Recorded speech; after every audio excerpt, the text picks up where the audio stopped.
The King in Yellow by Robert W. Chambers. The Repairer of Reputations. 1. Any Raylands par les fous, leur folie dure plus longtemps que la nôtre. Voilà tout la différence. Toward the end of the year 1920, the government of the United States had practically completed the program, adopted during the last months of President Winthrop's administration. The country was apparently tranquil. Everybody knows how the tariff and labor questions were settled.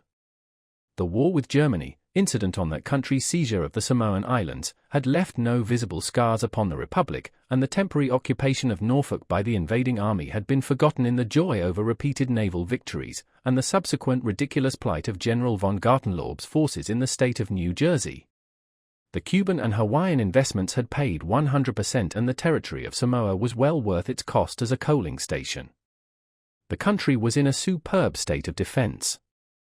Every coast city had been well supplied with land fortifications. The army, under the parental eye of the General Staff, organized according to the Prussian system, had been increased to 300,000 men, with a territorial reserve of 1,000,000, and 6 magnificent squadrons of cruisers and battleships patrolled the 6 stations of the navigable seas, leaving a steam reserve amply fitted to control home waters.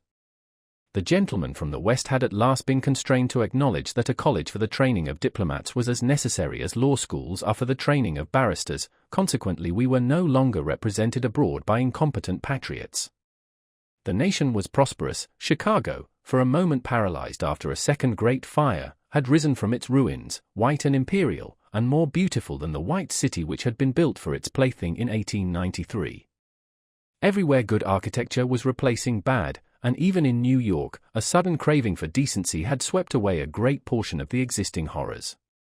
Streets had been widened, properly paved and lighted, trees had been planted, squares laid out, elevated structures demolished, and underground roads built to replace them.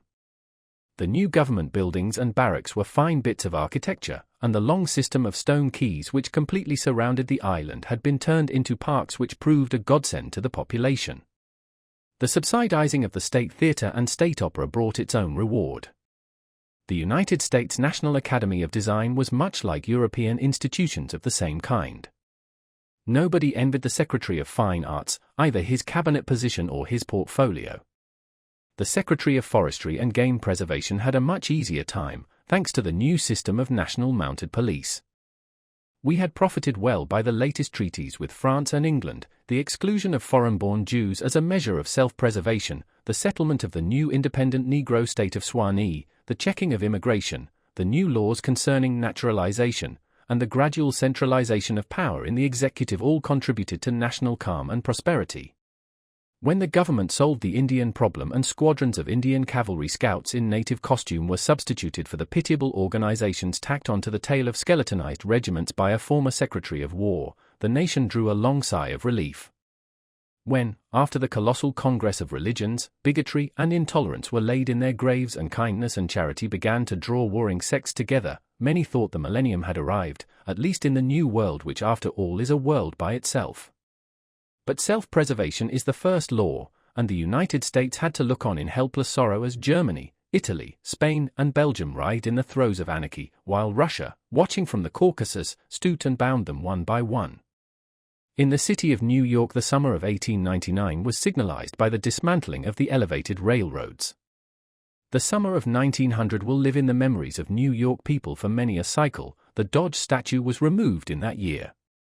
In the following winter began that agitation for the repeal of the laws prohibiting suicide which bore its final fruit in the month of April, 1920, when the first government lethal chamber was opened on Washington Square. I had walked down that day from Dr. Archer's house on Madison Avenue, where I had been as a mere formality. Ever since that fall from my horse, for years before, I had been troubled at times with pains in the back of my head and neck, but now for months they had been absent, and the doctor sent me away that day saying there was nothing more to be cured in me. It was hardly worth his fee to be told that. I knew it myself. Still, I did not grudge him the money. What I minded was the mistake which he made at first. When they picked me up from the pavement where I lay unconscious, and somebody had mercifully sent a bullet through my horse's head, I was carried to Dr. Archer, and he, pronouncing my brain affected, placed me in his private asylum where I was obliged to endure treatment for insanity. At last he decided that I was well, and I, knowing that my mind had always been as sound as his, if not sounder, paid my tuition as he jokingly called it, and left. I told him, smiling, that I would get even with him for his mistake, and he laughed heartily, and asked me to call once in a while. I did so, hoping for a chance to even up accounts, but he gave me none, and I told him I would wait. The fall from my horse had fortunately left no evil results, on the contrary it had changed my whole character for the better. From a lazy young man about town, I had become active, energetic, temperate, and above all else, ambitious. There was only one thing which troubled me. I laughed at my own uneasiness, and yet it troubled me. During my convalescence I had bought and read for the first time, The King in Yellow. I remember after finishing the first act that it occurred to me that I had better stop. I started up and flung the book into the fireplace. The volume struck the barred grate and fell open on the hearth in the firelight.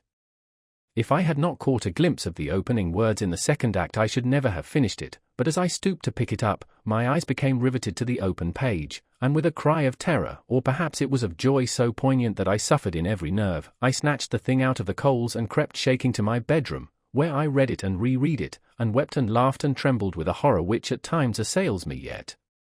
This is the thing that troubles me, for I cannot forget Carcosa, where black stars hang in the heavens, where the shadows of men's thoughts lengthen in the afternoon, when the twin suns sink into the lake of Hali, and my mind will bear for ever the memory of the pallid mask. I pray God will curse the writer, as the writer has cursed the world with this beautiful, stupendous creation, terrible in its simplicity, irresistible in its truth, a world which now trembles before the King in Yellow. When the French government seized the translated copies which had just arrived in Paris, London, of course, became eager to read it. It is well known how the book spread like an infectious disease, from city to city, from continent to continent, barred out here, confiscated there, denounced by press and pulpit, censured even by the most advanced of literary anarchists. No definite principles had been violated in those wicked pages, no doctrine promulgated, no convictions outraged. It could not be judged by any known standard, yet, although it was acknowledged that the supreme note of art had been struck in The King in Yellow, all felt that human nature could not bear the strain, nor thrive on words in which the essence of purest poison lurked. The very banality and innocence of the first act only allowed the blow to fall afterward with more awful effect. It was, I remember, the 13th day of April, 1920, that the first government lethal chamber was established on the south side of Washington Square between Worcester Street and South Fifth Avenue. The block, which had formerly consisted of a lot of shabby old buildings, used as cafes and restaurants for foreigners, had been acquired by the government in the winter of 1898.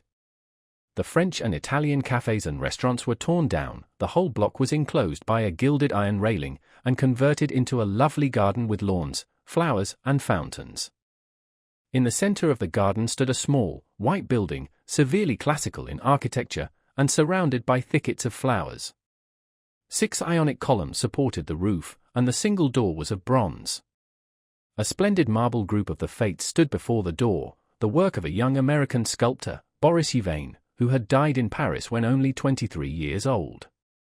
The inauguration ceremonies were in progress as I crossed University Place and entered the square.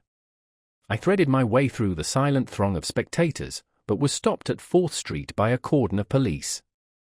A regiment of United States Lancers were drawn up in a hollow square round the lethal chamber. On a raised tribune facing Washington Park stood the Governor of New York, and behind him were grouped the Mayor of New York and Brooklyn, the Inspector General of Police, the Commandant of the State Troops, Colonel Livingston, military aide to the President of the United States, General Blount, commanding at Governor's Island, Major General Hamilton, commanding the garrison of New York and Brooklyn, Admiral Buffby of the fleet in the North River, Surgeon General Lance Ford, the staff of the National Free Hospital, Senators Wise and Franklin of New York, and the Commissioner of Public Works. The tribune was surrounded by a squadron of hussars of the National Guard. The governor was finishing his reply to the short speech of the Surgeon General. I heard him say, "The laws prohibiting suicide and providing punishment for any attempt at self-destruction have been repealed. The government has seen fit to acknowledge the right of man to end an existence which may have become intolerable to him, through physical suffering or mental despair. It is believed that the community will be benefited by the removal of such people from their midst. Since the passage of this law, the number of suicides in the United States has not increased. Now the government has determined to establish a lethal chamber in every city, town, and village in the country. It remains to be seen whether or not that class of human creatures from whose desponding ranks new victims of self-destruction fall daily will accept the relief thus provided. He paused, and turned to the white lethal chamber. The silence in the street was absolute. There a painless death awaits him who can no longer bear the sorrows of this life. If death is welcome, let him seek it there. Then quickly turning to the military aide of the president's household, he said, "I declare the lethal chamber open," and again facing the vast crowd he cried in a clear voice, "Citizens of New York and of the United States of America, through me the government declares the lethal chamber to be open." The solemn hush was broken by a sharp cry of command. The squadron of hussars filed after the governor's carriage, the lancers wheeled and formed along Fifth Avenue to wait for the commandant of the garrison, and the mounted police followed them. I left the crowd to gape and stare at the white marble death chamber, and, crossing South Fifth Avenue, walked along the western side of that thoroughfare to Bleecker Street.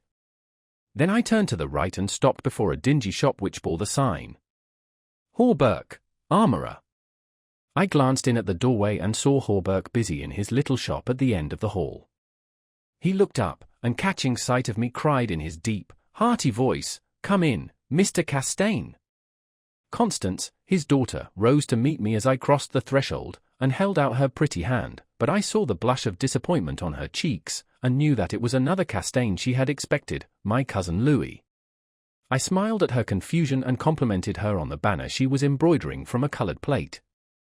Old Hawberk sat riveting the worn greaves of some ancient suit of armor, and the ting, ting, ting of his little hammer sounded pleasantly in the quaint shop. Presently he dropped his hammer and fussed about for a moment with a tiny wrench. The soft clash of the mail sent a thrill of pleasure through me. I loved to hear the music of steel brushing against steel, the mellow shock of the mallet on thigh pieces, and the jingle of chain armor. That was the only reason I went to see Hawberk. He had never interested me personally, nor did Constance, except for the fact of her being in love with Louis. This did occupy my attention, and sometimes even kept me awake at night. But I knew in my heart that all would come right, and that I should arrange their future as I expected to arrange that of my kind doctor, John Archer. However, I should never have troubled myself about visiting them just then, had it not been, as I say, that the music of the tinkling hammer had for me this strong fascination. I would sit for hours, listening and listening, and when a stray sunbeam struck the inlaid steel, the sensation it gave me was almost too keen to endure. My eyes would become fixed, dilating with a pleasure that stretched every nerve almost to breaking, until some movement of the old armorer cut off the ray of sunlight. Then, still thrilling secretly, I leaned back and listened again to the sound of the polishing rag, swish, swish, rubbing rust from the rivets. Constance worked with the embroidery over her knees, now and then pausing to examine more closely the pattern in the colored plate from the Metropolitan Museum. "Who is this for?" I asked. Hawberk explained that in addition to the treasures of armor in the Metropolitan Museum of which he had been appointed armorer, he also had charge of several collections belonging to rich amateurs. This was the missing greave of a famous suit which a client of his had traced to a little shop in Paris on the Quai d'Orsay. He, Hawberk, had negotiated for and secured the greave, and now the suit was complete. He laid down his hammer and read me the history of the suit, traced since 1450 from owner to owner until it was acquired by Thomas Stainbridge. When his superb collection was sold, this client of Hawberk's bought the suit, and since then the search for the missing greave had been pushed until it was, almost by accident, located in Paris. "Did you continue the search so persistently without any certainty of the greave being still in existence?" I demanded. "Of course," he replied coolly. Then for the first time I took a personal interest in Hawberk. "It was worth something to you," I ventured. "No," he replied, laughing, "my pleasure in finding it was my reward." "Have you no ambition to be rich?" I asked, smiling. "My one ambition is to be the best armorer in the world," he answered gravely. Constance asked me if I had seen the ceremonies at the lethal chamber. She herself had noticed cavalry passing up Broadway that morning, and had wished to see the inauguration, but her father wanted the banner finished, and she had stayed at his request. "Did you see your cousin, Mr. Castaigne, there?" she asked, with the slightest tremor of her soft eyelashes. "No," I replied carelessly. "Louis Regiment is maneuvering out in Westchester County." I rose and picked up my hat and cane. "Are you going upstairs to see the lunatic again?" laughed old Hawberk. If Hawberk knew how I loathe that word lunatic, he would never use it in my presence. It rouses certain feelings within me which I do not care to explain. However, I answered him quietly, "I think I shall drop in and see Mr. Wilde for a moment or two." "Poor fellow," said Constance, with a shake of the head, "it must be hard to live alone year after year, poor, crippled and almost demented." "It is very good of you, Mr. Castaigne, to visit him as often as you do." "I think he is vicious," observed Hawberk, beginning again with his hammer. I listened to the golden tinkle on the greave plates. When he had finished, I replied, "No, he is not vicious, nor is he in the least demented. His mind is a wonder chamber, from which he can extract treasures that you and I would give years of our lives to acquire." Hawberk laughed. I continued a little impatiently, "He knows history as no one else could know it. Nothing, however trivial, escapes his search, and his memory is so absolute, so precise in details, that were it known in New York that such a man existed, the people could not honor him enough." "Nonsense," muttered Hawberk, searching on the floor for a fallen rivet. "Is it nonsense?" I asked, managing to suppress what I felt. "Is it nonsense when he says that the tassets and cuissards of the enameled suit of armor commonly known as the Prince's Emblazoned can be found among a mass of rusty theatrical properties, broken stoves, and ragpickers' refuse in a garret in Pell Street?" Hawberk's hammer fell to the ground, but he picked it up and asked, with a great deal of calm, how I knew that the tassets and left cuissard were missing from the Prince's Emblazoned. I did not know until Mr. Wilde mentioned it to me the other day. He said they were in the garret of 998, Pell Street. "Nonsense," he cried, but I noticed his hand trembling under his leathern apron. "Is this nonsense too?" I asked pleasantly, "Is it nonsense when Mr. Wilde continually speaks of you as the Marquis of Avonshire and of Miss Constance?" I did not finish, for Constance had started to her feet with terror written on every feature. Hawberk looked at me and slowly smoothed his leathern apron. "That is impossible," he observed. "Mr. Wilde may know a great many things." "About armor, for instance, and the Prince's Emblazoned," I interposed, smiling. "Yes," he continued, slowly, "about armor also, maybe, but he is wrong in regard to the Marquis of Avonshire, who, as you know, killed his wife's traducer years ago, and went to Australia where he did not long survive his wife." "Mr. Wilde is wrong," murmured Constance. Her lips were blanched, but her voice was sweet and calm. "Let us agree, if you please, that in this one circumstance Mr. Wilde is wrong," I said. 2. I climbed the 3 dilapidated flights of stairs, which I had so often climbed before, and knocked at a small door at the end of the corridor. Mr. Wilde opened the door and I walked in. When he had double-locked the door and pushed a heavy chest against it, he came and sat down beside me, peering up into my face with his little light-colored eyes. Half a dozen new scratches covered his nose and cheeks, and the silver wires which supported his artificial ears had become displaced. I thought I had never seen him so hideously fascinating. He had no ears. The artificial ones, which now stood out at an angle from the fine wire, were his one weakness. They were made of wax and painted a shell pink, but the rest of his face was yellow. He might better have reveled in the luxury of some artificial fingers for his left hand, which was absolutely fingerless, but it seemed to cause him no inconvenience, and he was satisfied with his wax ears. He was very small, scarcely higher than a child of 10, but his arms were magnificently developed, and his thighs as thick as any athlete's. Still, the most remarkable thing about Mr. Wilde was that a man of his marvelous intelligence and knowledge should have such a head.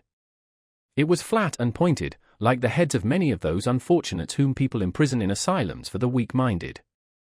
Many called him insane, but I knew him to be as sane as I was.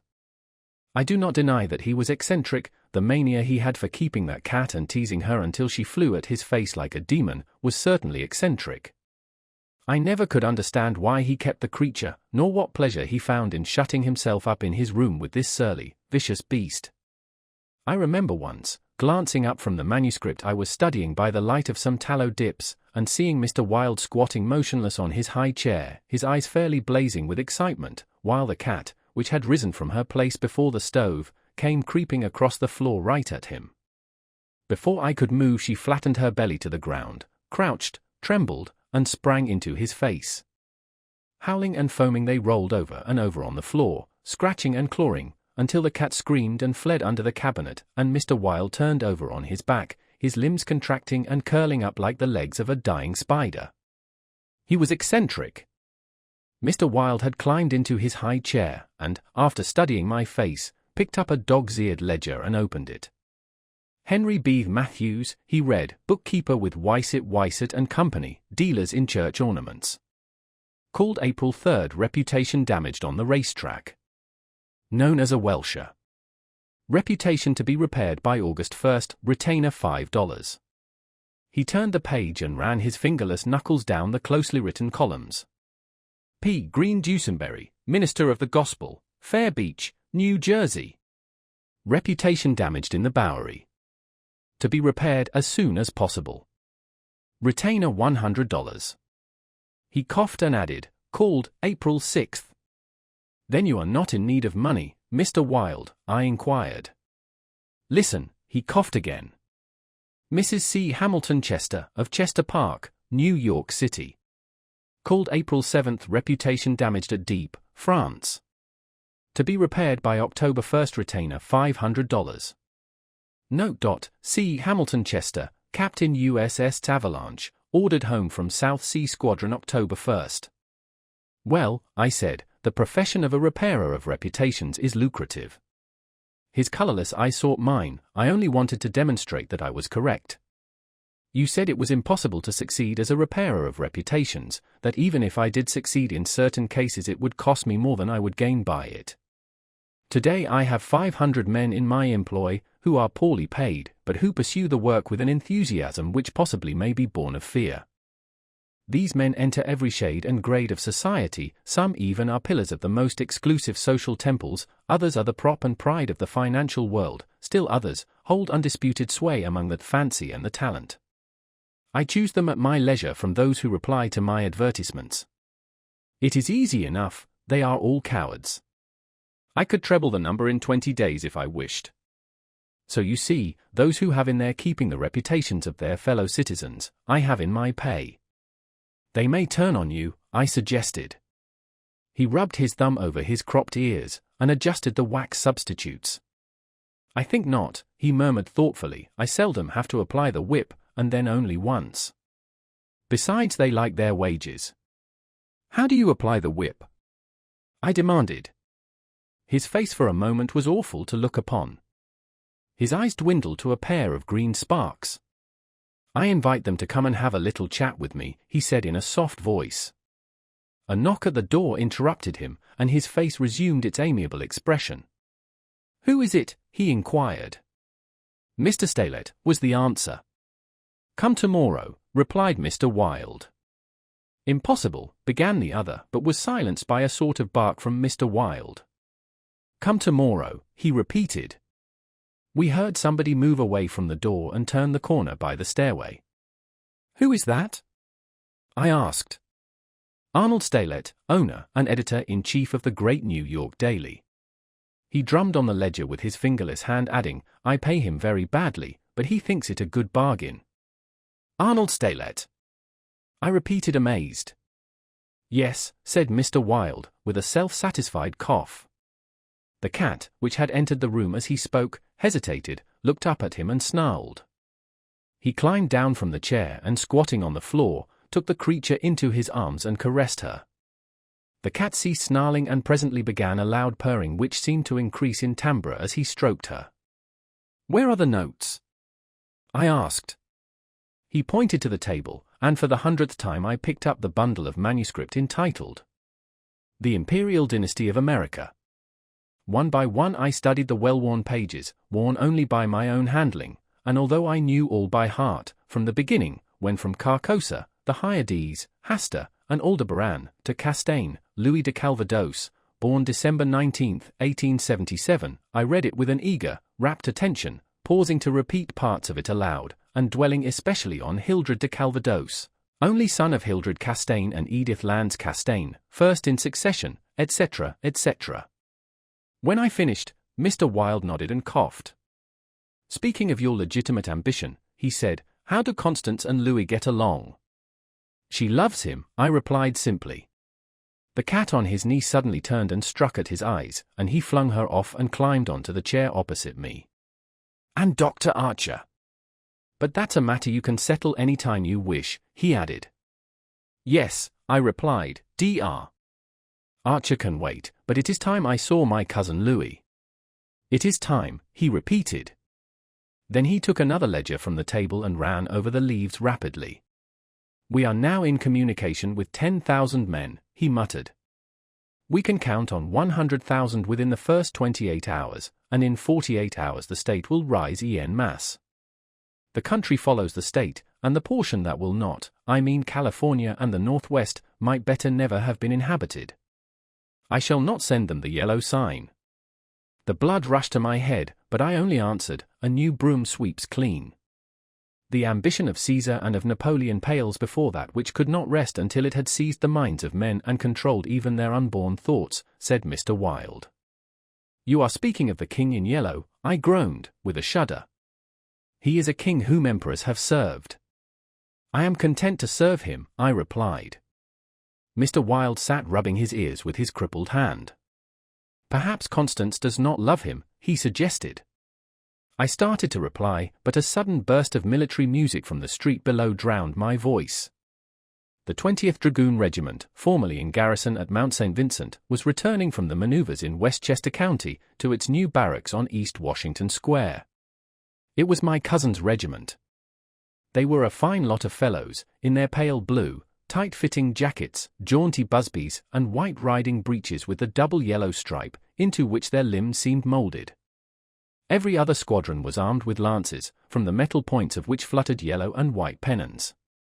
The band passed, playing the regimental march, then came the colonel and staff, the horses crowding and trampling, while their heads bobbed in unison, and the pennons fluttered from their lance points. The troopers, who rode with the beautiful English seat, looked brown as berries from their bloodless campaign among the farms of Westchester, and the music of their sabres against the stirrups, and the jingle of spurs and carbines was delightful to me. I saw Louis riding with his squadron. He was as handsome an officer as I have ever seen. Mr. Wilde, who had mounted a chair by the window, saw him too, but said nothing. Louis turned and looked straight at Hawberk's shop as he passed, and I could see the flush on his brown cheeks. I think Constance must have been at the window. When the last troopers had clattered by, and the last pennons vanished into South Fifth Avenue, Mr. Wilde clambered out of his chair and dragged the chest away from the door. Yes, he said, it is time that you saw your cousin Louis. He unlocked the door and I picked up my hat and stick and stepped into the corridor. The stairs were dark. Groping about, I set my foot on something soft, which snarled and spit, and I aimed a murderous blow at the cat, but my cane shivered to splinters against the balustrade, and the beast scurried back into Mr. Wilde's room. Passing Hawberk's door again, I saw him still at work on the armor, but I did not stop, and stepping out into Bleecker Street, I followed it to Worcester, skirted the grounds of the Lethal Chamber, and crossing Washington Park went straight to my rooms in the Benedict. Here I lunched comfortably, read the Herald and the Meteor, and finally went to the steel safe in my bedroom and set the time combination. The 3 3/4 minutes which it is necessary to wait, while the time lock is opening, are to me golden moments. From the instant I set the combination to the moment when I grasp the knobs and swing back the solid steel doors, I live in an ecstasy of expectation. Those moments must be like moments passed in paradise. I know what I am to find at the end of the time limit. I know what the massive safe holds secure for me alone, and the exquisite pleasure of waiting is hardly enhanced when the safe opens and I lift, from its velvet crown, a diadem of purest gold, blazing with diamonds. I do this every day, and yet the joy of waiting and at last touching again the diadem only seems to increase as the days pass. It is a diadem fit for a king among kings, an emperor among emperors. The king in yellow might scorn it, but it shall be worn by his royal servant. I held it in my arms until the alarm in the safe rang harshly, and then tenderly, proudly, I replaced it and shut the steel doors. I walked slowly back into my study, which faces Washington Square, and leaned on the window sill. The afternoon sun poured into my windows, and a gentle breeze stirred the branches of the elms and maples in the park, now covered with buds and tender foliage. A flock of pigeons circled about the tower of the memorial church, sometimes alighting on the purple-tiled roof, sometimes wheeling downward to the lotus fountain in front of the marble arch. The gardeners were busy with the flower beds around the fountain, and the freshly turned earth smelled sweet and spicy. A lawn mower, drawn by a fat white horse, clinked across the green sward, and watering carts poured showers of spray over the asphalt drives. Around the statue of Peter Stuyvesant, which in 1897 had replaced the monstrosity supposed to represent Garibaldi, children played in the spring sunshine, and nurse girls wheeled elaborate baby carriages with a reckless disregard for the pace-to-face occupants, which could probably be explained by the presence of half a dozen trim dragoon troopers languidly lolling on the benches. Through the trees, the Washington Memorial Arch glistened like silver in the sunshine, and beyond, on the eastern extremity of the square, the grey stone barracks of the dragoons, and the white granite artillery stables were alive with colour and motion. I looked at the lethal chamber on the corner of the square opposite. A few curious people still lingered about the gilded iron railing, but inside the grounds the paths were deserted. I watched the fountains ripple and sparkle. The sparrows had already found this new bathing nook, and the basins were covered with the dusty-feathered little things. 2 or 3 white peacocks picked their way across the lawns, and a drab-colored pigeon sat so motionless on the arm of one of the fates that it seemed to be a part of the sculptured stone. As I was turning carelessly away, a slight commotion in the group of curious loiterers around the gates attracted my attention. A young man had entered, and was advancing with nervous strides along the gravel path which leads to the bronze doors of the lethal chamber. He paused a moment before the fates, and as he raised his head to those 3 mysterious faces, the pigeon rose from its sculptured perch, circled about for a moment and wheeled to the east. The young man pressed his hand to his face, and then with an undefinable gesture sprang up the marble steps. The bronze doors closed behind him, and half an hour later the loiterers slouched away, and the frightened pigeon returned to its perch in the arms of fate. I put on my hat and went out into the park for a little walk before dinner. As I crossed the central driveway, a group of officers passed, and one of them called out, "Hello, Hildred," and came back to shake hands with me. It was my cousin Louis, who stood smiling and tapping his spurred heels with his riding whip. "Just back from Westchester," he said, "been doing the bucolic, milk and curds, you know, dairymaids in sunbonnets, who say a he-ow and I don't think her when you tell them they are pretty. I'm nearly dead for a square meal at Delmonico's. What's the news?" "There is none," I replied pleasantly. "I saw your regiment coming in this morning." "Did you?" "I didn't see you." "Where were you?" "In Mr. Wilde's window."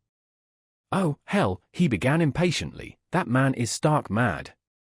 I don't understand why you—" He saw how annoyed I felt by this outburst, and begged my pardon. "Really, old chap," he said, "I don't mean to run down a man you like, but for the life of me I can't see what the deuce you find in common with Mr. Wilde.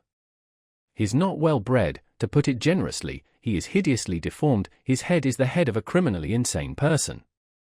You know yourself he's been in an asylum." "So have I," I interrupted calmly. Louis looked startled and confused for a moment, but recovered and slapped me heartily on the shoulder. "You were completely cured," he began, but I stopped him again. "I suppose you mean that I was simply acknowledged never to have been insane." "Of course that's what I meant," he laughed. I disliked his laugh because I knew it was forced, but I nodded gaily and asked him where he was going. Louis looked after his brother officers who had now almost reached Broadway. We had intended to sample a Brunswick cocktail, but to tell you the truth I was anxious for an excuse to go and see Hawberk instead. "Come along, I'll make you my excuse." We found old Hawberk, neatly attired in a fresh spring suit, standing at the door of his shop and sniffing the air. I had just decided to take Constance for a little stroll before dinner. He replied to the impetuous volley of questions from Louis. We thought of walking on the park terrace along the North River. At that moment Constance appeared and grew pale and rosy by turns as Louis bent over her small gloved fingers. I tried to excuse myself, alleging an engagement uptown, but Louis and Constance would not listen, and I saw I was expected to remain and engage old Hawberk's attention. After all, it would be just as well if I kept my eye on Louis, I thought, and when they hailed a Spring Street horse car, I got in after them and took my seat beside the armorer. The beautiful line of parks and granite terraces overlooking the wharves along the North River, which were built in 1910 and finished in the autumn of 1917, had become one of the most popular promenades in the metropolis. They extended from the Battery to 190th Street, overlooking the noble river and affording a fine view of the Jersey Shore and the highlands opposite. Cafes and restaurants were scattered here and there among the trees, and twice a week military bands from the garrison played in the kiosks on the parapets. We sat down in the sunshine on the bench at the foot of the equestrian statue of General Sheridan. Constance tipped her sunshade to shield her eyes, and she and Louis began a murmuring conversation which was impossible to catch. Old Hawberk, leaning on his ivory-headed cane, lighted an excellent cigar, the mate to which I politely refused, and smiled at vacancy. The sun hung low above the Staten Island woods, and the bay was dyed with golden hues reflected from the sun-warmed sails of the shipping in the harbour. Brigs, schooners, yachts, clumsy ferryboats, their decks swarming with people, railroad transports carrying lines of brown, blue and white freight cars, stately sound steamers, declassed tramp steamers, coasters, dredgers, scows, and everywhere pervading the entire bay impudent little tugs puffing and whistling officiously, these were the craft which churned the sunlight waters as far as the eye could reach. In calm contrast to the hurry of sailing vessel and steamer, a silent fleet of white warships lay motionless in midstream. Constance's merry laugh aroused me from my reverie. "What are you staring at?" she inquired. "Nothing, the fleet," I smiled. Then Louis told us what the vessels were, pointing out each by its relative position to the old red fort on Governor's Island. "That little cigar-shaped thing is a torpedo boat," he explained. "There are 4 more lying close together. They are the Tarpon, the Falcon, the Sea Fox, and the Octopus. The gunboats just above are the Princeton, the Champlain, the Stillwater and the Eerie. Next to them lie the cruisers Farragut and Los Angeles, and above them the battleships California and Dakota, and the Washington, which is the flagship. Those 2 squatty-looking chunks of metal which are anchored there off Castle William are the double-turreted monitors Terrible and Magnificent. Behind them lies the ram, Osceola." Constance looked at him with deep approval in her beautiful eyes. "What loads of things you know for a soldier," she said, and we all joined in the laugh which followed. Presently Louis rose with a nod to us and offered his arm to Constance, and they strolled away along the river wall. Hawberk watched them for a moment and then turned to me. "Mr. Wilde was right," he said. "I have found the missing tassets and left cuissard of the Princes emblazoned in a vile old junk garret in Pell Street. 998. I inquired, with a smile. "Yes. Mr. Wilde is a very intelligent man," I observed. "I want to give him the credit of this most important discovery," continued Hawberk. "And I intend it shall be known that he is entitled to the fame of it." "He won't thank you for that," I answered sharply. "Please say nothing about it." "Do you know what it is worth?" said Hawberk. "No, $50, perhaps. It is valued at $500, but the owner of the Prince's emblazoned will give $2,000 to the person who completes his suit. That reward also belongs to Mr. Wilde." "He doesn't want it." "He refuses it," I answered angrily. "What do you know about Mr. Wilde?" "He doesn't need the money. He is rich, or will be richer than any living man except myself. What will we care for money then? What will we care, he and I, when? "When what?" demanded Hawberk, astonished. "You will see," I replied, on my guard again. He looked at me narrowly, much as Dr. Archer used to, and I knew he thought I was mentally unsound. Perhaps it was fortunate for him that he did not use the word lunatic just then. "No," I replied to his unspoken thought, "I am not mentally weak, my mind is as healthy as Mr. Wilde's. I do not care to explain just yet what I have on hand, but it is an investment which will pay more than mere gold, silver, and precious stones. It will secure the happiness and prosperity of a continent, yes, a hemisphere." "Oh," said Hawberk. "And eventually," I continued more quietly, "it will secure the happiness of the whole world. And incidentally your own happiness and prosperity as well as Mr. Wilde's." "Exactly," I smiled. But I could have throttled him for taking that tone. He looked at me in silence for a while and then said very gently, "Why don't you give up your books and studies, Mr. Castaigne, and take a tramp among the mountains somewhere or other? You used to be fond of fishing. Take a cast or two at the trout in the rangeless." "I don't care for fishing anymore," I answered, without a shade of annoyance in my voice. "You used to be fond of everything," he continued, "athletics, yachting, shooting, riding." "I have never cared to ride since my fall," I said quietly. "Ah, yes, your fall," he repeated, looking away from me.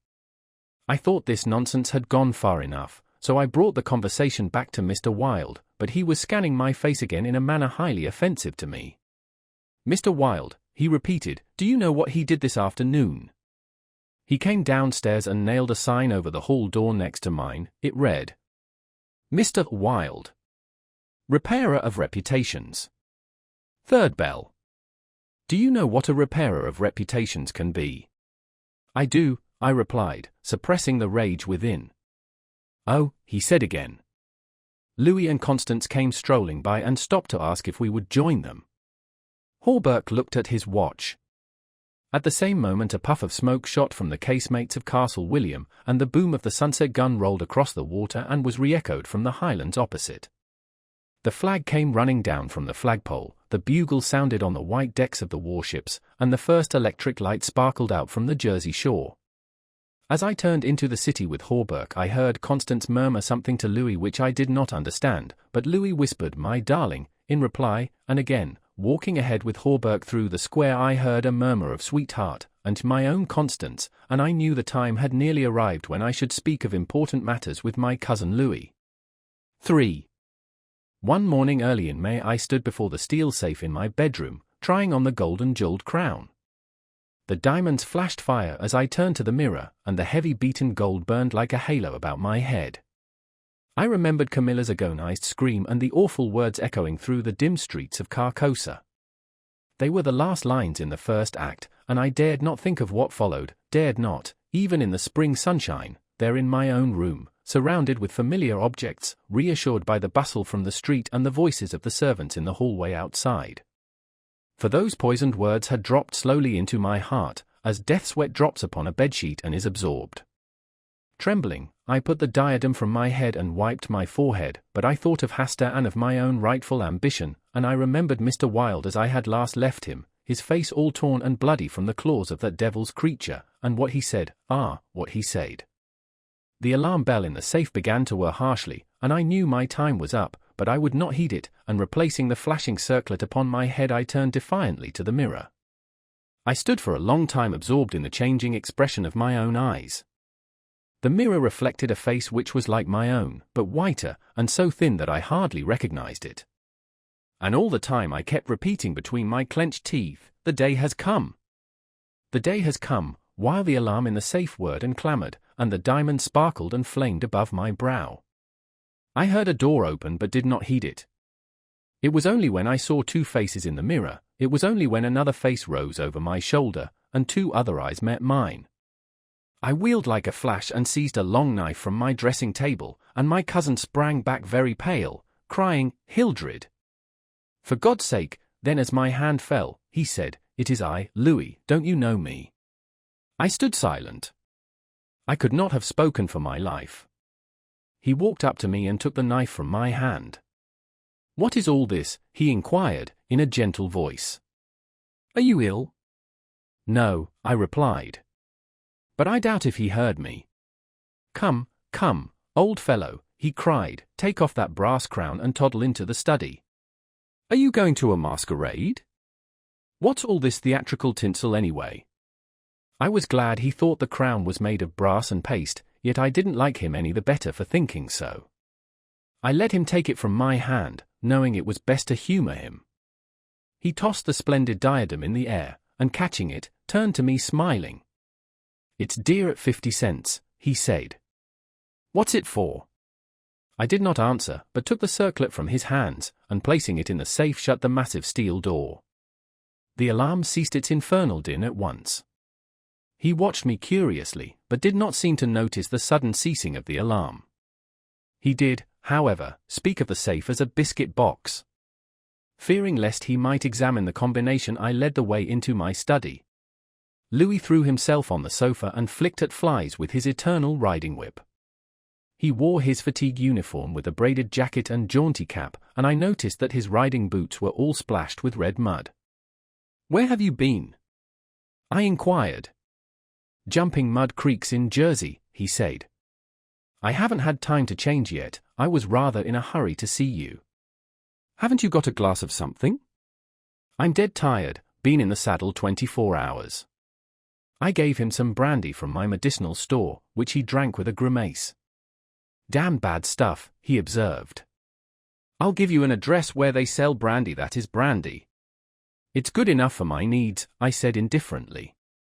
"I use it to rub my chest with." He stared and flicked at another fly. "See here, old fellow," he began, "I've got something to suggest to you.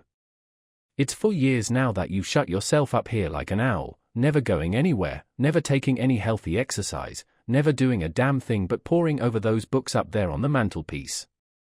He glanced along the row of shelves. "Napoleon, Napoleon, Napoleon," he read. "For heaven's sake, have you nothing but Napoleons there?" "I wish they were bound in gold," I said. "But wait, yes, there is another book, The King in Yellow." I looked him steadily in the eye. "Have you never read it?" I asked. "Huh?" "No, thank God. I don't want to be driven crazy." I saw he regretted his speech as soon as he had uttered it. There is only one word which I loathe more than I do lunatic, and that word is crazy. But I controlled myself and asked him why he thought The King in Yellow dangerous. "Oh, I don't know," he said, hastily. "I only remember the excitement it created and the denunciations from pulpit and press. I believe the author shot himself after bringing forth this monstrosity, didn't he?" "I understand he is still alive," I answered. "That's probably true," he muttered. "Bullets couldn't kill a fiend like that." "It is a book of great truths," I said. "Yes," he replied, "of truths which send men frantic and blast their lives. I don't care if the thing is, as they say, the very supreme essence of art. It's a crime to have written it, and I for one shall never open its pages." "Is that what you have come to tell me?" I asked. "No," he said, "I came to tell you that I am going to be married." I believe for a moment my heart ceased to beat, but I kept my eyes on his face. "Yes," he continued, smiling happily, "married to the sweetest girl on earth." "Constance Hawberk," I said mechanically. "How did you know?" he cried, astonished. "I didn't know it myself until that evening last April, when we strolled down to the embankment before dinner." "When is it to be?" I asked. It was to have been next September, but an hour ago a despatch came ordering our regiment to the Presidio, San Francisco. "We leave at noon tomorrow." "Tomorrow," he repeated. "Just think, Hildred, tomorrow I shall be the happiest fellow that ever drew breath in this jolly world, for Constance will go with me." I offered him my hand in congratulation, and he seized and shook it like the good-natured fool he was, or pretended to be. "I am going to get my squadron as a wedding present," he rattled on. "Captain and Mrs. Louis Castaigne, eh, Hildred?" Then he told me where it was to be and who were to be there, and made me promise to come and be best man. I set my teeth and listened to his boyish chatter without showing what I felt, but I was getting to the limit of my endurance, and when he jumped up, and, switching his spurs till they jingled, said he must go, I did not detain him. "There's one thing I want to ask of you," I said quietly. "Out with it, it's promised," he laughed. "I want you to meet me for a quarter of an hour's talk tonight." "Of course, if you wish," he said, somewhat puzzled. "Where?" "Anywhere, in the park there." "What time, Hildred?" "Midnight." "What in the name of—" he began, but checked himself and laughingly assented. I watched him go down the stairs and hurry away, his saber banging at every stride. He turned into Bleecker Street, and I knew he was going to see Constance. I gave him 10 minutes to disappear and then followed in his footsteps, taking with me the jeweled crown and the silken robe embroidered with the yellow sign. When I turned into Bleecker Street, and entered the doorway which bore the sign, "Mr. Wilde," Repairer of reputations.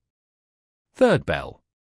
I saw old Hawberk moving about in his shop, and imagined I heard Constance's voice in the parlour, but I avoided them both and hurried up the trembling stairways to Mr. Wilde's apartment.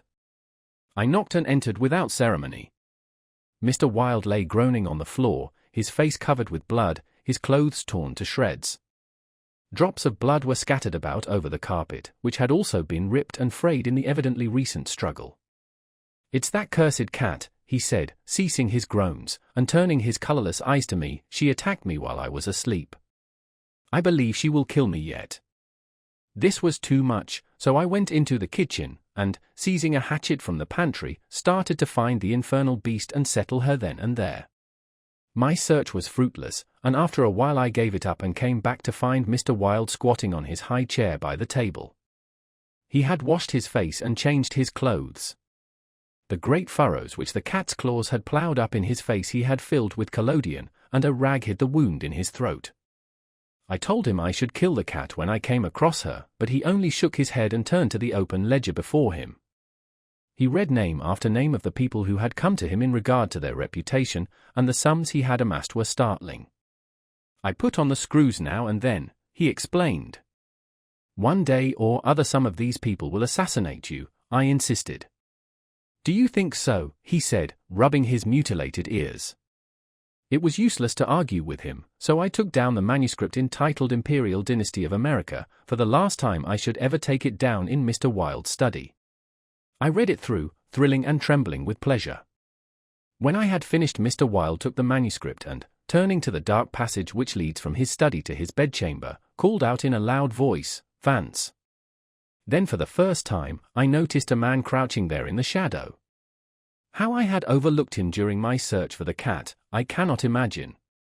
"Vance, come in," cried Mr. Wilde. The figure rose and crept towards us, and I shall never forget the face that he raised to mine, as the light from the window illuminated it. "Vance, this is Mr. Castaigne," said Mr. Wilde. Before he had finished speaking, the man threw himself on the ground before the table, crying and grasping, "Oh, God! Oh, my God! Help me! Forgive me! Oh, Mr. Castaigne, keep that man away! You cannot mean it! You are different, save me! I am broken down, I was in a madhouse, and now, when all was coming right, when I had forgotten the king in yellow, but I shall go mad again, I shall go mad." His voice died into a choking rattle, for Mr. Wilde had leapt on him and his right hand encircled the man's throat. When Vance fell in a heap on the floor, Mr. Wilde clambered nimbly into his chair again, and rubbing his mangled ears with the stump of his hand, turned to me and asked me for the ledger. I reached it down from the shelf and he opened it. After a moment searching among the beautifully written pages, he coughed complacently, and pointed to the name Vance. "Vance," he read aloud, "Osgood Oswald Vance." At the sound of his name, the man on the floor raised his head and turned a convulsed face to Mr. Wilde. His eyes were injected with blood, his lips tumefied. "Called April 28th, continued Mr. Wilde. Occupation, cashier in the Seaforth National Bank, has served a term of forgery at Sing Sing, from whence he was transferred to the asylum for the criminal insane. Pardoned by the governor of New York, and discharged from the asylum, January 19, 1918. Reputation damaged at Sheepshead Bay. Rumors that he lives beyond his income. Reputation to be repaired at once. Retainer $1,500. Note. Has embezzled sums amounting to $30,000 since March 20, 1919, excellent family, and secured present position through uncle's influence. Father, president of Seaforth Bank." I looked at the man on the floor. "Get up, Vance," said Mr. Wilde in a gentle voice. Vance rose as if hypnotized. "He will do as we suggest now," observed Mr. Wilde, and opening the manuscript, he read the entire history of the Imperial Dynasty of America. Then in a kind and soothing murmur he ran over the important points with Vance, who stood like one stunned. His eyes were so blank and vacant that I imagined he had become half-witted, and remarked it to Mr. Wilde, who replied that it was of no consequence anyway. Very patiently we pointed out to Vance what his share in the affair would be, and he seemed to understand after a while. Mr. Wilde explained the manuscript, using several volumes on heraldry to substantiate the result of his researches. He mentioned the establishment of the dynasty in Carcosa, the lakes which connected Hasta, Aldebaran, and the mystery of the Hyades. He spoke of Casilda and Camilla, and sounded the cloudy depths of Demhi, and the lake of Hali. The scallop tatters of the king in yellow must hide Yartil forever, he muttered, but I do not believe Vance heard him. Then by degrees he led Vance along the ramifications of the imperial family, to Uote and Thale, from Neotalba and Phantom of Truth, to Aldins, and then tossing aside his manuscript and notes, he began the wonderful story of the last king. Fascinated and thrilled I watched him. He threw up his head, his long arms were stretched out in a magnificent gesture of pride and power, and his eyes blazed deep in their sockets like two emeralds. Vance listened stupefied. As for me, when at last Mr. Wilde had finished, and pointing to me, cried, "The cousin of the king," my head swam with excitement. Controlling myself with a superhuman effort, I explained to Vance why I alone was worthy of the crown and why my cousin must be exiled or die. I made him understand that my cousin must never marry, even after renouncing all his claims, and how that least of all he should marry the daughter of the Marquis of Avonshire and bring England into the question. I showed him a list of thousands of names which Mr. Wilde had drawn up. Every man whose name was there had received the yellow sign which no living human being dared disregard. The city, the state, the whole land, were ready to rise and tremble before the pallid mask. The time had come, the people should know the son of Hasta, and the whole world bow to the black stars which hang in the sky over Carcosa. Vance leaned on the table, his head buried in his hands. Mr. Wilde drew a rough sketch on the margin of yesterday's Herald with a bit of lead pencil. It was a plan of Hawberk's rooms. Then he wrote out the order and affixed the seal, and shaking like a palsied man I signed my first writ of execution with my name Hildred Rex. Mr. Wilde clambered to the floor and unlocking the cabinet, took a long square box from the first shelf. This he brought to the table and opened. A new knife lay in the tissue paper inside and I picked it up and handed it to Vance, along with the order and the plan of Hawberk's apartment. Then Mr. Wilde told Vance he could go, and he went, shambling like an outcast of the slums. I sat for a while watching the daylight fade behind the square tower of the Judson Memorial Church, and finally, gathering up the manuscript and notes, took my hat and started for the door. Mr. Wilde watched me in silence. When I had stepped into the hall I looked back. Mr. Wilde's small eyes were still fixed on me. Behind him, the shadows gathered in the fading light. Then I closed the door behind me and went out into the darkening streets. I had eaten nothing since breakfast, but I was not hungry. A wretched, half-starved creature, who stood looking across the street at the lethal chamber, noticed me and came up to tell me a tale of misery. I gave him money, I don't know why, and he went away without thanking me. An hour later another outcast approached and whined his story. I had a blank bit of paper in my pocket, on which was traced the yellow sign, and I handed it to him. He looked at it stupidly for a moment, and then with an uncertain glance at me, folded it with what seemed to me exaggerated care and placed it in his bosom. The electric lights were sparkling among the trees, and the new moon shone in the sky above the lethal chamber. It was tiresome waiting in the square. I wandered from the Marble Arch to the artillery stables and back again to the Lotus Fountain. The flowers and grass exhaled a fragrance which troubled me. The jet of the fountain played in the moonlight, and the musical splash of falling drops reminded me of the tinkle of chained mail in Hawberk's shop. But it was not so fascinating, and the dull sparkle of the moonlight on the water brought no such sensations of exquisite pleasure as when the sunshine played over the polished steel of a corselet on Hawberk's knee. I watched the bats darting and turning above the water plants in the fountain basin, but their rapid, jerky flight set my nerves on edge, and I went away again to walk aimlessly to and fro among the trees. The artillery stables were dark, but in the cavalry barracks the officers' windows were brilliantly lighted, and the salaport was constantly filled with troopers in fatigue, carrying straw and harness and baskets filled with tin dishes. Twice the mounted sentry at the gates was changed while I wandered up and down the asphalt walk. I looked at my watch. It was nearly time. The lights in the barracks went out one by one, the barred gate was closed, and every minute or two an officer passed in through the side wicket, leaving a rattle of accoutrements and a jingle of spurs on the night air. The square had become very silent. The last homeless loiterer had been driven away by the grey-coated park policeman, the car tracks along Worcester Street were deserted, and the only sound which broke the stillness was the stamping of the sentry's horse and the ring of his sabre against the saddle pommel. In the barracks, the officers' quarters were still lighted, and military servants passed and repassed before the bay windows. 12 o'clock sounded from the new spire of St. Francis Xavier, and at the last stroke of the sad-toned bell a figure passed through the wicket beside the portcullis, returned the salute of the sentry, and crossing the street entered the square and advanced toward the Benedict apartment house. "Louis," I called. The man pivoted on his spurred heels and came straight toward me. "Is that you, Hildred?" "Yes, you are on time." I took his offered hand, and we strolled toward the lethal chamber. He rattled on about his wedding and the graces of Constance, and their future prospects, calling my attention to his captain's shoulder straps, and the triple gold arabesque on his sleeve and fatigue cap. I believe I listened as much to the music of his spurs and sabre as I did to his boyish babble, and at last we stood under the elms on the 4th Street corner of the square opposite the lethal chamber. Then he laughed and asked me what I wanted with him. I motioned him to a seat on a bench under the electric light, and sat down beside him.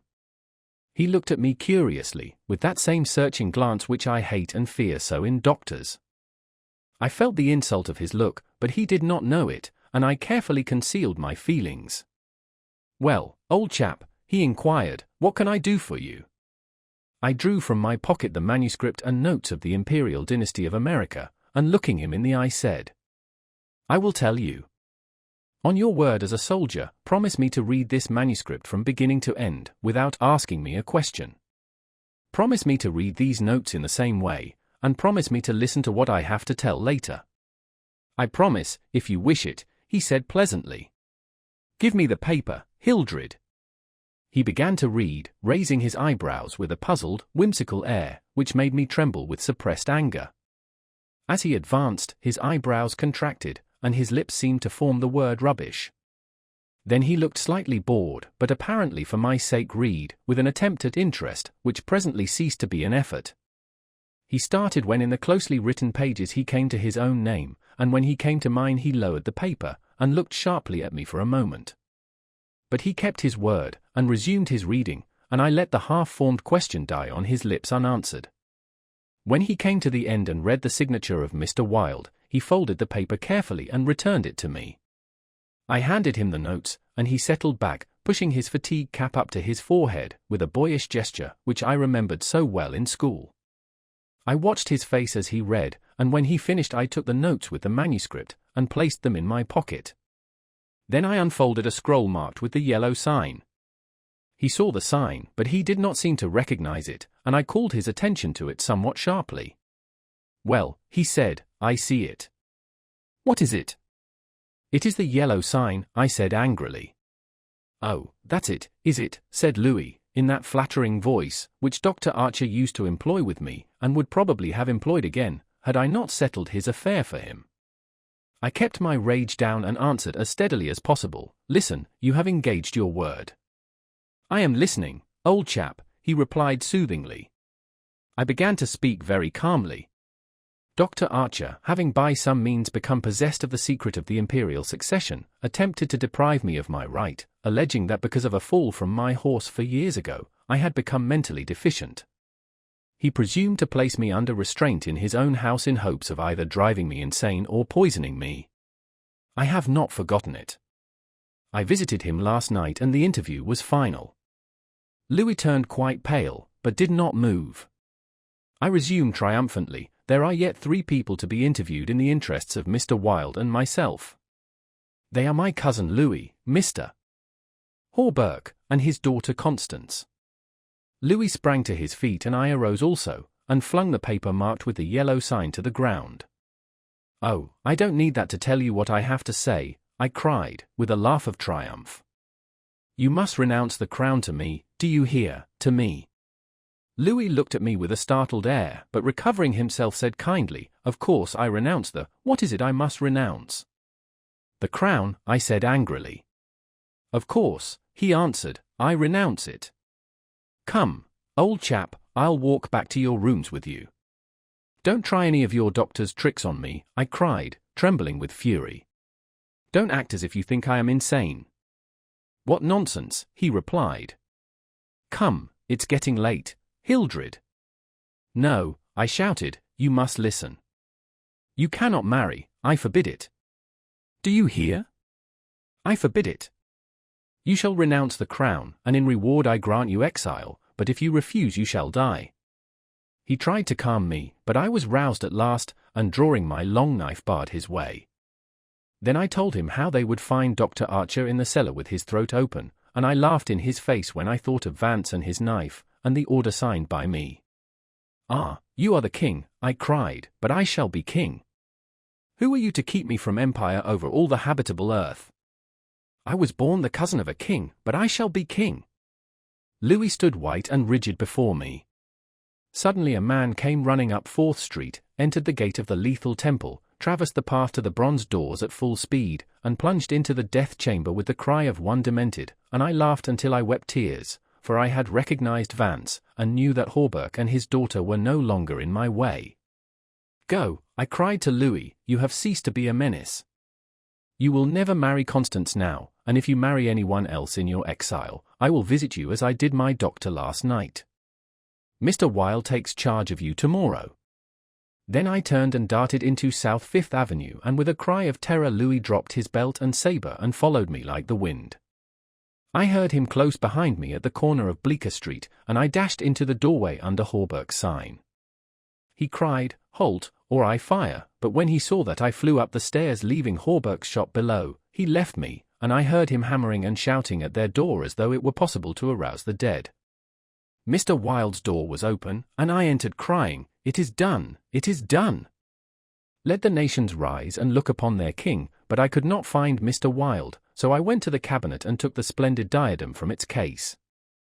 Then I drew on the white silk robe, embroidered with the yellow sign, and placed the crown upon my head. At last I was king, king by my right in Hasta, king because I knew the mystery of the Hyades, and my mind had sounded the depths of the Lake of Hali. I was king. The first grey pencilings of dawn would raise a tempest which would shake 2 hemispheres. Then as I stood, my every nerve pitched to the highest tension, faint with the joy and splendor of my thought, without, in the dark passage, a man groaned. I seized the tallow dip and sprang to the door. The cat passed me like a demon, and the tallow dip went out, but my long knife flew swifter than she, and I heard her screech, and I knew that my knife had found her. For a moment I listened to her tumbling and thumping about in the darkness, and then when her frenzy ceased, I lighted a lamp and raised it over my head. Mr. Wilde lay on the floor with his throat torn open.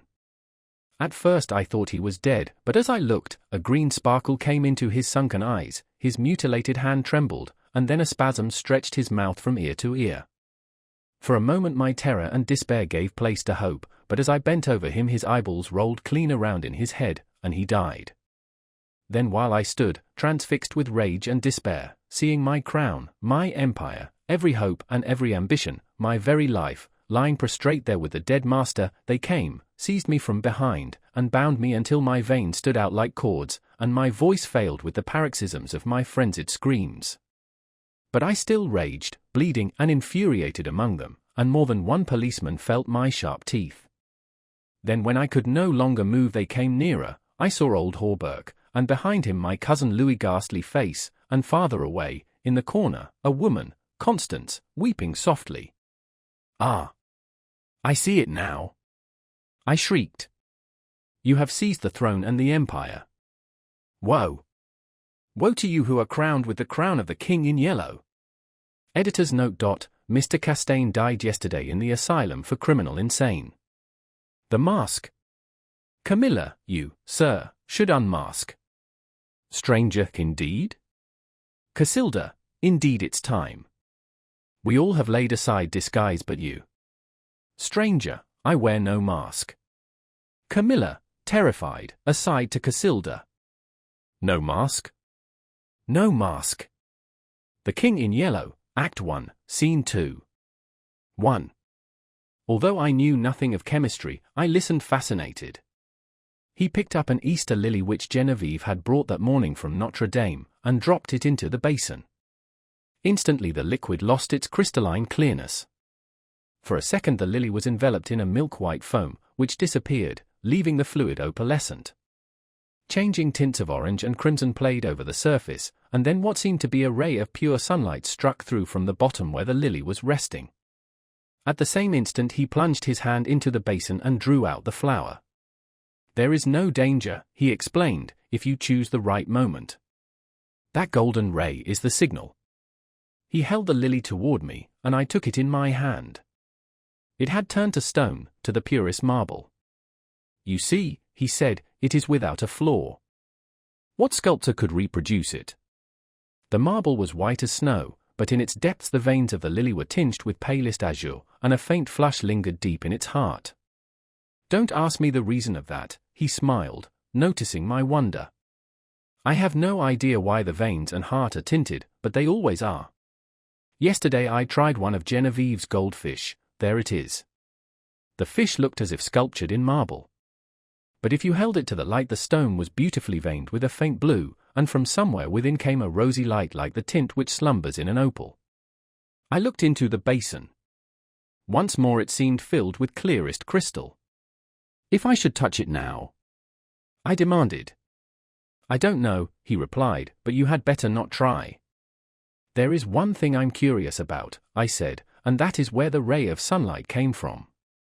"It looked like a sunbeam, true enough," he said. "I don't know, it always comes when I immerse any living thing. Perhaps," he continued, smiling, "perhaps it is the vital spark of the creature escaping to the source from whence it came." I saw he was mocking, and threatened him with a maul stick, but he only laughed and changed the subject. "Stay to lunch. Genevieve will be here directly." "I saw her going to early mass," I said, "and she looked as fresh and sweet as that lily, before you destroyed it."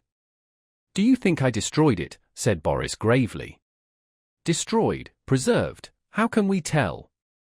We sat in the corner of a studio near his unfinished group of the Fates. He leaned back on the sofa, twirling a sculptor's chisel and squinting at his work. "By the way," he said, "I have finished pointing up that old academic Ariadne, and I suppose it will have to go to the salon. It's all I have ready this year, but after the success that the Madonna brought me I feel ashamed to send a thing like that." The Madonna, an exquisite marble for which Genevieve had sat, had been the sensation of last year's salon. I looked at the Ariadne. It was a magnificent piece of technical work, but I agreed with Boris that the world would expect something better of him than that. Still, it was impossible now to think of finishing in time for the salon, that splendid terrible group half shrouded in the marble behind me. The Fates would have to wait. We were proud of Boris Yvain.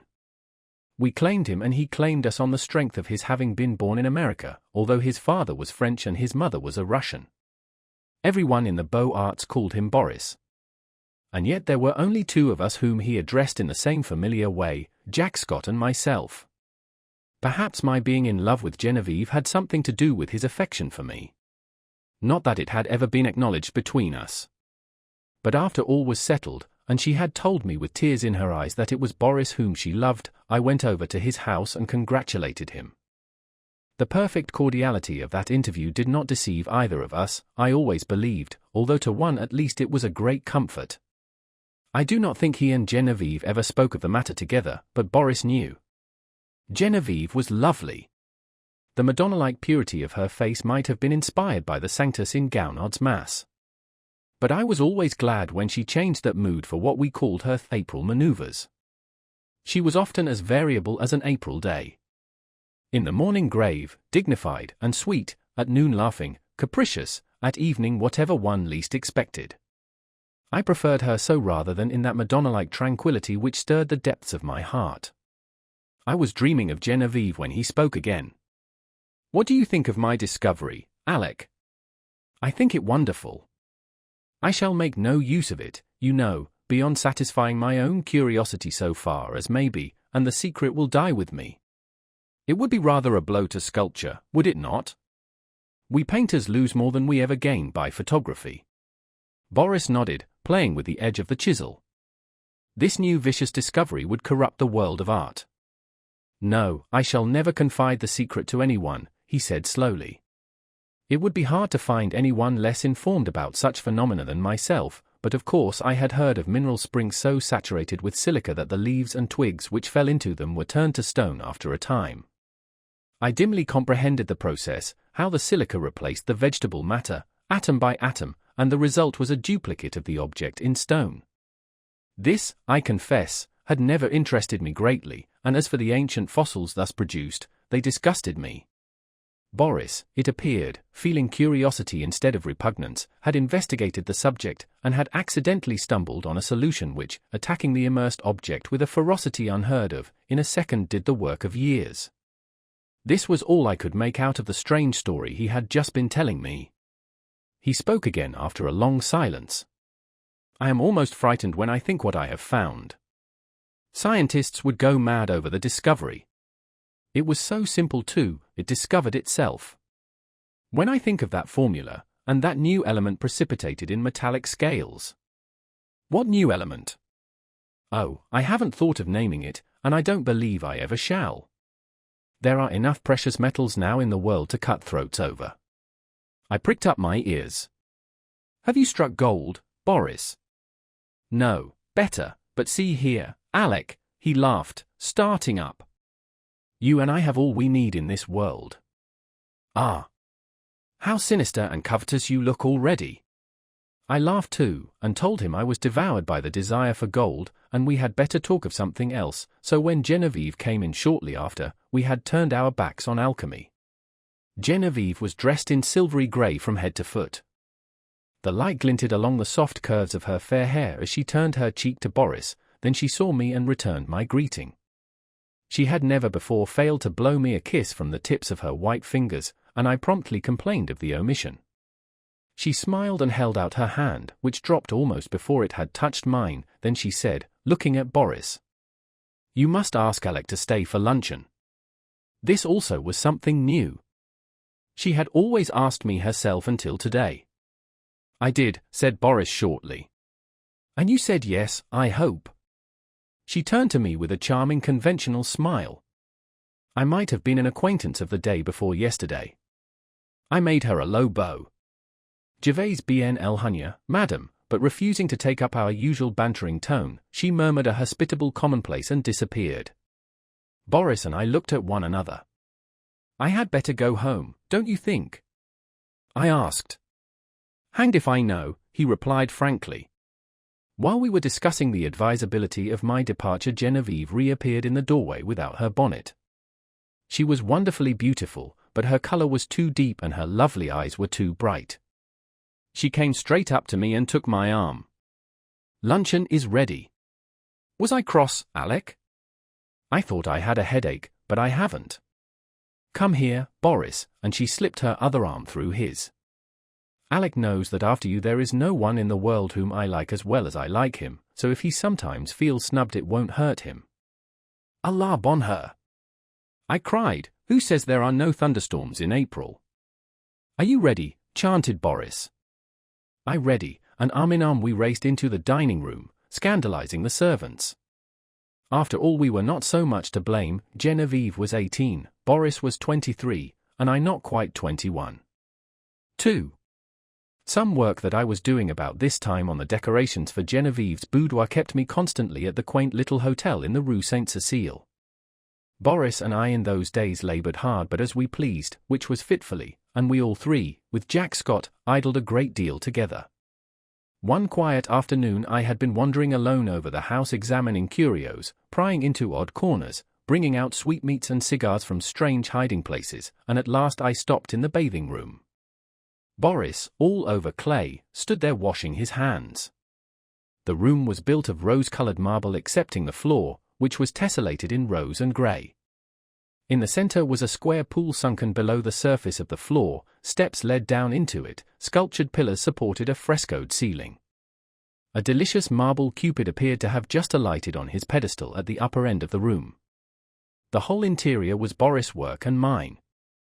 Boris, in his working clothes of white canvas, scraped the traces of clay and red modeling wax from his handsome hands, and coquetted over his shoulder with the Cupid. "I see you," he insisted, "don't try to look the other way and pretend not to see me. You know who made you, little humbug."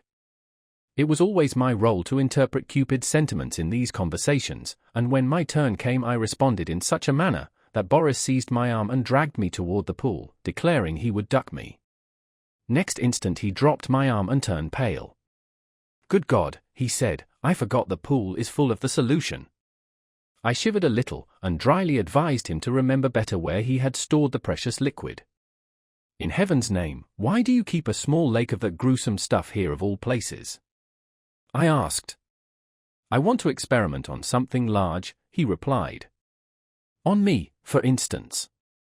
"Ah. That came too close for jesting, but I do want to watch the action of that solution on a more highly organized living body. There is that big white rabbit," he said, following me into the studio.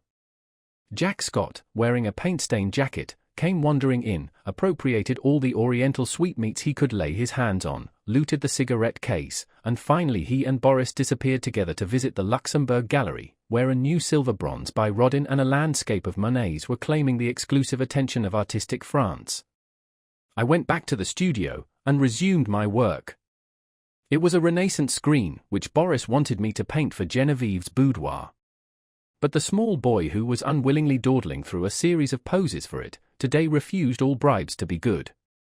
He never rested an instant in the same position, and inside of 5 minutes I had as many different outlines of the little beggar. "Are you posing, or are you executing a song and dance, my friend?" I inquired. "Whichever monsieur pleases," he replied, with an angelic smile. Of course I dismissed him for the day, and of course I paid him for the full time, that being the way we spoil our models. After the young imp had gone, I made a few perfunctory daubs at my work, but was so thoroughly out of humor that it took me the rest of the afternoon to undo the damage I had done, so at last I scraped my palette, stuck my brushes in a bowl of black soap, and strolled into the smoking room. I really believe that, excepting Genevieve's apartments, no room in the house was so free from the perfume of tobacco as this one. It was a queer chaos of odds and ends, hung with threadbare tapestry. A sweet-toned old spinet in good repair stood by the window.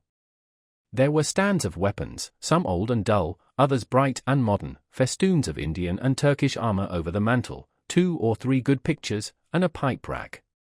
It was here that we used to come for new sensations in smoking. I doubt if any type of pipe ever existed which was not represented in that rack. When we had selected one, we immediately carried it somewhere else and smoked it, for the place was, on the whole, more gloomy and less inviting than any in the house. But this afternoon, the twilight was very soothing, the rugs and skins on the floor looked brown and soft and drowsy, the big couch was piled with cushions. I found my pipe and curled up there for an unaccustomed smoke in the smoking room. I had chosen one with a long flexible stem, and lighting it fell to dreaming. After a while it went out, but I did not stir. I dreamed on and presently fell asleep. I awoke to the saddest music I had ever heard. The room was quite dark, I had no idea what time it was. A ray of moonlight silvered one edge of the old spinet, and the polished wood seemed to exhale the sounds as perfume floats above a box of sandalwood.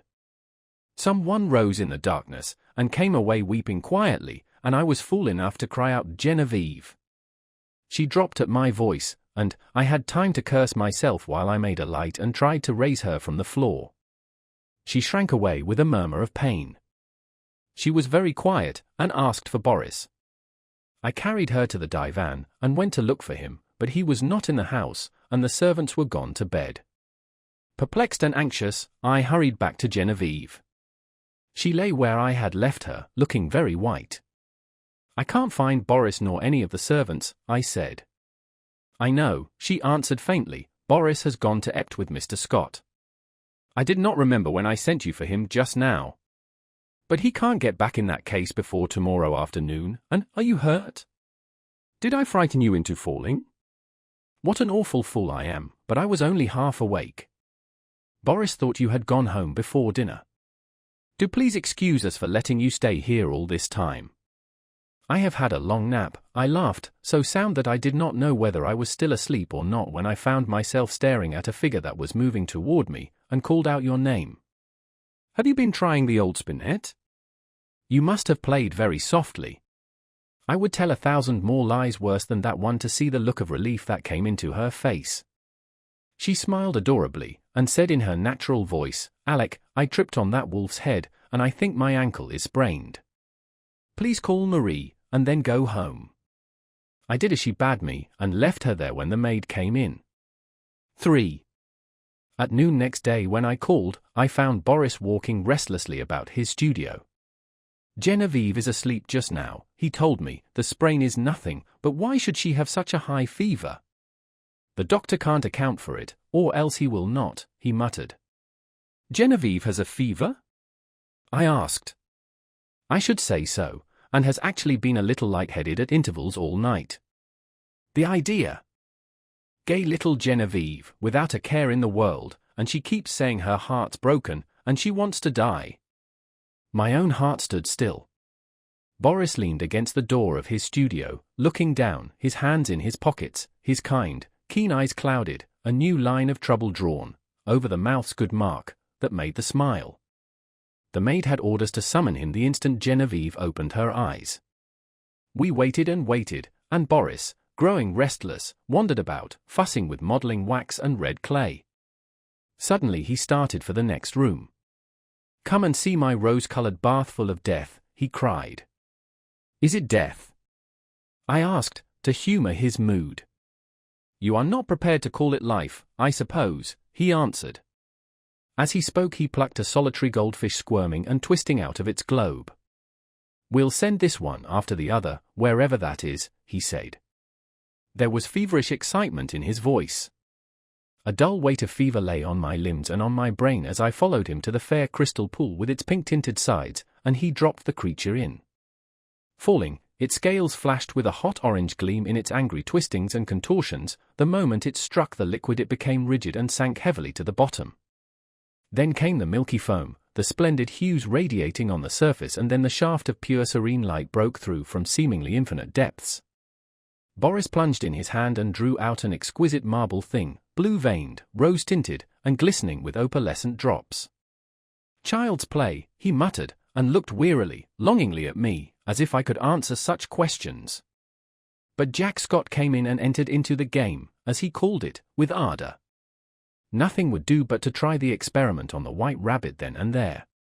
I was willing that Boris should find distraction from his cares, but I hated to see the life go out of a warm, living creature, and I declined to be present.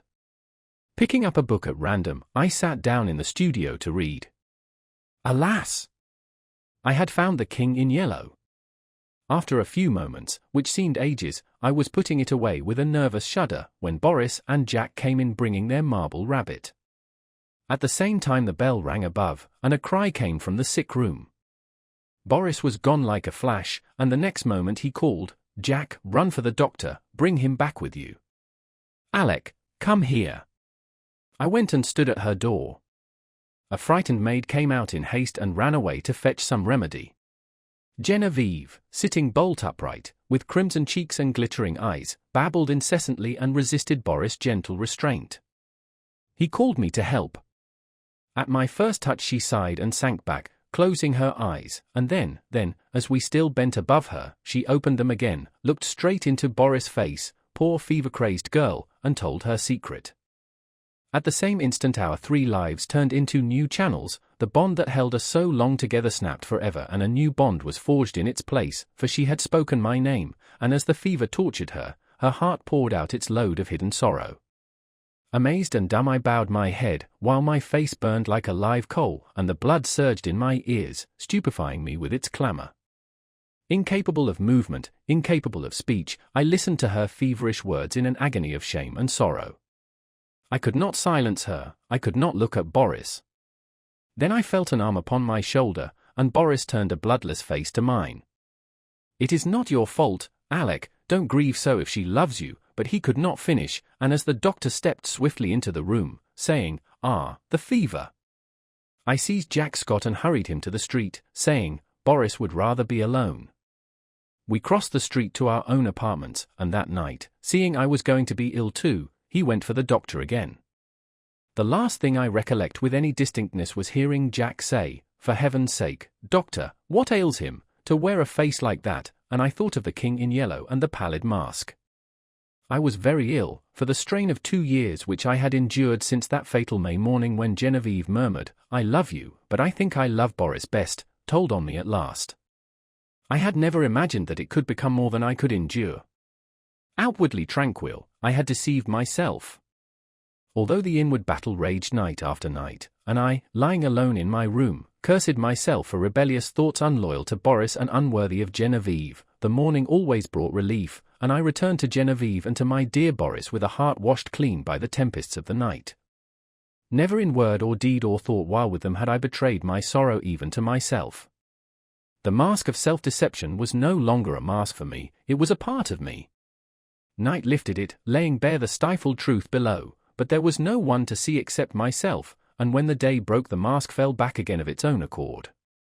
These thoughts passed through my troubled mind as I lay sick, but they were hopelessly entangled with visions of white creatures, heavy as stone, crawling about in Boris' basin, of the wolf's head on the rug, foaming and snapping at Genevieve, who lay smiling beside it. I thought, too, of the king in yellow wrapped in the fantastic colours of his tattered mantle, and that bitter cry of Casilda, "Not upon us, O king, not upon us." Feverishly I struggled to put it from me, but I saw the lake of Hali, thin and blank, without a ripple or wind to stir it, and I saw the towers of Carcosa behind the moon. Aldebaran, the Hyades, Alar, Hasta, glided through the cloud rifts which fluttered and flapped as they passed like the scalloped tatters of the king in yellow. Among all these, one sane thought persisted. It never wavered, no matter what else was going on in my disordered mind, that my chief reason for existing was to meet some requirement of Boris and Genevieve. What this obligation was, its nature, was never clear. Sometimes it seemed to be protection, sometimes support, through a great crisis. Whatever it seemed to be for the time, its weight rested only on me, and I was never so ill or so weak that I did not respond with my whole soul. There were always crowds of faces about me, mostly strange, but a few I recognized, Boris among them. Afterward they told me that this could not have been, but I know that once at least he bent over me. It was only a touch, a faint echo of his voice, then the cloud settled back on my senses, and I lost him, but he did stand there and bend over me once at least. At last, one morning I awoke to find the sunlight falling across my bed, and Jack Scott reading beside me. I had not strength enough to speak aloud, neither could I think, much less remember, but I could smile feebly, as Jack's eye met mine, and when he jumped up and asked eagerly if I wanted anything, I could whisper, "Yes, Boris." Jack moved to the head of my bed, and leaned down to arrange my pillow. I did not see his face, but he answered heartily, "You must wait, Alec, you are too weak to see even Boris." I waited and I grew strong. In a few days I was able to see whom I would, but meanwhile I had thought and remembered. From the moment when all the past grew clear again in my mind, I never doubted what I should do when the time came, and I felt sure that Boris would have resolved upon the same course so far as he was concerned. As for what pertained to me alone, I knew he would see that also as I did. I no longer asked for anyone. I never inquired why no message came from them. Why during the week I lay there, waiting and growing stronger, I never heard their name spoken. Preoccupied with my own searchings for the right way, and with my feeble but determined fight against despair, I simply acquiesced in Jack's reticence, taking for granted that he was afraid to speak of them, lest I should turn unruly and insist on seeing them. Meanwhile I said over and over to myself, how would it be when life began again for us all? We would take up our relations exactly as they were before Genevieve fell ill. Boris and I would look into each other's eyes, and there would be neither rancor nor cowardice nor mistrust in that glance. I would be with them again for a little while in the dear intimacy of their home, and then, without pretext or explanation, I would disappear from their lives forever. Boris would know, Genevieve, the only comfort was that she would never know. It seemed, as I thought it over, that I had found the meaning of that sense of obligation which had persisted all through my delirium, and the only possible answer to it. So, when I was quite ready, I beckoned Jack to me one day, and said, "Jack, I want Boris at once, and take my dearest greeting to Genevieve." When at last he made me understand that they were both dead, I fell into a wild rage that tore all my little convalescent strength to atoms. I raved and cursed myself into a relapse, from which I crawled forth some weeks afterward a boy of 21 who believed that his youth was gone forever. I seemed to be past the capability of further suffering, and one day when Jack handed me a letter and the keys to Boris' house, I took them without a tremor and asked him to tell me all. It was cruel of me to ask him, but there was no help for it, and he leaned wearily on his thin hands to reopen the wound which could never entirely heal. He began very quietly. "Alec, unless you have a clue that I know nothing about, you will not be able to explain any more than what has happened. I suspect that you would rather not hear these details, but you must learn them, else I would spare you the relation. God knows I wish I could be spared the telling. I shall use few words. That day when I left you in the doctor's care and came back to Boris, I found him working on the fates. Genevieve, he said, was sleeping under the influence of drugs. She had been quite out of her mind, he said. He kept on working, not talking any more, and I watched him. Before long, I saw that the third figure of the group, the one looking straight ahead, out over the world, bore his face, not as you ever saw it, but as it looked then and to the end. This is one thing for which I should like to find an explanation, but I never shall. Well, he worked and I watched him in silence, and we went on that way until nearly midnight. Then we heard the door open and shut sharply, and a swift rush in the next room. Boris sprang through the doorway and I followed, but we were too late. She lay at the bottom of the pool, her hands across her breast. Then Boris shot himself through the heart. Jack stopped speaking, drops of sweat stood under his eyes, and his thin cheeks twitched. I carried Boris to his room. Then I went back and let that hellish fluid out of the pool, and turning on all the water, washed the marble clean of every drop. When at length I dared descend the steps, I found her lying there as white as snow. At last, when I had decided what was best to do, I went into the laboratory, and first emptied the solution in the basin into the waste pipe, then I poured the contents of every jar and bottle after it. There was wood in the fireplace, so I built a fire, and breaking the locks of Boris' cabinet I burnt every paper, notebook and letter that I found there. With a mallet from the studio I smashed to pieces all the empty bottles, then loading them into a coal scuttle, I carried them to the cellar and threw them over the red-hot bed of the furnace. 6 times I made the journey, and at last, not a vestige remained of anything which might again aid in seeking for the formula which Boris had found. Then at last I dared call the doctor. He is a good man, and together we struggled to keep it from the public. Without him I never could have succeeded. At last we got the servants paid and sent away into the country, where old Rosier keeps them quiet with stories of Boris and Genevieve's travels in distant lands, from whence they will not return for years. We buried Boris in the little cemetery of Sevries. The doctor is a good creature, and knows when to pity a man who can bear no more. He gave his certificate of heart disease and asked no questions of me. Then, lifting his head from his hands, he said, "Open the letter, Alec, it is for us both." I tore it open. It was Boris' will dated a year before. He left everything to Genevieve, and in case of her dying childless, I was to take control of the house in the Rue Saint-Cécile, and Jack Scott the management at Ept. On our deaths the property reverted to his mother's family in Russia, with the exception of the sculptured marbles executed by himself. These he left to me. The page blurred under our eyes, and Jack got up and walked to the window. Presently he returned and sat down again. I dreaded to hear what he was going to say, but he spoke with the same simplicity and gentleness. Genevieve lies before the Madonna in the marble room. The Madonna bends tenderly above her, and Genevieve smiles back into that calm face that never would have been except for her. His voice broke, but he grasped my hand, saying, "Courage, Alec." Next morning he left for Ept to fulfill his trust. 4. The same evening I took the keys and went into the house I had known so well. Everything was in order, but the silence was terrible. Though I went twice to the door of the marble room, I could not force myself to enter. It was beyond my strength. I went into the smoking room and sat down before the spinet.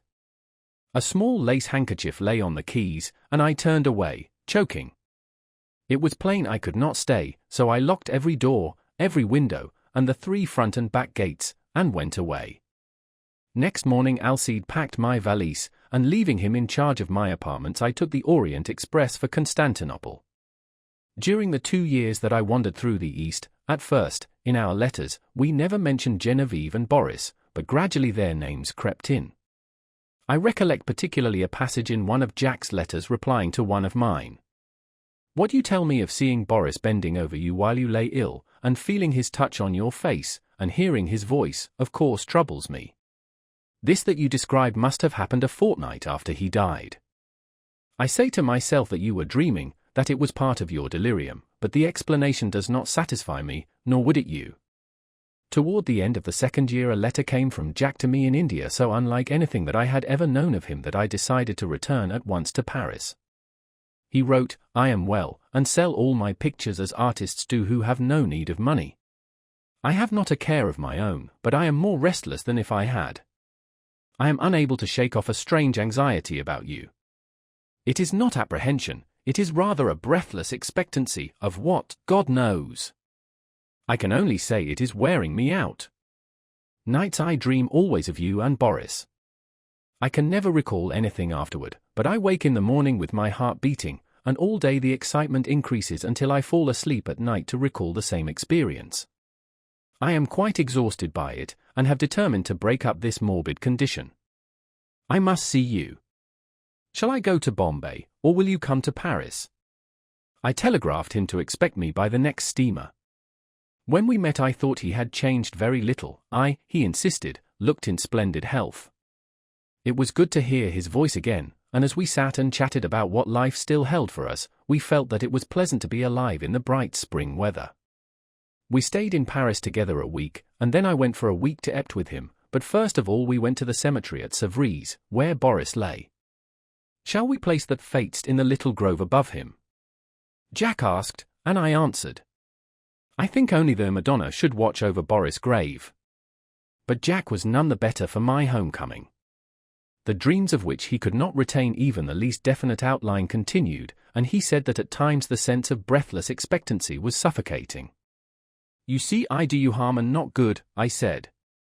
"Try a change without me." So he started alone for a ramble among the Channel Islands, and I went back to Paris. I had not yet entered Boris' house, now mine, since my return, but I knew it must be done. It had been kept in order by Jack, there were servants there, so I gave up my own apartment and went there to live. Instead of the agitation I had feared, I found myself able to paint there tranquilly. I visited all the rooms, all but one. I could not bring myself to enter the marble room where Genevieve lay, and yet I felt the longing growing daily to look upon her face, to kneel beside her. One April afternoon, I lay dreaming in the smoking room, just as I had lain 2 years before, and mechanically I looked among the tawny eastern rugs for the wolf skin. At last I distinguished the pointed ears and flat cruel head, and I thought of my dream where I saw Genevieve lying beside it. The helmet still hung against the threadbare tapestry, among them the old Spanish morion which I remembered Genevieve had once put on when we were amusing ourselves with the ancient bits of mail. I turned my eyes to the spinet, every yellow key seemed eloquent of her caressing hand, and I rose, drawn by the strength of my life's passion to the sealed door of the marble room. The heavy doors swung inward under my trembling hands. Sunlight poured through the window, tipping with gold the wings of Cupid, and lingered like a nimbus over the brows of the Madonna. Her tender face bent in compassion over a marble form so exquisitely pure that I knelt and signed myself. Genevieve lay in the shadow under the Madonna, and yet, through her white arms, I saw the pale azure vein, and beneath her softly clasped hands the folds of her dress were tinged with rose, as if from some faint warm light within her breast. Bending, with a breaking heart, I touched the marble drapery with my lips, then crept back into the silent house. A maid came and brought me a letter, and I sat down in the little conservatory to read it, but as I was about to break the seal, seeing the girl lingering, I asked her what she wanted. She stammered something about a white rabbit that had been caught in the house, and asked what should be done with it. I told her to let it loose in the walled garden behind the house, and opened my letter. It was from Jack, but so incoherent that I thought he must have lost his reason. It was nothing but a series of prayers to me not to leave the house until he could get back. He could not tell me why. There were the dreams, he said. He could explain nothing, but he was sure that I must not leave the house in the Rue Saint-Cécile. As I finished reading I raised my eyes and saw the same maidservant standing in the doorway holding a glass dish in which 2 goldfish were swimming. "Put them back into the tank and tell me what you mean by interrupting me," I said. With a half-suppressed whimper she emptied water and fish into an aquarium at the end of the conservatory, and turning to me asked my permission to leave my service. She said people were playing tricks on her, evidently with a design of getting her into trouble. The marble rabbit had been stolen and a live one had been brought into the house, the 2 beautiful marble fish were gone, and she had just found those common live things flopping on the dining room floor. I reassured her and sent her away, saying I would look about myself. I went into the studio. There was nothing there but my canvases and some casts, except the marble of the Easter lily. I saw it on a table across the room. Then I strode angrily over to it. But the flower I lifted from the table was fresh and fragile and filled the air with perfume. Then suddenly I comprehended, and sprang through the hallway to the marble room. The doors flew open, the sunlight streamed into my face, and through it, in a heavenly glory, the Madonna smiled, as Genevieve lifted her flushed face from her marble couch and opened her sleepy eyes. In the court of the dragon. Oh, thou who burn'st in heart for those who burn. In hell, whose fires thyself shall feed in turn. How long be crying, a mercy on them? God! Why, who art thou to teach and he to learn? In the church of St. Barnaby vespers were over, the clergy left the altar, the little choir boys flocked across the chancel and settled in the stalls. A Swiss in rich uniform marched down the south aisle, sounding his staff at every 4th step on the stone pavement. Behind him came that eloquent preacher and good man, Monseigneur C. My chair was near the chancel rail. I now turned toward the west end of the church. The other people between the altar and the pulpit turned too. There was a little scraping and rustling while the congregation seated itself again. The preacher mounted the pulpit stairs, and the organ voluntary ceased. I had always found the organ playing at St. Barnaby highly interesting. Learned and scientific it was, too much so for my small knowledge, but expressing a vivid if cold intelligence. Moreover, it possessed the French quality of taste. Taste reigned supreme, self-controlled, dignified and reticent. Today, however, from the first chord I had felt a change for the worse, a sinister change. During Vespers it had been chiefly the chancel organ which supported the beautiful choir, but now and again, quite wantonly as it seemed, from the west gallery where the great organ stands, a heavy hand had struck across the church at the serene peace of those clear voices.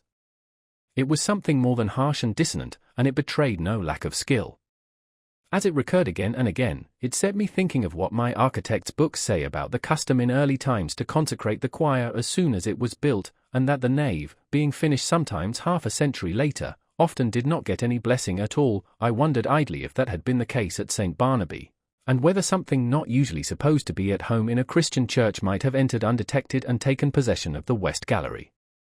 I had read of such things happening, too, but not in works on architecture. Then I remembered that St. Barnaby was not much more than 100 years old, and smiled at the incongruous association of medieval superstitions with that cheerful little piece of 18th-century rococo. But now Vespers were over, and there should have followed a few quiet chords, fit to accompany meditation, while we waited for the sermon. Instead of that, the discord at the lower end of the church broke out with the departure of the clergy, as if now nothing could control it. I belong to those children of an older and simpler generation who do not love to seek for psychological subtleties in art, and I have ever refused to find in music anything more than melody and harmony, but I felt that in the labyrinth of sounds now issuing from that instrument there was something being hunted. Up and down the pedals chased him, while the manuals blared approval. Poor devil! Whoever he was, there seemed small hope of escape. My nervous annoyance changed to anger. Who was doing this? How dare he play like that in the midst of divine service? I glanced at the people near me, and not one appeared to be in the least disturbed. The placid brows of the kneeling nuns, still turned towards the altar, lost none of their devout abstraction under the pale shadow of their white headdress. The fashionable lady beside me was looking expectantly at Monseigneur C. For all her face betrayed, the organ might have been singing an Ave Maria. But now, at last, the preacher had made the sign of the cross, and commanded silence. I turned to him gladly. Thus far I had not found the rest I had counted on when I entered St. Barnaby that afternoon. I was worn out by 3 nights of physical suffering and mental trouble. The last had been the worst, and it was an exhausted body, and a mind benumbed and yet acutely sensitive, which I had brought to my favorite church for healing. For I had been reading The King in Yellow.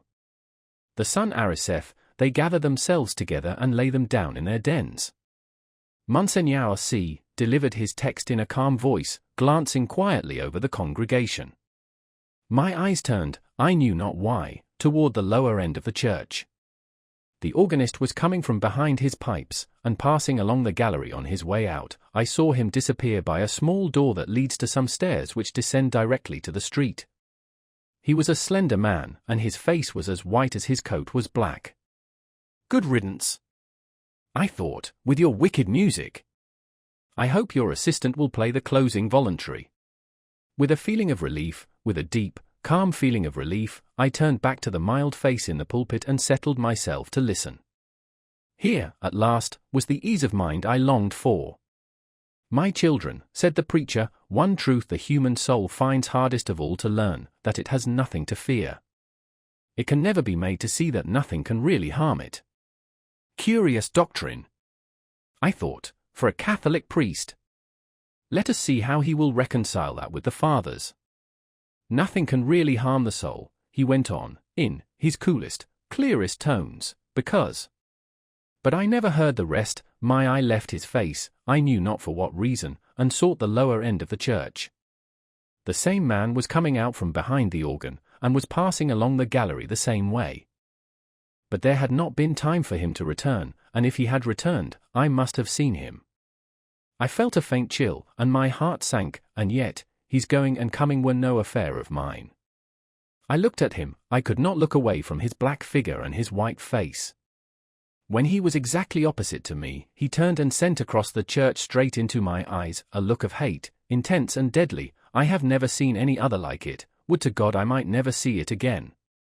Then he disappeared by the same door through which I had watched him depart less than 60 seconds before. I sat and tried to collect my thoughts. My first sensation was like that of a very young child badly hurt, when it catches its breath before crying out. To suddenly find myself the object of such hatred was exquisitely painful, and this man was an utter stranger. Why should he hate me so, me, whom he had never seen before? For the moment all other sensation was merged in this one pang, even fear was subordinate to grief, and for that moment I never doubted, but in the next I began to reason, and a sense of the incongruous came to my aid. As I have said, St. Barnaby is a modern church. It is small and well lighted, one sees all over it almost at a glance. The organ gallery gets a strong white light from a row of long windows in the clerestory, which have not even coloured glass. The pulpit being in the middle of the church, it followed that, when I was turned toward it, whatever moved at the west end could not fail to attract my eye. When the organist passed, it was no wonder that I saw him. I had simply miscalculated the interval between his first and his second passing. He had come in that last time by the other side door. As for the look which had so upset me, there had been no such thing, and I was a nervous fool.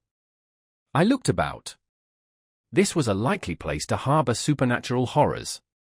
That clear-cut, reasonable face of Monseigneur C., his collected manner and easy, graceful gestures, were they not just a little discouraging to the notion of a gruesome mystery?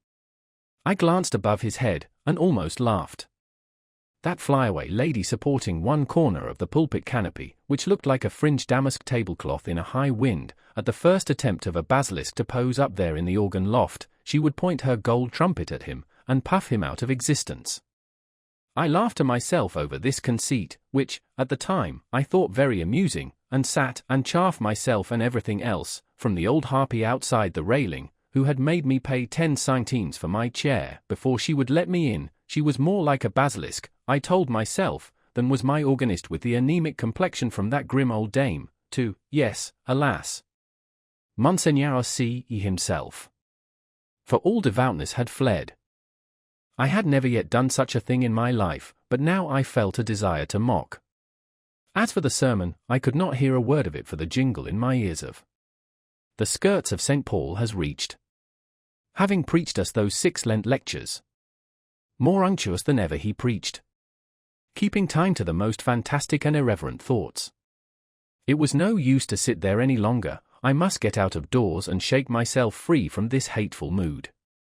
I knew the rudeness I was committing, but still I rose and left the church. A spring sun was shining on the Rue Saint-Honoré, as I ran down the church steps.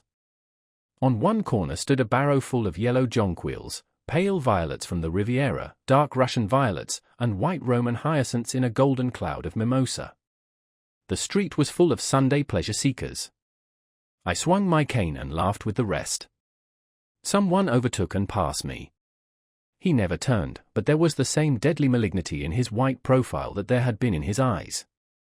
I watched him as long as I could see him.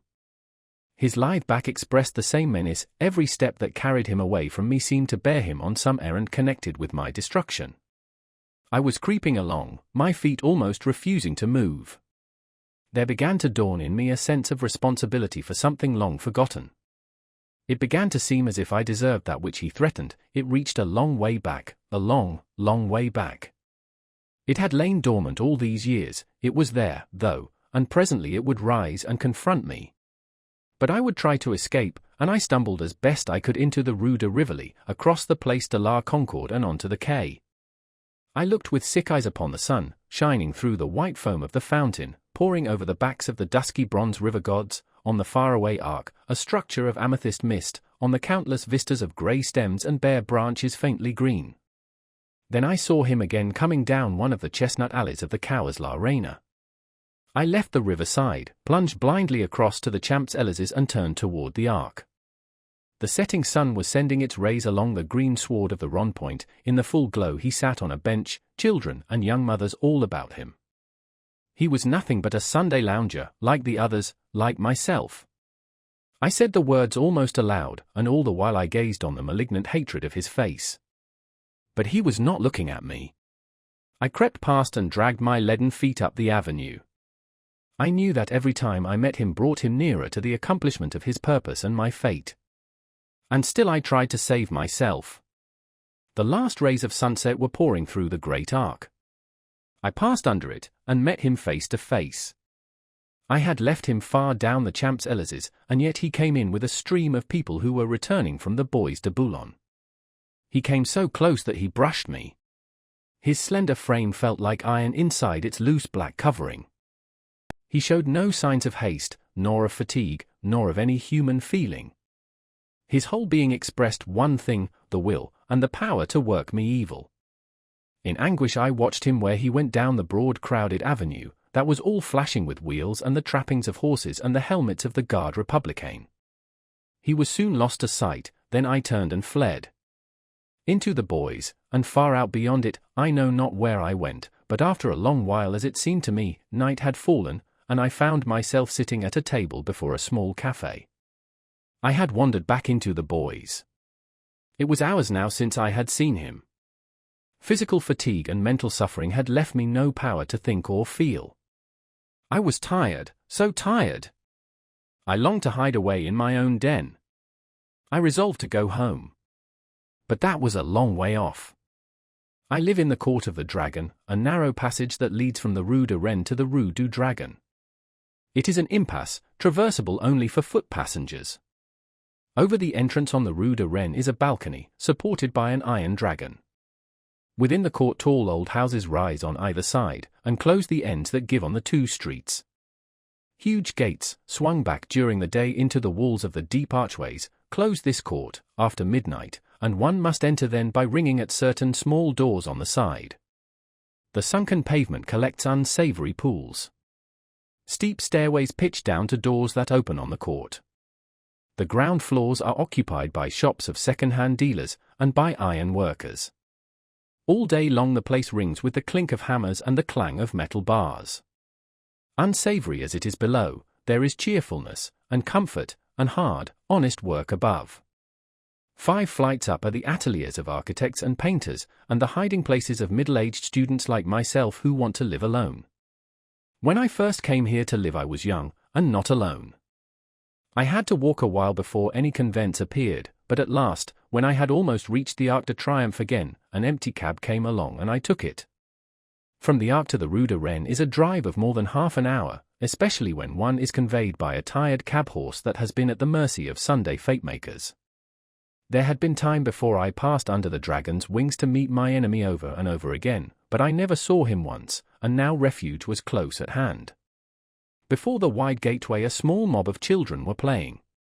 Our concierge and his wife walked among them, with their black poodle, keeping order. Some couples were waltzing on the sidewalk. I returned their greetings and hurried in. All the inhabitants of the court had trooped out into the street. The place was quite deserted, lighted by a few lanterns hung high up, in which the gas burned dimly. My apartment was at the top of a house, halfway down the court, reached by a staircase that descended almost into the street, with only a bit of passageway intervening. I set my foot on the threshold of the open door. The friendly old ruinous stairs rose before me, leading up to rest and shelter. Looking back over my right shoulder, I saw him, 10 paces off. He must have entered the court with me. He was coming straight on, neither slowly, nor swiftly, but straight on to me. And now he was looking at me. For the first time since our eyes encountered across the church they met now again, and I knew that the time had come. Retreating backward, down the court, I faced him. I meant to escape by the entrance on the Rue du Dragon. His eyes told me that I never should escape. It seemed ages while we were going, I retreating, he advancing, down the court in perfect silence, but at last I felt the shadow of the archway, and the next step brought me within it. I had meant to turn here and spring through into the street. But the shadow was not that of an archway, it was that of a vault. The great doors on the Rue du Dragon were closed. I felt this by the blackness which surrounded me, and at the same instant I read it in his face. How his face gleamed in the darkness, drawing swiftly nearer. The deep vaults, the huge closed doors, their cold iron clamps were all on his side. The thing which he had threatened had arrived. It gathered and bore down on me from the fathomless shadows. The point from which it would strike was his infernal eyes. Hopeless, I set my back against the barred doors and defied him. There was a scraping of chairs on the stone floor, and a rustling as the congregation rose. I could hear the Swiss's staff in the south aisle, preceding Monseigneur C. to the sacristy. The kneeling nuns, roused from their devout abstraction, made their reverence and went away. The fashionable lady, my neighbor, rose also, with graceful reserve. As she departed her glance just flitted over my face in disapproval. Half dead, or so it seemed to me, yet intensely alive to every trifle, I sat among the leisurely moving crowd, then rose too and went toward the door. I had slept through the sermon. Had I slept through the sermon? I looked up and saw him passing along the gallery to his place. Only his side I saw. The thin bent arm in its black covering looked like one of those devilish, nameless instruments which lie in the disused torture chambers of medieval castles. But I had escaped him, though his eyes had said I should not. Had I escaped him? That which gave him the power over me came back out of oblivion, where I had hoped to keep it. For I knew him now. Death and the awful abode of lost souls, whither my weakness long ago had sent him, they had changed him for every other eye, but not for mine. I had recognized him almost from the first. I had never doubted what he was come to do, and now I knew while my body sat safe in the cheerful little church, he had been hunting my soul in the court of the dragon. I crept to the door. The organ broke out overhead with a blare. A dazzling light filled the church, blotting the altar from my eyes. The people faded away, the arches, the vaulted roof vanished. I raised my seared eyes to the fathomless glare, and I saw the black stars hanging in the heavens, and the wet winds from the lake of Hali chilled my face. And now, far away, over leagues of tossing cloud waves, I saw the moon dripping with spray, and beyond, the towers of Carcosa rose behind the moon. Death and the awful abode of lost souls, whither my weakness long ago had sent him, had changed him for every other eye but mine. And now I heard his voice, rising, swelling, thundering through the flaring light, and as I fell, the radiance increasing, poured over me in waves of flame.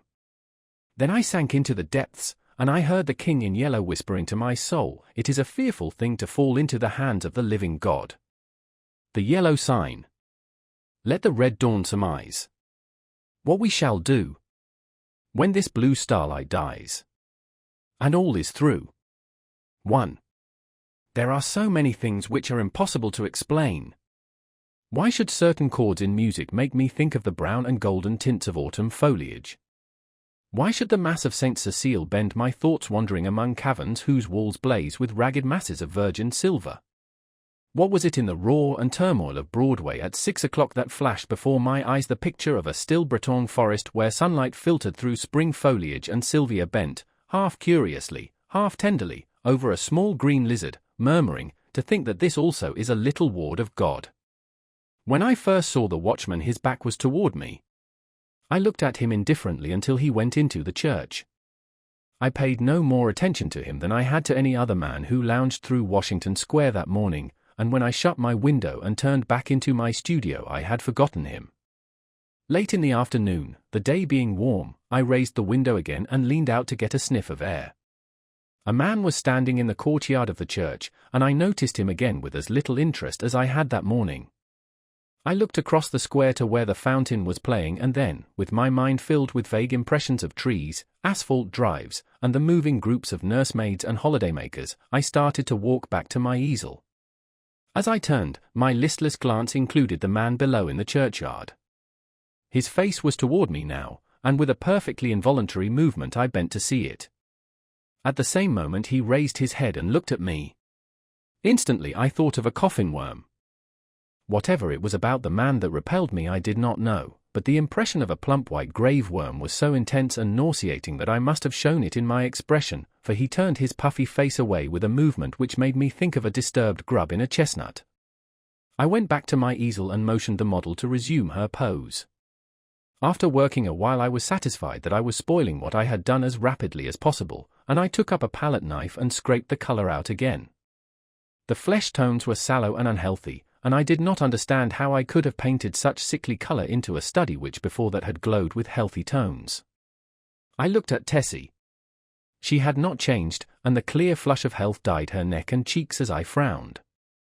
"Is it something I've done?" she said. "No, I've made a mess of this arm, and for the life of me I can't see how I came to paint such mud as that into the canvas," I replied. "Don't I pose well?" she insisted. "Of course, perfectly." "Then it's not my fault." "No. It's my own." "I am very sorry," she said. I told her she could rest while I applied rag and turpentine to the plague spot on my canvas, and she went off to smoke a cigarette and look over the illustrations in the Courrier Français. I did not know whether it was something in the turpentine or a defect in the canvas, but the more I scrubbed the more that gangrene seemed to spread. I worked like a beaver to get it out, and yet the disease appeared to creep from limb to limb of the study before me. Alarmed, I strove to arrest it, but now the color on the breast changed and the whole figure seemed to absorb the infection as a sponge soaks up water. Vigorously I plied palette knife, turpentine, and scraper, thinking all the time what a séance I should hold with Duval who had sold me the canvas, but soon I noticed that it was not the canvas which was defective nor yet the colors of Edward. It must be the turpentine, I thought angrily, or else my eyes have become so blurred and confused by the afternoon light that I can't see straight. I called Tessie, the model. She came and leaned over my chair blowing rings of smoke into the air. "What have you been doing to it?" she exclaimed. "Nothing," I growled. "It must be this turpentine." "What a horrible color it is now," she continued. "Do you think my flesh resembles green cheese?" "No, I don't," I said angrily. "Did you ever know me to paint like that before?" "No, indeed." "Well, then. It must be the turpentine, or something," she admitted. She slipped on a Japanese robe and walked to the window. I scraped and rubbed until I was tired, and finally picked up my brushes and hurled them through the canvas with a forcible expression, the tone alone of which reached Tess's ears. Nevertheless she promptly began, "That's it. Swear and act silly and ruin your brushes. You have been 3 weeks on that study, and now look. What's the good of ripping the canvas?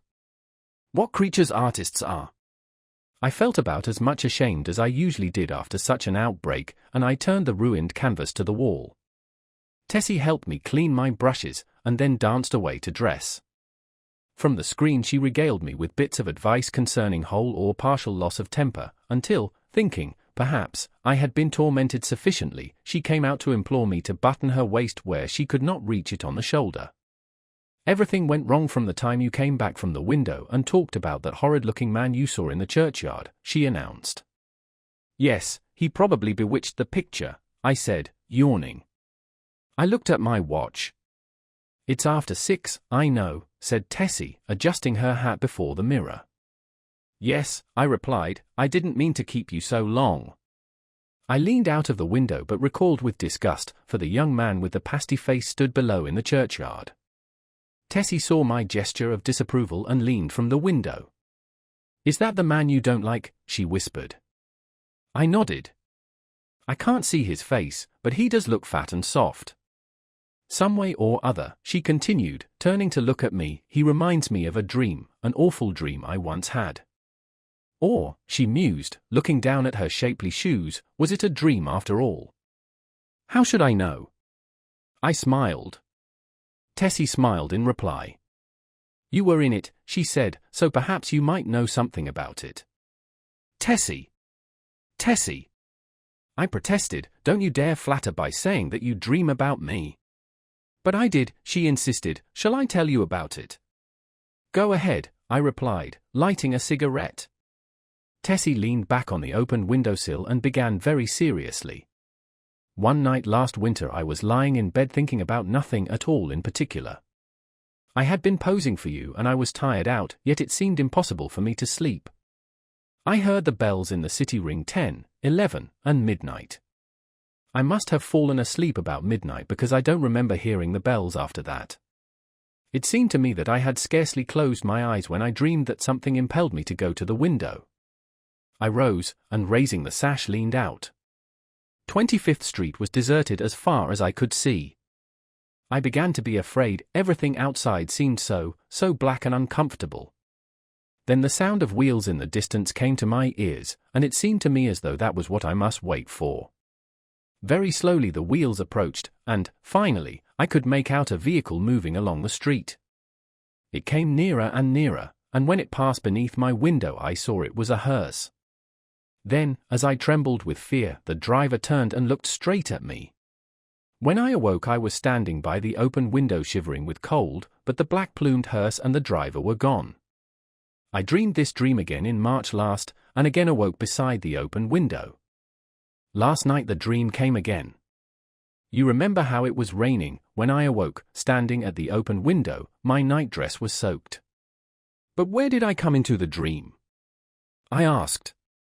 You were in the coffin, but you were not dead. In the coffin? Yes. How did you know?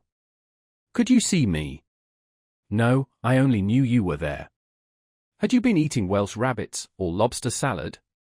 I began, laughing, but the girl interrupted me with a frightened cry. Hello. What's up? I said, as she shrank into the embrasure by the window. The man below in the churchyard, he drove the hearse. Nonsense, I said, but Tess's eyes were wide with terror. I went to the window and looked out. The man was gone. Come, Tessie, I urged, don't be foolish. You have posed too long, you are nervous. Do you think I could forget that face? She murmured. 3 times I saw the hearse pass below my window, and every time the driver turned and looked up at me. Oh, his face was so white and soft. It looked dead, it looked as if it had been dead a long time. I induced the girl to sit down and swallow a glass of marsala. Then I sat down beside her, and tried to give her some advice. Look here, Tessie, I said, you go to the country for a week or 2, and you'll have no more dreams about hearses. You pose all day, and when night comes your nerves are upset. You can't keep this up.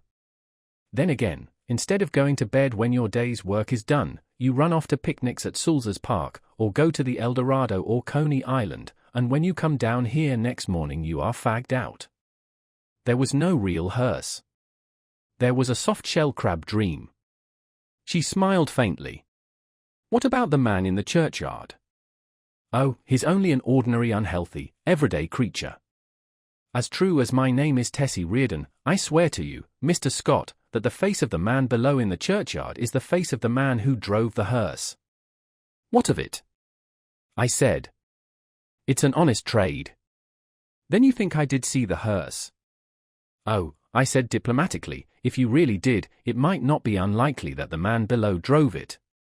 There is nothing in that. Tessie rose, unrolled her scented handkerchief, and taking a bit of gum from a knot in the hem, placed it in her mouth. Then drawing on her glove she offered me her hand, with a frank, "Good night, Mr. Scott," and walked out. 2.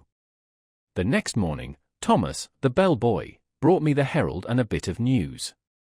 The church next door had been sold. I thanked heaven for it, not that being a Catholic I had any repugnance for the congregation next door, but because my nerves were shattered by a blatant exhorter, whose every word echoed through the aisle of the church as if it had been my own rooms, and who insisted on his RS with a nasal persistence which revolted my every instinct. Then, too, there was a fiend in human shape, an organist, who reeled off some of the grand old hymns with an interpretation of his own, and I longed for the blood of a creature who could play the doxology with an amendment of minor chords which one hears only in a quartet of very young undergraduates. I believe the minister was a good man, but when he bellowed, and the Lorard said unto Moses, "The Lord is a man of war, the Lord is his name. My wrath shall wax hot and I will kill you with the sword," I wondered how many centuries of purgatory it would take to atone for such a sin. "Who bought the property?" I asked Thomas. "Nobody that I knows, sir. They do say the gent what owns this a Milton Flats was looking at it. Might be a building a more studios." I walked to the window. The young man with the unhealthy face stood by the churchyard gate, and at the mere sight of him the same overwhelming repugnance took possession of me. "By the way, Thomas," I said, "who is that fellow down there?" Thomas sniffed. "That there worm, sir. Night watchman of the church, sir. Makes me tired sitting out all night on them steps and looking at you insultin' at like. I'd a punched his head, sir, beg pardon, sir." "Go on, Thomas." "One night a coming home with Ari, the other English boy, I seized him a sitting there on them steps. We had Molly and Jen with us, sir, the two girls on the tray service, and looks so insultin' at us that I up and says, 'What you looking at, you fat slug?' 'Beg pardon, sir, but that's of I says, sir. Then don't say nothing and I says, 'Come out and I'll punch that pud in her head.' Then I opens the gate and goes in, but don't say nothing, only looks insultin' like. Then I hits him one, but, his head was that cold and mushy you'd sicken you to touch him." "What did he do then?" I asked curiously. "Him? Nothing. And you, Thomas?" The young fellow flushed with embarrassment and smiled uneasily. "Mr. Scott, sir, I ain't no coward, and I can't make it out at all why I run. I was in the 5th Lancers, sir, bugler at Tel El Keba, and I was shot by the Wells." "You don't mean to say you ran away?" "Yes, sir, I run." "Why?" "That's just what I want to know, sir. I grabbed Molly and run, and the rest was as frightened as I." "But what were they frightened at?" Thomas refused to answer for a while, but now my curiosity was aroused about the repulsive young man below and I pressed him. 3 years' sojourn in America had not only modified Thomas' Cockney dialect but had given him the American's fear of ridicule. "You won't believe me, Mr. Scott, sir." "Yes, I will." "You will laugh at me, sir." "Nonsense." He hesitated. "Well, sir, it's good's truth that when I hit him he grabbed me wrists, sir, and when I twisted his soft, mushy fist one of his fingers come off in me and—" The utter loathing and horror of Thomas' face must have been reflected in my own, for he added, "It's awful, and now when I see him I just go away. He makes me ill." When Thomas had gone I went to the window. The man stood beside the church railing with both hands on the gate, but I hastily retreated to my easel again, sickened and horrified, for I saw that the middle finger of his right hand was missing. At 9 o'clock Tessie appeared and vanished behind the screen with a merry "Good morning, Mr. Scott." When she had reappeared and taken her pose upon the model stand I started a new canvas, much to her delight. She remained silent as long as I was on the drawing, but as soon as the scrape of the charcoal ceased and I took up my fixative she began to chatter. "Oh, I had such a lovely time last night. We went to Tony Pastor's." "Who are we?" I demanded. "Oh, Maggie, you know, Mr. White's model, and Pinky McCormick. We call her Pinky because she's got that beautiful red hair you artists like so much, and Lizzie Burke." I sent a shower of spray from the fixative over the canvas, and said, Well, go on. We saw Kelly and Baby Barnes the skirt dancer and all the rest. I made a mash. Then you have gone back on me, Tessie. She laughed and shook her head. He's Lizzie Burke's brother, Ed. He's a perfect gentleman. I felt constrained to give her some parental advice concerning mashing, which she took with a bright smile. Oh, I can take care of a strange mash, she said, examining her chewing gum, but Ed is different. Lizzie is my best friend. Then she related how Ed had come back from the stocking mill in Lowell, Massachusetts, to find her and Lizzie grown up, and what an accomplished young man he was, and how he thought nothing of squandering $50 for ice cream and oysters to celebrate his entry as clerk into the woolen department of Macy's. Before she finished I began to paint, and she resumed the pose, smiling and chattering like a sparrow. By noon I had the study fairly well rubbed in and Tessie came to look at it. That's better, she said. I thought so too, and ate my lunch with a satisfied feeling that all was going well. Tessie spread her lunch on a drawing table opposite me and we drank our claret from the same bottle and lighted our cigarettes from the same match. I was very much attached to Tessie. I had watched her shoot up into a slender but exquisitely formed woman from a frail, awkward child. She had posed for me during the last 3 years, and among all my models she was my favorite. It would have troubled me very much indeed had she become tough or fly, as the phrase goes, but I never noticed any deterioration of her manner, and felt at heart that she was all right. She and I never discussed morals at all, and I had no intention of doing so, partly because I had none myself, and partly because I knew she would do what she liked in spite of me. Still I did hope she would steer clear of complications, because I wished her well, and then also I had a selfish desire to retain the best model I had. I knew that mashing, as she termed it, had no significance with girls like Tessie, and that such things in America did not resemble in the least the same things in Paris. Yet, having lived with my eyes open, I also knew that somebody would take Tessie away some day, in one manner or another, and though I professed to myself that marriage was nonsense, I sincerely hoped that, in this case, there would be a priest at the end of the vista. I am a Catholic. When I listen to High Mass, when I sign myself, I feel that everything, including myself, is more cheerful, and when I confess, it does me good. A man who lives as much alone as I do, must confess to somebody. Then, again, Sylvia was Catholic, and it was reason enough for me. But I was speaking of Tessie, which is very different. Tessie also was Catholic and much more devout than I, so, taking it all in all, I had little fear for my pretty model until she should fall in love. But then I knew that fate alone would decide her future for her, and I prayed inwardly that fate would keep her away from men like me and throw into her path nothing but Ed Burke's and Jimmy McCormick's, bless her sweet face. Tessie sat blowing rings of smoke up to the ceiling and tinkling the ice in her tumbler. Do you know that I also had a dream last night? I observed. Not about that man, she laughed. Exactly. A dream similar to yours, only much worse. It was foolish and thoughtless of me to say this, but you know how little tact the average painter has. I must have fallen asleep about 10 o'clock, I continued, and after a while I dreamt that I awoke. So plainly did I hear the midnight bells, the wind in the tree branches, and the whistle of steamers from the bay, that even now I can scarcely believe I was not awake. I seemed to be lying in a box which had a glass cover. Dimly I saw the street lamps as I passed, for I must tell you, Tessie, the box in which I reclined appeared to lie in a cushioned wagon which jolted me over a stony pavement. After a while I became impatient and tried to move, but the box was too narrow. My hands were crossed on my breast, so I could not raise them to help myself. I listened and then tried to call. My voice was gone. I could hear the trample of the horses attached to the wagon, and even the breathing of the driver. Then another sound broke upon my ears like the raising of a window sash. I managed to turn my head a little, and found I could look, not only through the glass cover of my box, but also through the glass panes in the side of the covered vehicle. I saw houses, empty and silent, with neither light nor life about any of them excepting one.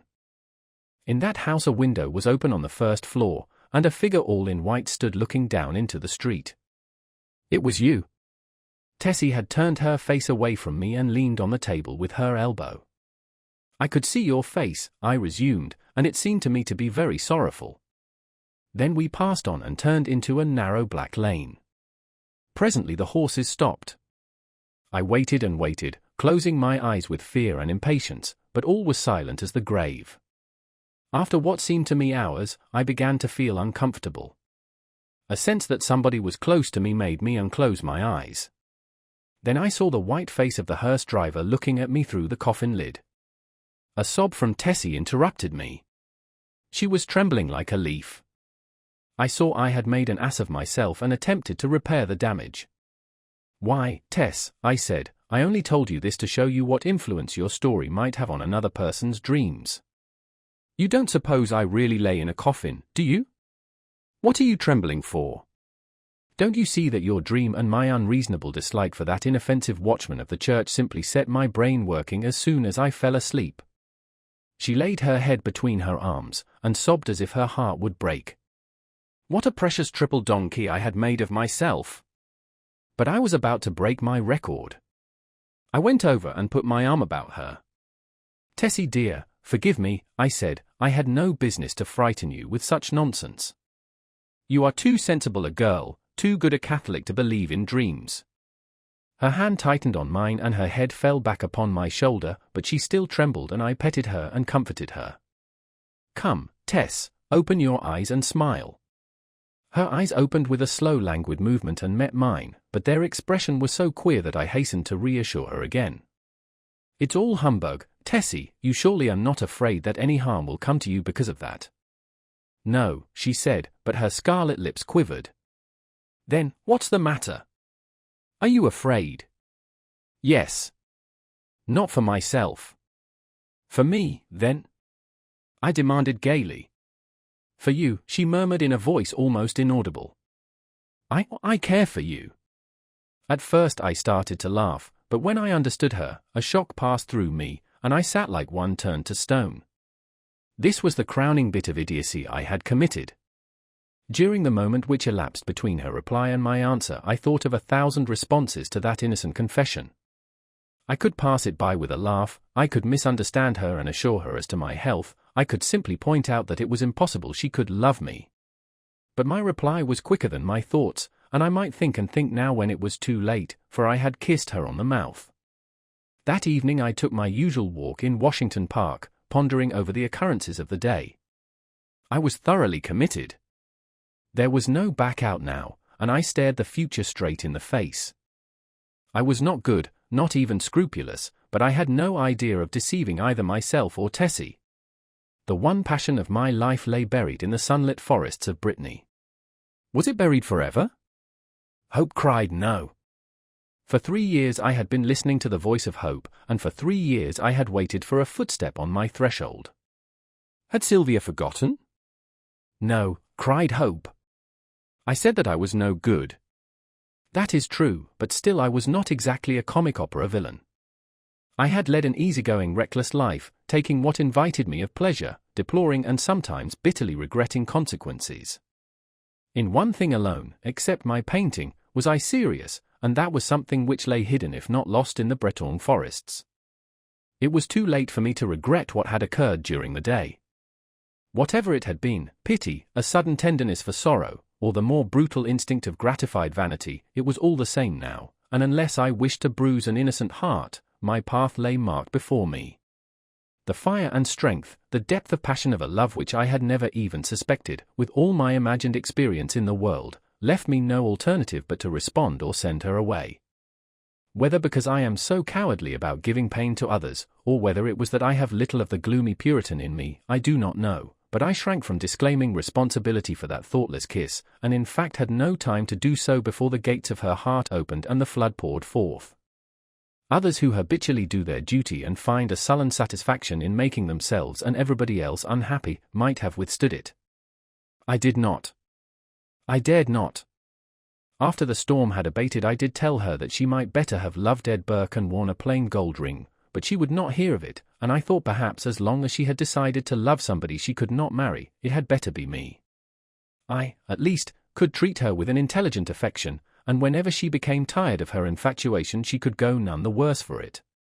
For I was decided on that point although I knew how hard it would be.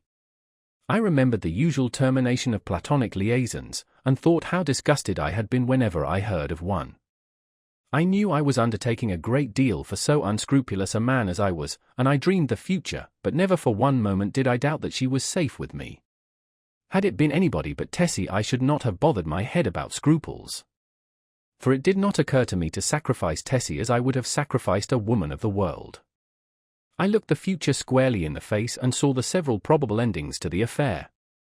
She would either tire of the whole thing, or become so unhappy that I should have either to marry her or go away. If I married her, we would be unhappy. I with a wife unsuited to me, and she with a husband unsuitable for any woman. For my past life could scarcely entitle me to marry. If I went away, she might either fall ill, recover, and marry some Eddie Burke, or she might recklessly or deliberately go and do something foolish. On the other hand, if she tired of me, then her whole life would be before her with beautiful vistas of Eddie Burkes and marriage rings and twins and Harlem flats and heaven knows what. As I strolled along through the trees by the Washington Arch, I decided that she should find a substantial friend in me, anyway, and the future could take care of itself. Then I went into the house and put on my evening dress, for the little faintly perfumed note on my dresser said, "Have a cab at the stage door at 11, and the note was signed Edith Carmichael, Metropolitan Theatre. I took supper that night, or rather we took supper, Miss Carmichael and I, at Sir Laurie's, and the dawn was just beginning to gild the cross on the Memorial Church as I entered Washington Square after leaving Edith at the Brunswick.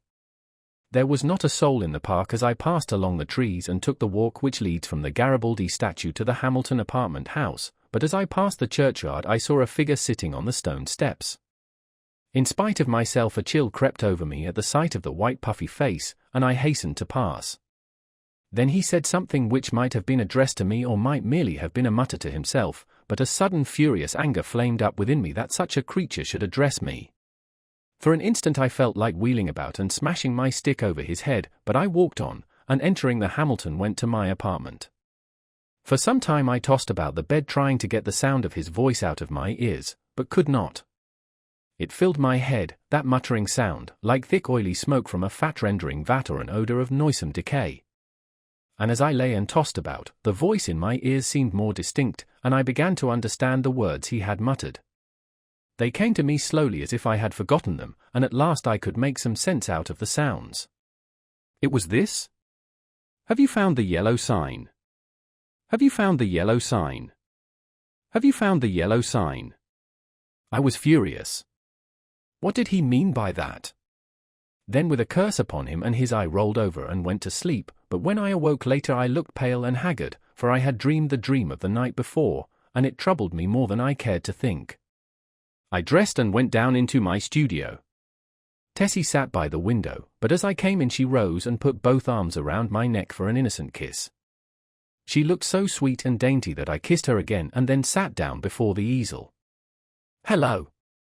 Where's the study I began yesterday?" I asked. Tessie looked conscious, but did not answer. I began to hunt among the piles of canvases, saying, "Hurry up, Tess, and get ready, we must take advantage of the morning light." When at last I gave up the search among the other canvases and turned to look around the room for the missing study, I noticed Tessie standing by the screen with her clothes still on.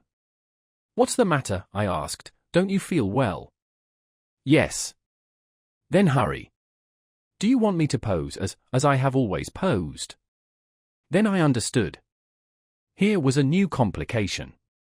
I had lost, of course, the best nude model I had ever seen. I looked at Tessie.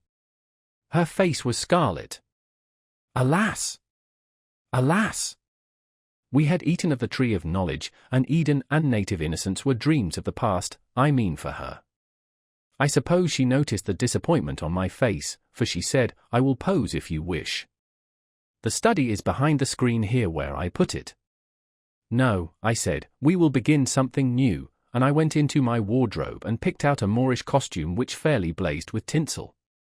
It was a genuine costume, and Tessie retired to the screen with it enchanted. When she came forth again I was astonished.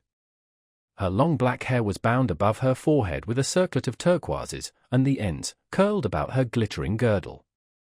Her feet were encased in the embroidered pointed slippers, and the skirt of her costume, curiously wrought with arabesques in silver, fell to her ankles.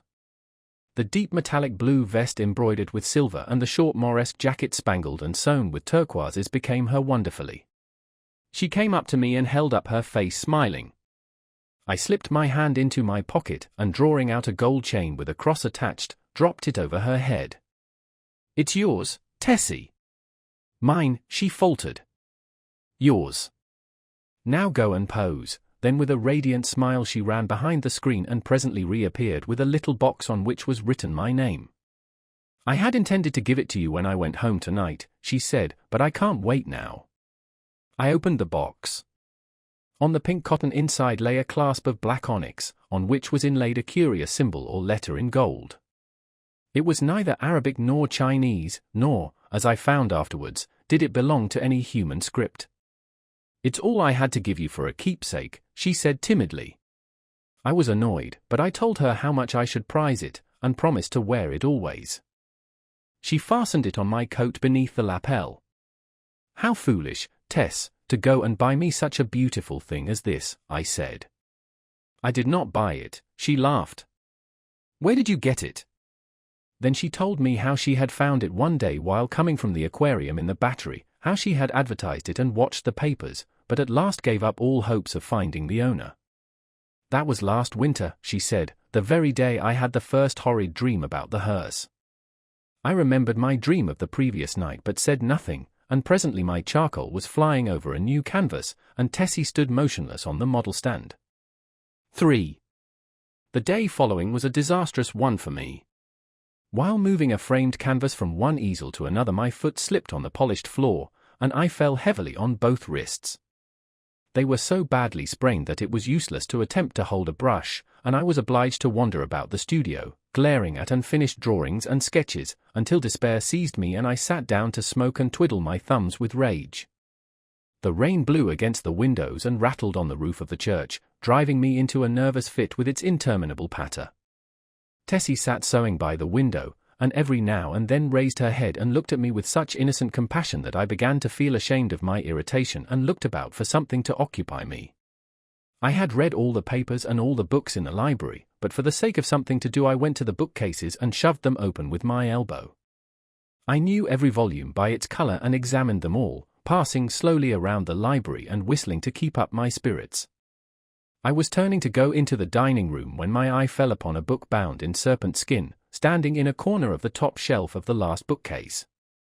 I did not remember it, and from the floor could not decipher the pale lettering on the back, so I went to the smoking room and called Tessie. She came in from the studio and climbed up to reach the book. "What is it?" I asked. "The King in Yellow." I was dumbfounded. Who had placed it there? How came it in my rooms? I had long ago decided that I should never open that book, and nothing on earth could have persuaded me to buy it. Fearful lest curiosity might tempt me to open it, I had never even looked at it in bookstores. If I ever had had any curiosity to read it, the awful tragedy of young Castaigne, whom I knew, prevented me from exploring its wicked pages. I had always refused to listen to any description of it, and indeed, nobody ever ventured to discuss the second part aloud, so I had absolutely no knowledge of what those leaves might reveal. I stared at the poisonous mottled binding as I would at a snake. "Don't touch it, Tessie," I said, "come down." Of course my admonition was enough to arouse her curiosity, and before I could prevent it she took the book and, laughing, danced off into the studio with it. I called to her, but she slipped away with a tormenting smile at my helpless hands, and I followed her with some impatience. "Tessie!" I cried, entering the library, "listen, I am serious. Put that book away. I do not wish you to open it." The library was empty. I went into both drawing rooms, then into the bedrooms, laundry, kitchen, and finally returned to the library and began a systematic search. She had hidden herself so well that it was half an hour later when I discovered her crouching white and silent by the latticed window in the storeroom above. At the first glance I saw she had been punished for her foolishness. The King in Yellow lay at her feet, but the book was open at the second part. I looked at Tessie and saw it was too late. She had opened The King in Yellow.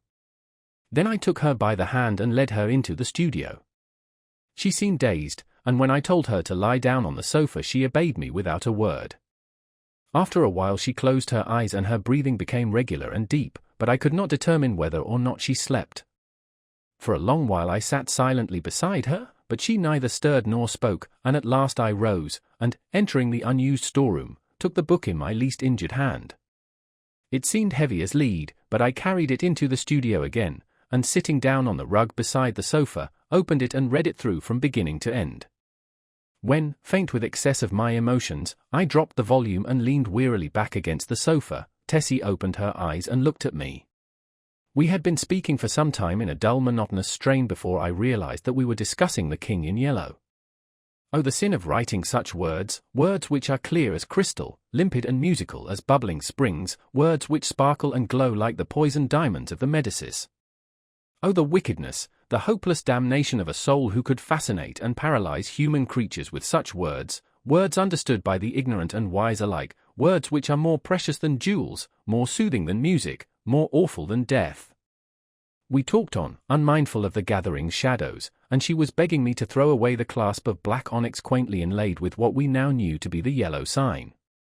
I never shall know why I refused, though even at this hour, here in my bedroom as I write this confession, I should be glad to know what it was that prevented me from tearing the yellow sign from my breast and casting it into the fire. I am sure I wished to do so, and yet Tessie pleaded with me in vain. Night fell and the hours dragged on, but still we murmured to each other of the king and the pallid mask, and midnight sounded from the misty spires in the fog-wrapped city.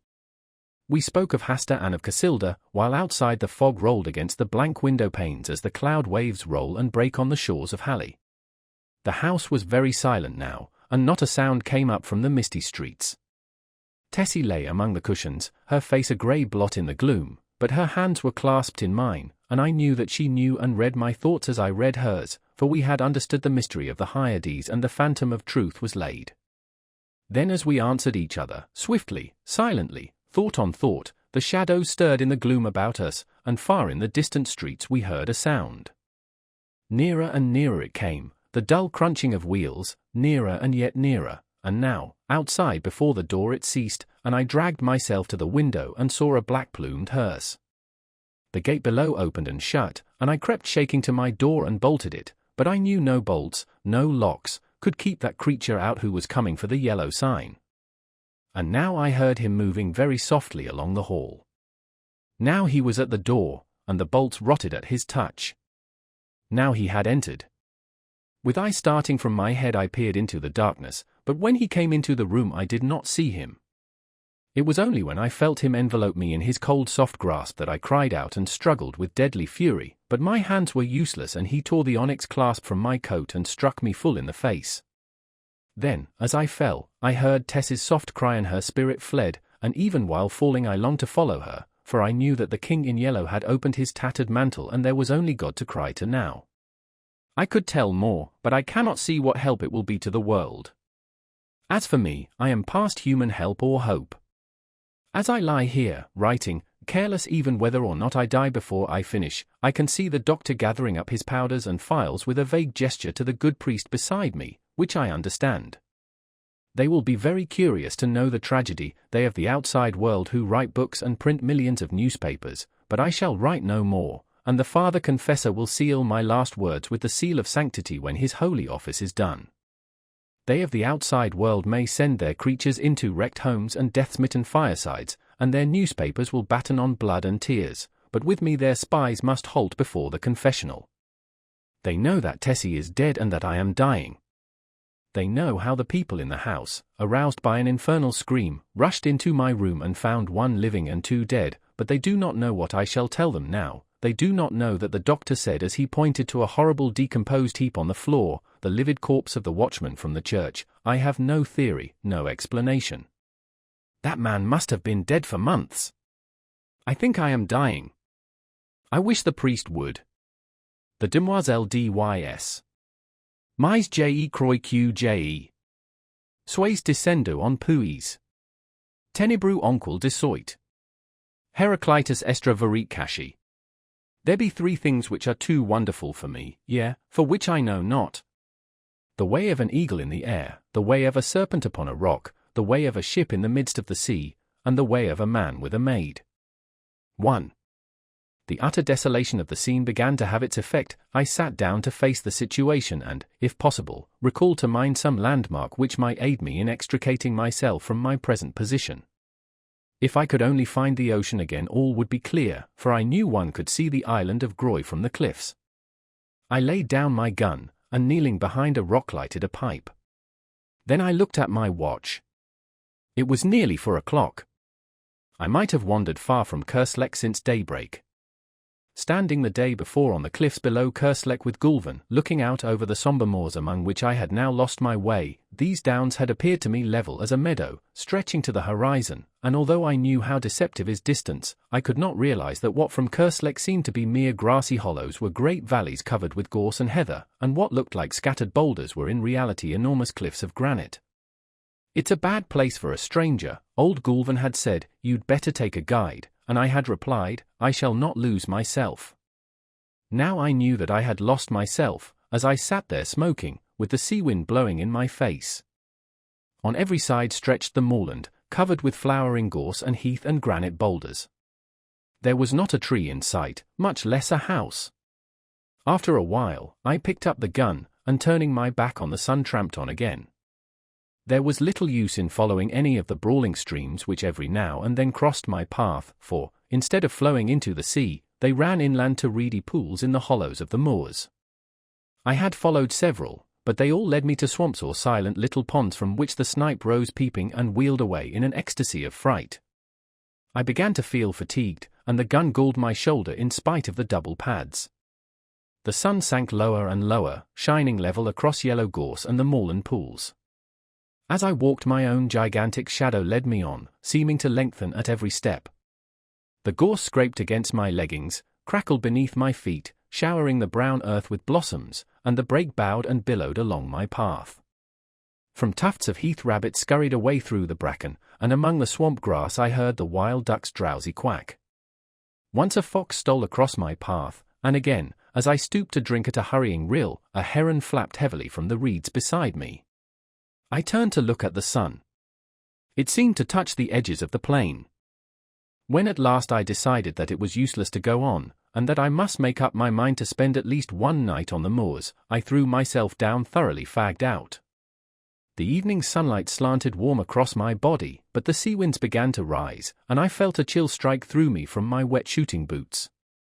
High overhead gulls were wheeling and tossing like bits of white paper. From some distant marsh a solitary curlew called. Little by little the sun sank into the plain, and the zenith flushed with the afterglow. I watched the sky change from palest gold to pink and then to smouldering fire. Clouds of midges danced above me, and high in the calm air a bat dipped and soared. My eyelids began to droop. Then as I shook off the drowsiness a sudden crash among the bracken roused me. I raised my eyes. A great bird hung quivering in the air above my face. For an instant I stared, incapable of motion, then something leaped past me in the ferns and the bird rose, wheeled, and pitched headlong into the brake. I was on my feet in an instant, peering through the gorse. There came the sound of a struggle from a bunch of heather close by, and then all was quiet. I stepped forward, my gun poised, but when I came to the heather the gun fell under my arm again, and I stood motionless in silent astonishment. A dead hare lay on the ground, and on the hare stood a magnificent falcon, one talon buried in the creature's neck, the other planted firmly on its limp flank. But what astonished me was not the mere sight of a falcon sitting upon its prey. I had seen that more than once. It was that the falcon was fitted with a sort of leash about both talons, and from the leash hung a round bit of metal like a sleigh bell. The bird turned its fierce yellow eyes on me, and then stooped and struck its curved beak into the quarry. At the same instant hurried steps sounded among the heather, and a girl sprang into the covert in front. Without a glance at me she walked up to the falcon, and passing her gloved hand under its breast, raised it from the quarry. Then she deftly slipped a small hood over the bird's head, and holding it out on her gauntlet, stooped and picked up the hare. She passed a cord about the animal's legs and fastened the end of the thong to her girdle. Then she started to retrace her steps through the covert. As she passed me I raised my cap and she acknowledged my presence with a scarcely perceptible inclination. I had been so astonished, so lost in admiration of the scene before my eyes, that it had not occurred to me that here was my salvation. But as she moved away, I recollected that unless I wanted to sleep on a windy moor that night, I had better recover my speech without delay. At my first word she hesitated, and as I stepped before her I thought a look of fear came into her beautiful eyes. But as I humbly explained my unpleasant plight, her face flushed and she looked at me in wonder. "Surely you did not come from Kerslake," she repeated. Her sweet voice had no trace of the Breton accent nor of any accent which I knew, and yet there was something in it I seemed to have heard before, something quaint and indefinable, like the theme of an old song. I explained that I was an American, unacquainted with Finisterre, shooting there for my own amusement. "An American," she repeated in the same quaint musical tones. "I have never before seen an American." For a moment she stood silent, then looking at me she said, "If you should walk all night you could not reach Kerslake now, even if you had a guide." This was pleasant news. "But," I began, "if I could only find a peasant's hut where I might get something to eat, and shelter." The falcon on her wrist fluttered and shook its head. The girl smoothed its glossy back and glanced at me. "Look around," she said gently. "Can you see the end of these moors? Look, north, south, east, west. Can you see anything but moorland and bracken?" "No," I said. "The moor is wild and desolate. It is easy to enter, but sometimes they who enter never leave it. There are no peasants' huts here." "Well," I said, "if you will tell me in which direction Kerslake lies, tomorrow it will take me no longer to go back than it has to come." She looked at me again with an expression almost like pity. "Ah," she said, "to come is easy and takes hours, to go is different, and may take centuries." I stared at her in amazement but decided that I had misunderstood her. Then before I had time to speak she drew a whistle from her belt and sounded it. "Sit down and rest," she said to me, "you have come a long distance and are tired." She gathered up her pleated skirts and motioning me to follow picked her dainty way through the gorse to a flat rock among the ferns. "They will be here directly," she said, and taking a seat at one end of the rock invited me to sit down on the other edge. The afterglow was beginning to fade in the sky and a single star twinkled faintly through the rosy haze. A long wavering triangle of waterfowl drifted southward over our heads, and from the swamps around plover were calling. "They are very beautiful, these moors," she said quietly. "Beautiful, but cruel to strangers," I answered. "Beautiful and cruel," she repeated dreamily, "beautiful and cruel." "Like a woman," I said stupidly. "Oh," she cried with a little catch in her breath, and looked at me. Her dark eyes met mine, and I thought she seemed angry or frightened. "Like a woman," she repeated under her breath, "how cruel to say so." Then after a pause, as though speaking aloud to herself, "How cruel for him to say that." I don't know what sort of an apology I offered for my inane, though harmless speech, but I know that she seemed so troubled about it that I began to think I had said something very dreadful without knowing it, and remembered with horror the pitfalls and snares which the French language sets for foreigners. While I was trying to imagine what I might have said, a sound of voices came across the moor, and the girl rose to her feet. "No," she said, with a trace of a smile on her pale face, "I will not accept your apologies, monsieur, but I must prove you wrong, and that shall be my revenge. Look! Here come Hasta and Raoul." Two men loomed up in the twilight. One had a sack across his shoulders and the other carried a hoop before him as a waiter carries a tray. The hoop was fastened with straps to his shoulders, and around the edge of the circlet sat 3 hooded falcons fitted with tinkling bells. The girl stepped up to the falconer, and with a quick turn of her wrist transferred her falcon to the hoop, where it quickly sidled off and nestled among its mates, who shook their hooded heads and ruffled their feathers till the bell jesses tinkled again. The other man stepped forward and bowing respectfully took up the hare and dropped it into the game sack. "These are my piqueurs," said the girl, turning to me with a gentle dignity. "Raoul is a good falconer, and I shall some day make him grand veneur. Hasta is incomparable." The two silent men saluted me respectfully. "Did I not tell you, monsieur, that I should prove you wrong?" she continued. "This, then, is my revenge, that you do me the courtesy of accepting food and shelter at my own house." Before I could answer she spoke to the falconers, who started instantly across the heath, and with a gracious gesture to me she followed.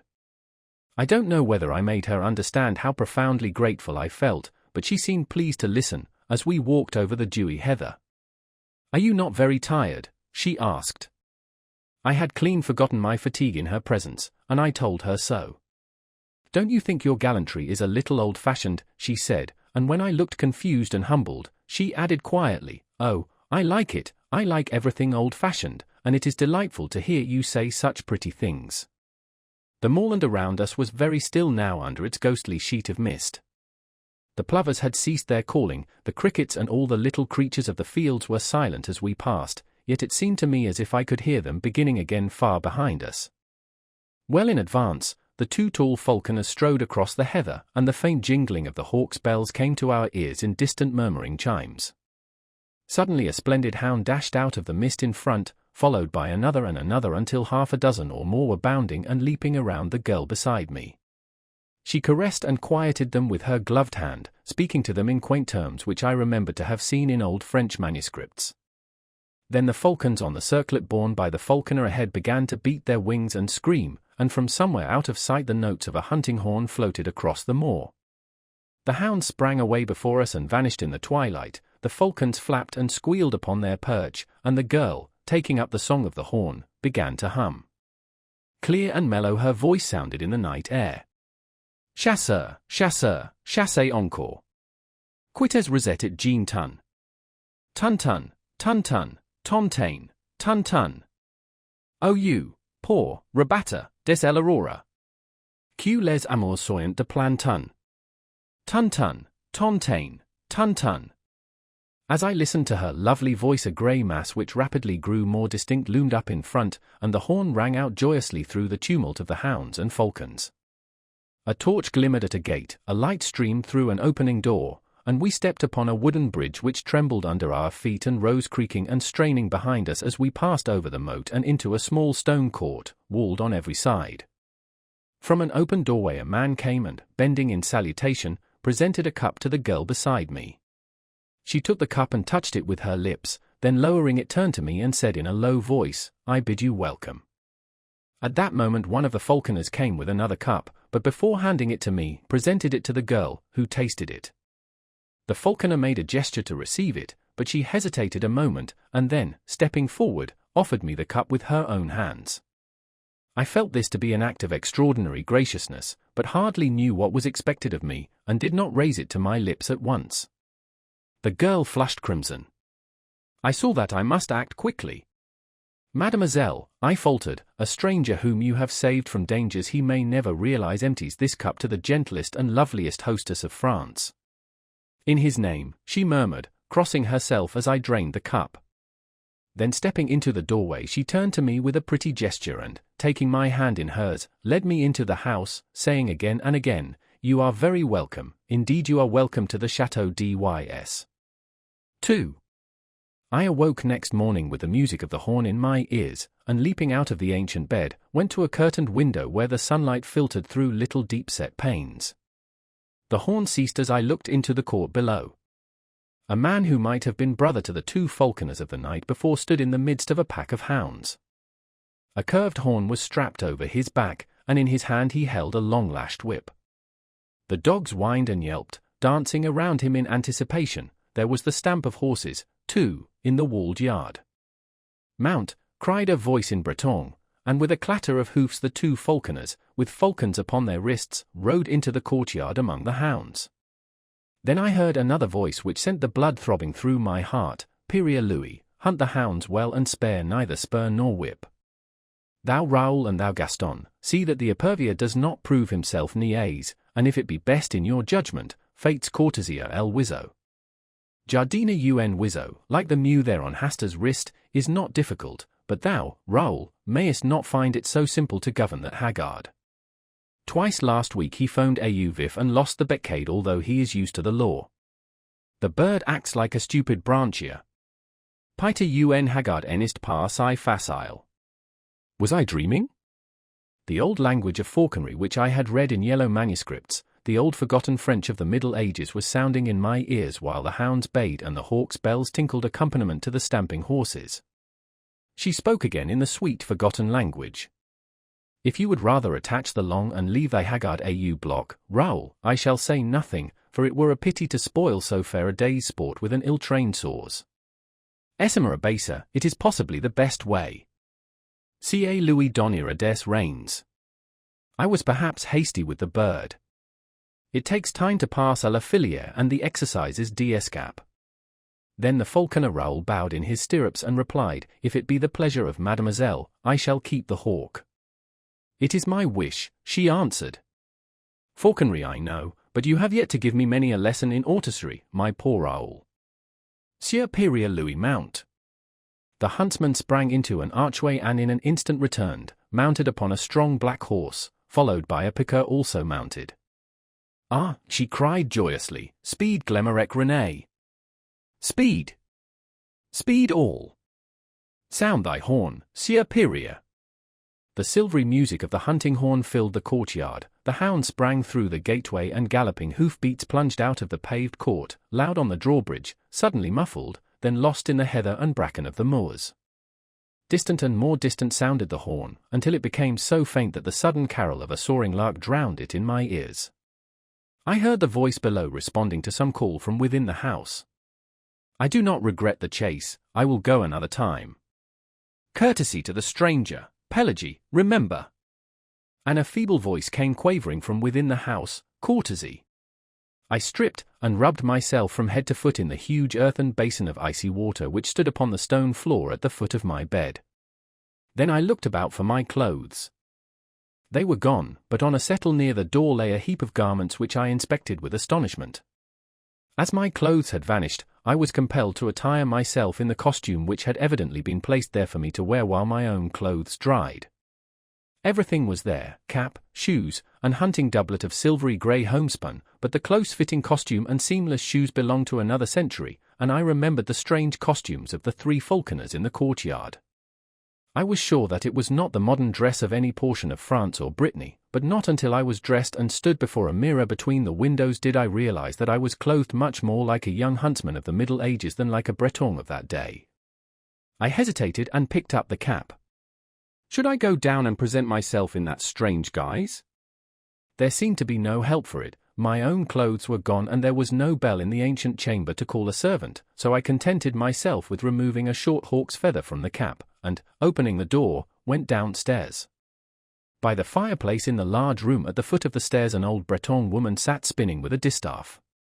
She looked up at me when I appeared, and, smiling frankly, wished me health in the Breton language, to which I laughingly replied in French. At the same moment my hostess appeared and returned my salutation with a grace and dignity that sent a thrill to my heart. Her lovely head with its dark curly hair was crowned with a headdress which set all doubts as to the epoch of my own costume at rest. Her slender figure was exquisitely set off in the homespun hunting gown edged with silver, and on her gauntlet-covered wrist she bore one of her petted hawks. With perfect simplicity she took my hand and led me into the garden in the court, and seating herself before a table invited me very sweetly to sit beside her. Then she asked me in her soft quaint accent how I had passed the night, and whether I was very much inconvenienced by wearing the clothes which old Pelagie had put there for me while I slept. I looked at my own clothes and shoes, drying in the sun by the garden wall, and hated them. What horrors they were compared with the graceful costume which I now wore. I told her this laughing, but she agreed with me very seriously. "We will throw them away," she said in a quiet voice. In my astonishment I attempted to explain that I not only could not think of accepting clothes from anybody, although for all I knew it might be the custom of hospitality in that part of the country, but that I should cut an impossible figure if I returned to France clothed as I was then. She laughed and tossed her pretty head, saying something in old French which I did not understand, and then Pelagie trotted out with a tray on which stood 2 bowls of milk, a loaf of white bread, fruit, a platter of honeycomb, and a flagon of deep red wine. "You see, I have not yet broken my fast because I wished you to eat with me. But I am very hungry," she smiled. "I would rather die than forget one word of what you have said," I blurted out, while my cheeks burned. "She will think me mad," I added to myself, but she turned to me with sparkling eyes. "Ah," she murmured. "Then monsieur knows all that there is of chivalry." She crossed herself and broke bread. I sat and watched her white hands, not daring to raise my eyes to hers. "Will you not eat?" she asked. "Why do you look so troubled?" "Ah, why?" I knew it now. I knew I would give my life to touch with my lips those rosy palms. I understood now that from the moment when I looked into her dark eyes there on the moor last night I had loved her. My great and sudden passion held me speechless. "Are you ill at ease?" she asked again. Then, like a man who pronounces his own doom, I answered in a low voice, "Yes, I am ill at ease for love of you." And as she did not stir nor answer, the same power moved my lips in spite of me, and I said, "I, who am unworthy of the lightest of your thoughts, I who abuse hospitality and repay your gentle courtesy with bold presumption, I love you." She leaned her head upon her hands, and answered softly, "I love you. Your words are very dear to me. I love you. Then I shall win you." "Win me," she replied. But all the time I had been sitting silent, my face turned toward her. She, also silent, her sweet face resting on her upturned palm, sat facing me, and as her eyes looked into mine I knew that neither she nor I had spoken human speech, but I knew that her soul had answered mine, and I drew myself up feeling youth and joyous love coursing through every vein. She, with a bright color in her lovely face, seemed as one awakened from a dream, and her eyes sought mine with a questioning glance which made me tremble with delight. We broke our fast, speaking of ourselves. I told her my name and she told me hers, the Demoiselle Jean Dys. She spoke of her father and mother's death, and how the 19 of her years had been passed in the little fortified farm alone with her nurse Pelagie, Glemarec René the piqueur, and the 4 falconers, Raoul, Gaston, Hasta, and the Sieur Pierre Louis, who had served her father. She had never been outside the moorland, never even had seen a human soul before, except the falconers and Pelagie. She did not know how she had heard of Kerslec, perhaps the falconers had spoken of it. She knew the legends of Loup Garou and Jean La Flamme from her nurse Pelagie. She embroidered and spun flax. Her hawks and hounds were her only distraction. When she had met me there on the moor she had been so frightened that she almost dropped at the sound of my voice. She had, it was true, seen ships at sea from the cliffs, but as far as the eye could reach the moors over which she galloped were destitute of any sign of human life. There was a legend which old Pelagie told, how anybody once lost in the unexplored moorland might never return, because the moors were enchanted. She did not know whether it was true, she never had thought about it until she met me. She did not know whether the falconers had even been outside, or whether they could go if they would. The books in the house which Pelagie, the nurse, had taught her to read were hundreds of years old. All this she told me with a sweet seriousness seldom seen in anyone but children. My own name she found easy to pronounce, and insisted, because my first name was Philip, I must have French blood in me. She did not seem curious to learn anything about the outside world, and I thought perhaps she considered it had forfeited her interest and respect from the stories of her nurse. We were still sitting at the table, and she was throwing grapes to the small field birds which came fearlessly to our very feet. I began to speak in a vague way of going, but she would not hear of it, and before I knew it I had promised to stay a week and hunt with hawk and hound in their company. I also obtained permission to come again from Kerslec and visit her after my return. "Why," she said innocently, "I do not know what I should do if you never came back," and I, knowing that I had no right to awaken her with the sudden shock which the avowal of my own love would bring to her, sat silent, hardly daring to breathe. "You will come very often?" she asked. "Very often," I said. "Every day?" "Every day." "Oh," she sighed, "I am very happy. Come and see my hawks." She rose and took my hand again with a childlike innocence of possession, and we walked through the garden and fruit trees to a grassy lawn which was bordered by a brook.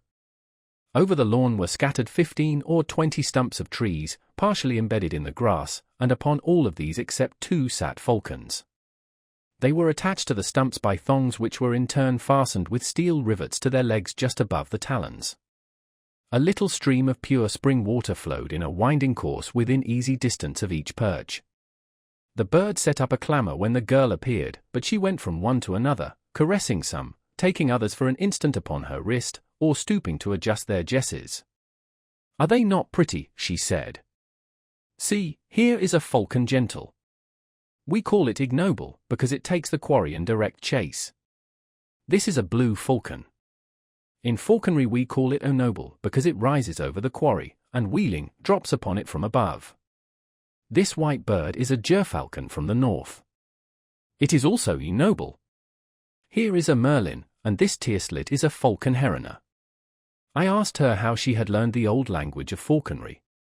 She did not remember, but thought her father must have taught it to her when she was very young. Then she led me away and showed me the young falcons still in the nest. They are termed niais in falconry, she explained. A branchier is the young bird which is just able to leave the nest and hop from branch to branch. A young bird which has not yet molted is called a soars, and a mew is a hawk which has molted in captivity. When we catch a wild falcon which has changed its plumage we term it a haggard. Raoul first taught me to dress a falcon. Shall I teach you how it is done? She seated herself on the bank of the stream among the falcons and I threw myself at her feet to listen.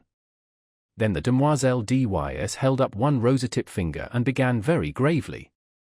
First one must catch the falcon. I am caught, I answered.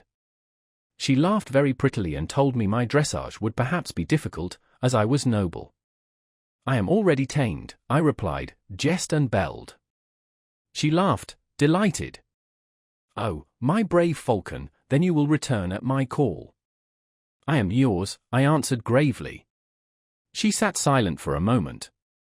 Then the color heightened in her cheeks and she held up her finger again, saying, Listen, I wish to speak of falconry. I listen, Countess Jean Dys.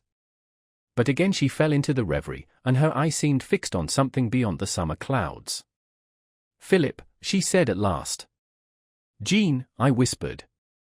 That is all, that is what I wished, she sighed, Philip and Jean. She held her hand toward me and I touched it with my lips. Win me, she said, but this time it was the body and soul which spoke in unison. After a while she began again, let us speak of falconry. Begin, I replied, we have caught the falcon.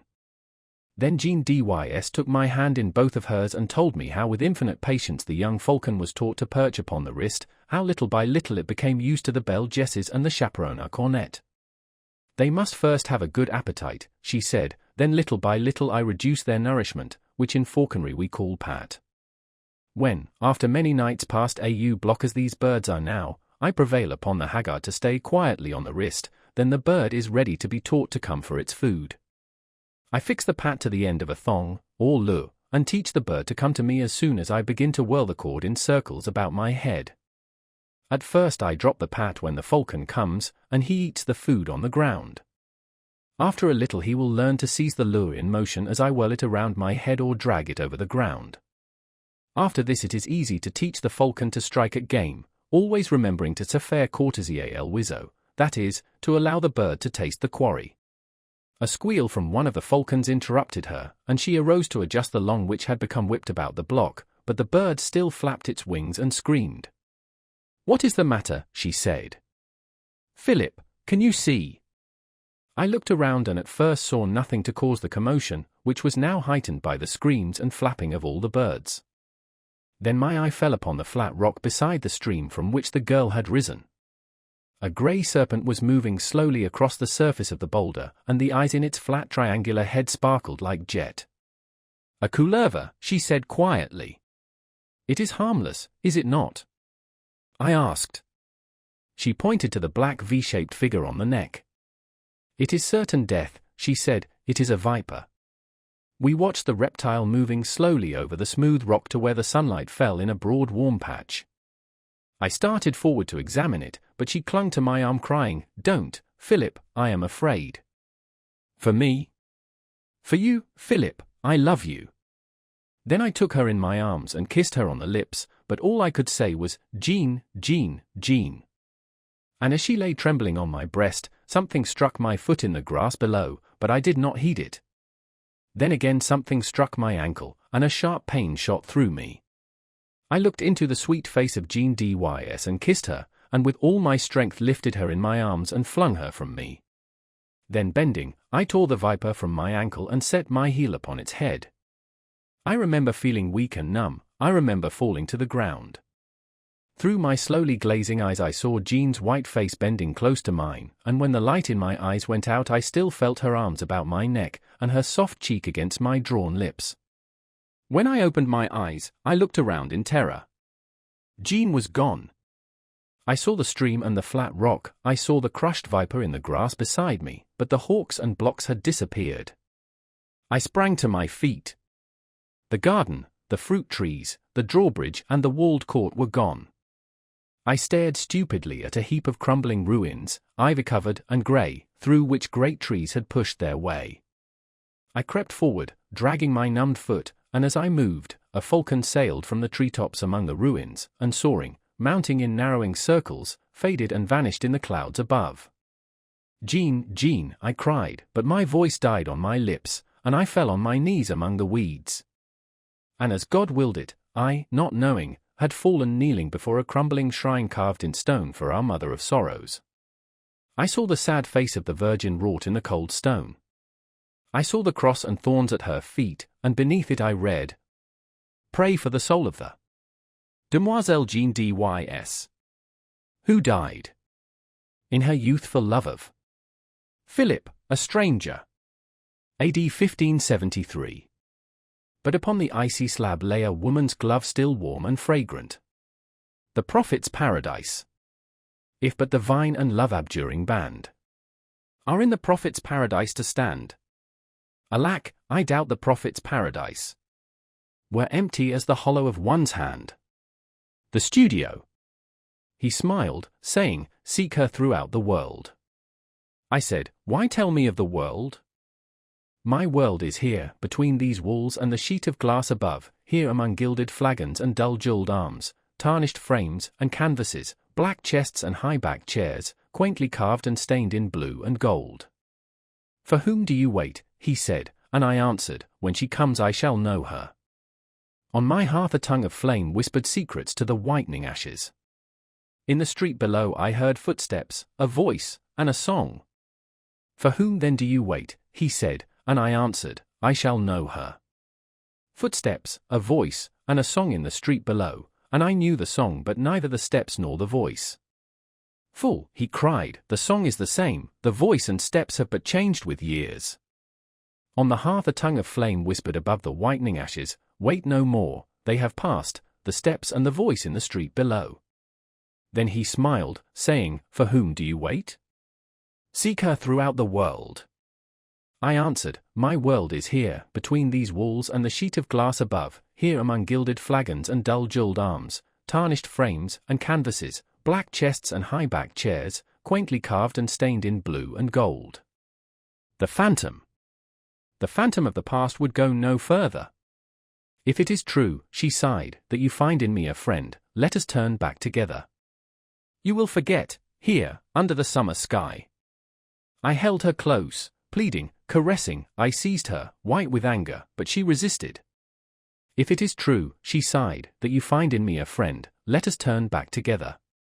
The phantom of the past would go no further. The sacrifice. I went into a field of flowers, whose petals are whiter than snow and whose hearts are pure gold. Far afield a woman cried, "I have killed him I loved," and from a jar she poured blood upon the flowers whose petals are whiter than snow and whose hearts are pure gold. Far afield I followed, and on the jar I read 1,000 names, while from within the fresh blood bubbled to the brim. "I have killed him I loved," she cried. "The world's athirst, now let it drink." She passed, and far afield I watched her pouring blood upon the flowers whose petals are whiter than snow and whose hearts are pure gold. Destiny. I came to the bridge which few may pass. "Pass," cried the keeper, but I laughed, saying, "There is time," and he smiled and shut the gates. To the bridge which few may pass came young and old. All were refused. Idly I stood and counted them, until, wearied of their noise and lamentations, I came again to the bridge which few may pass. Those in the throng about the gates shrieked out, "He comes too late." But I laughed, saying, "There is time."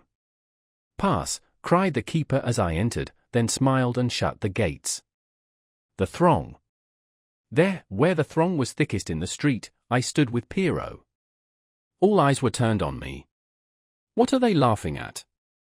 I asked, but he grinned, dusting the chalk from my black cloak. I cannot see, it must be something droll, perhaps an honest thief. All eyes were turned on me. He has robbed you of your purse, they laughed. My purse! I cried, Piero, help! It is a thief! They laughed, he has robbed you of your purse. Then Truth stepped out, holding a mirror. If he is an honest thief, cried Truth, Piero shall find him with this mirror, but he only grinned, dusting the chalk from my black cloak. You see, he said, Truth is an honest thief, she brings you back your mirror. All eyes were turned on me. Arrest Truth! I cried, forgetting it was not a mirror but a purse I lost, standing with Piero, there, where the throng was thickest in the street. The jester! Was she fair? I asked, but he only chuckled, listening to the bells jingling on his cap. Stabbed, he tittered.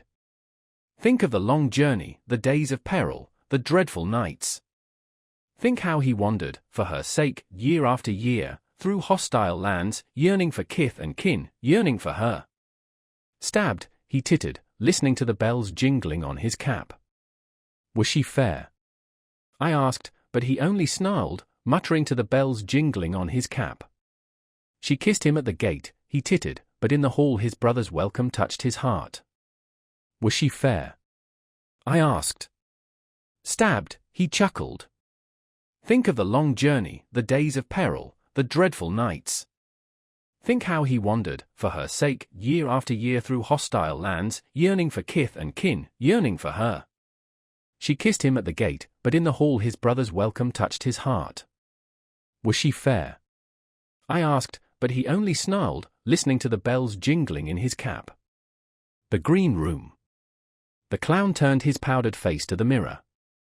If to be fair is to be beautiful, he said, who can compare with me in my white mask? Who can compare with him in his white mask? I asked of Death beside me. Who can compare with me, said Death, for I am paler still. You are very beautiful, sighed the clown, turning his powdered face from the mirror. The love test. If it is true that you love, said Love, then wait no longer. Give her these jewels which would dishonor her and so dishonor you in loving one dishonored. If it is true that you love, said Love, then wait no longer. I took the jewels and went to her, but she trod upon them, sobbing, Teach me to wait, I love you. Then wait, if it is true, said Love. The street of the four winds. Firm tes you are demi. Crois tes bras sur ton sein. Et de ton cœur endormi. Chasse a jamais tout dessin. J'ai chanté la nature. Les étoiles du soir, les larmes du matin. Les couches de soleil à el horizon lointain. Le ciel qui parle à you cas d'existence future. 1. The animal paused on the threshold, interrogative, alert, ready for flight if necessary. 7 laid down his pallet and held out a hand of welcome. The cat remained motionless, her yellow eyes fastened upon 7. Puss, he said, in his low, pleasant voice, come in. The tip of her thin tail twitched uncertainly. Come in, he said again. Apparently she found his voice reassuring, for she slowly settled upon all fours, her eyes still fastened upon him, her tail tucked under her gaunt flanks. He rose from his easel smiling. She eyed him quietly, and when he walked toward her she watched him bend above her without a wince, her eyes followed his hand until it touched her head. Then she uttered a ragged mew. It had long been Seven's custom to converse with animals, probably because he lived so much alone, and now he said, What's the matter, Puss? Her timid eyes sought his. I understand, he said gently, you shall have it at once. Then moving quietly about he busied himself with the duties of a host, rinsed a saucer, filled it with the rest of the milk from the bottle on the window sill, and kneeling down, crumbled a roll into the hollow of his hand. The creature rose and crept toward the saucer. With the handle of a palette knife he stirred the crumbs and milk together and stepped back as she thrust her nose into the mess. He watched her in silence. From time to time the saucer clinked upon the tiled floor as she reached for a morsel on the rim, and at last the bread was all gone, and her purple tongue traveled over every unlicked spot until the saucer shone like polished marble. Then she sat up, and coolly turning her back to him, began her ablutions. "Keep it up," said 7, much interested, "you need it."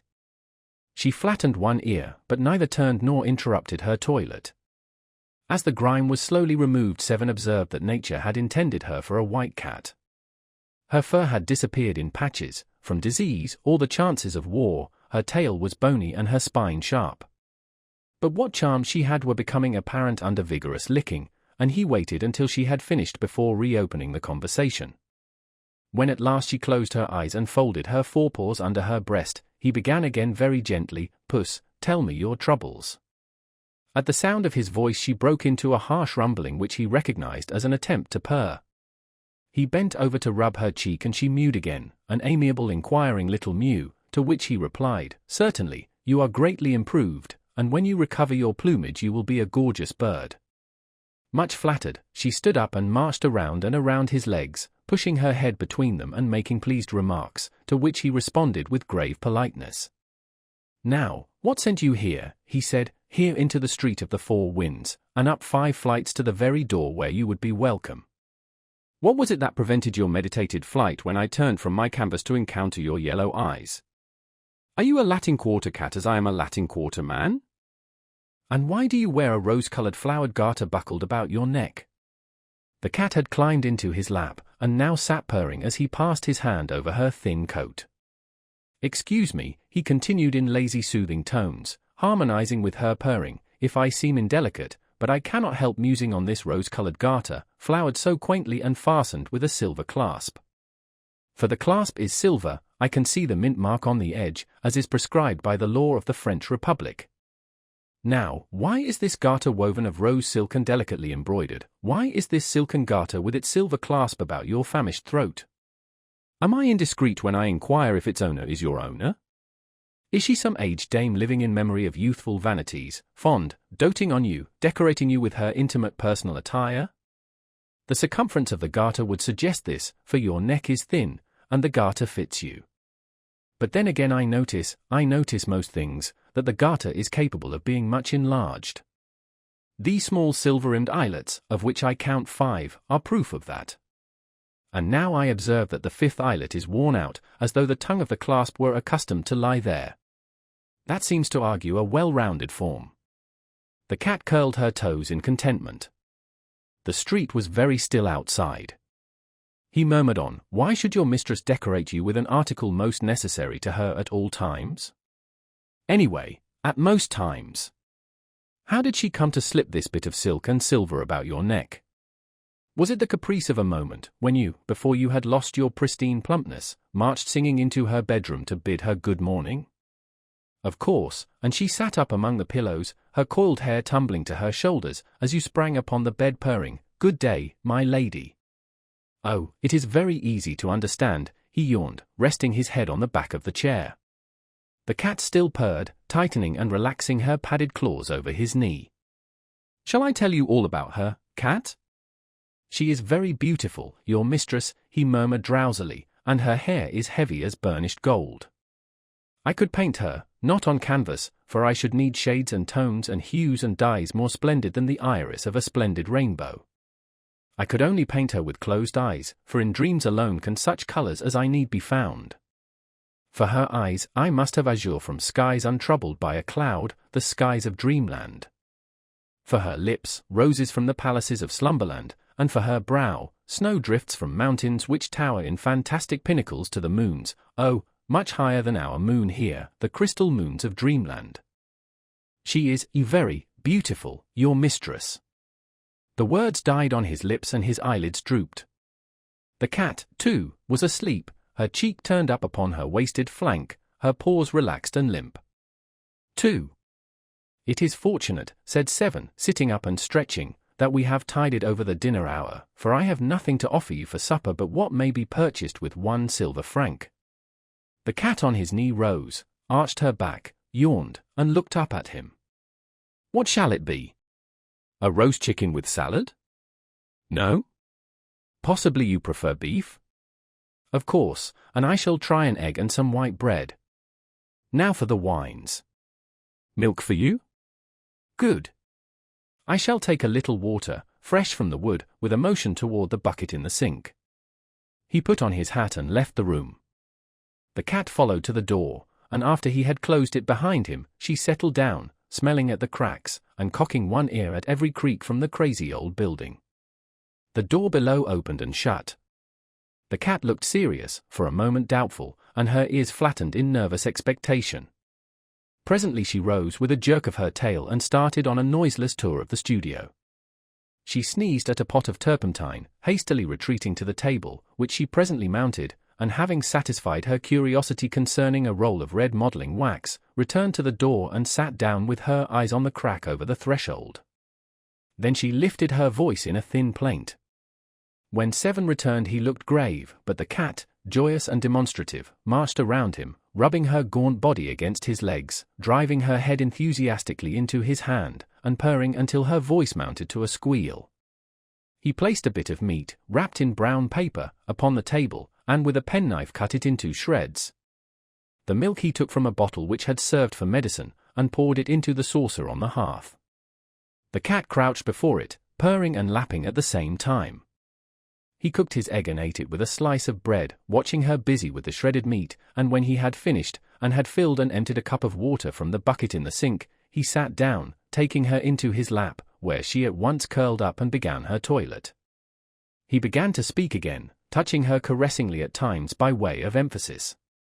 "Cat, I have found out where your mistress lives. It is not very far away, it is here, under this same leaky roof, but in the north wing which I had supposed was uninhabited. My janitor tells me this. By chance, he is almost sober this evening. The butcher on the Rue de Seine, where I bought your meat, knows you, and old Cobain the baker identified you with needless sarcasm. They tell me hard tales of your mistress which I shall not believe. They say she is idle and vain and pleasure-loving, they say she is harebrained and reckless. The little sculptor on the ground floor, who was buying rolls from old Cobain, spoke to me tonight for the first time, although we have always bowed to each other. He said she was very good and very beautiful. He has only seen her once, and does not know her name. I thanked him, I don't know why I thanked him so warmly. Cobain said, 'Into this cursed street of the four winds blow all things evil.' The sculptor looked confused, but when he went out with his rolls, he said to me, 'I am sure, monsieur, that she is as good as she is beautiful.'" The cat had finished her toilet, and now, springing softly to the floor, went to the door and sniffed. He knelt beside her, and unclasping the garter held it for a moment in his hands. After a while he said, "There is a name engraved upon the silver clasp beneath the buckle. It is a pretty name, Sylvia Elven. Sylvia is a woman's name, Elven is the name of a town. In Paris, in this quarter, above all, in this street of the four winds, names are worn and put away as the fashions change with the seasons.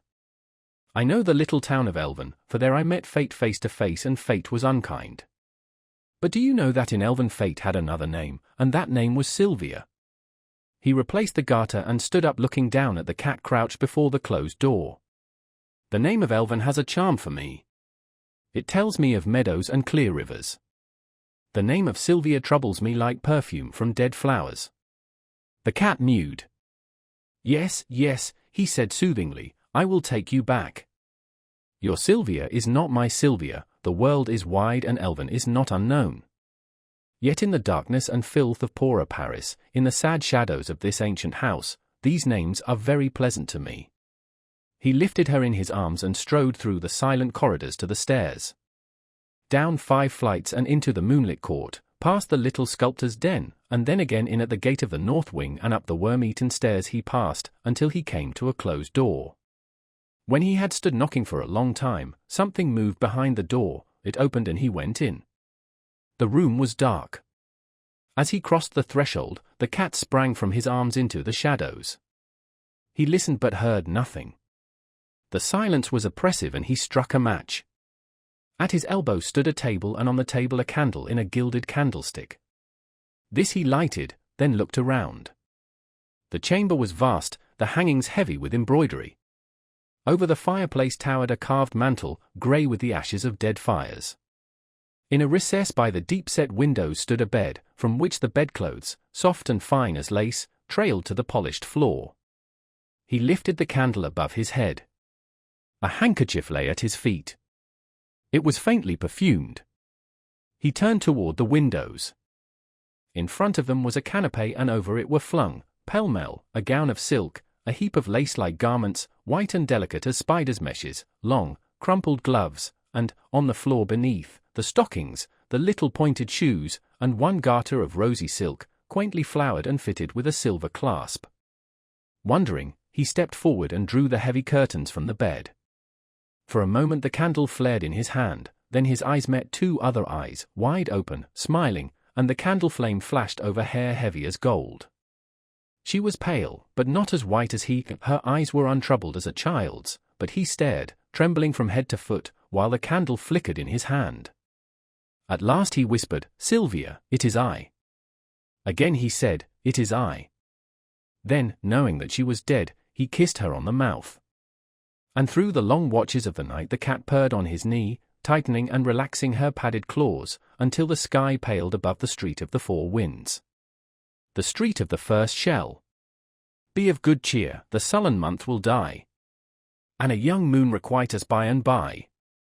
Look how the old one, meagre, bent, and wan, with age and fast, is fainting from the sky. 1. The room was already dark. The high roofs opposite cut off what little remained of the December daylight.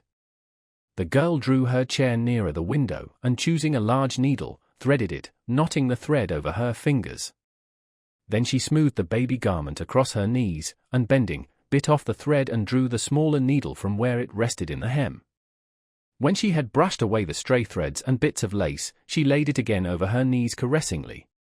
Then she slipped the threaded needle from her corsage and passed it through a button, but as the button spun down the thread, her hand faltered, the thread snapped, and the button rolled across the floor. She raised her head. Her eyes were fixed on a strip of waning light above the chimneys. From somewhere in the city came sounds like the distant beating of drums, and beyond, far beyond, a vague muttering, now growing, swelling, rumbling in the distance like the pounding of surf upon the rocks, now like the surf again, receding, growling, menacing.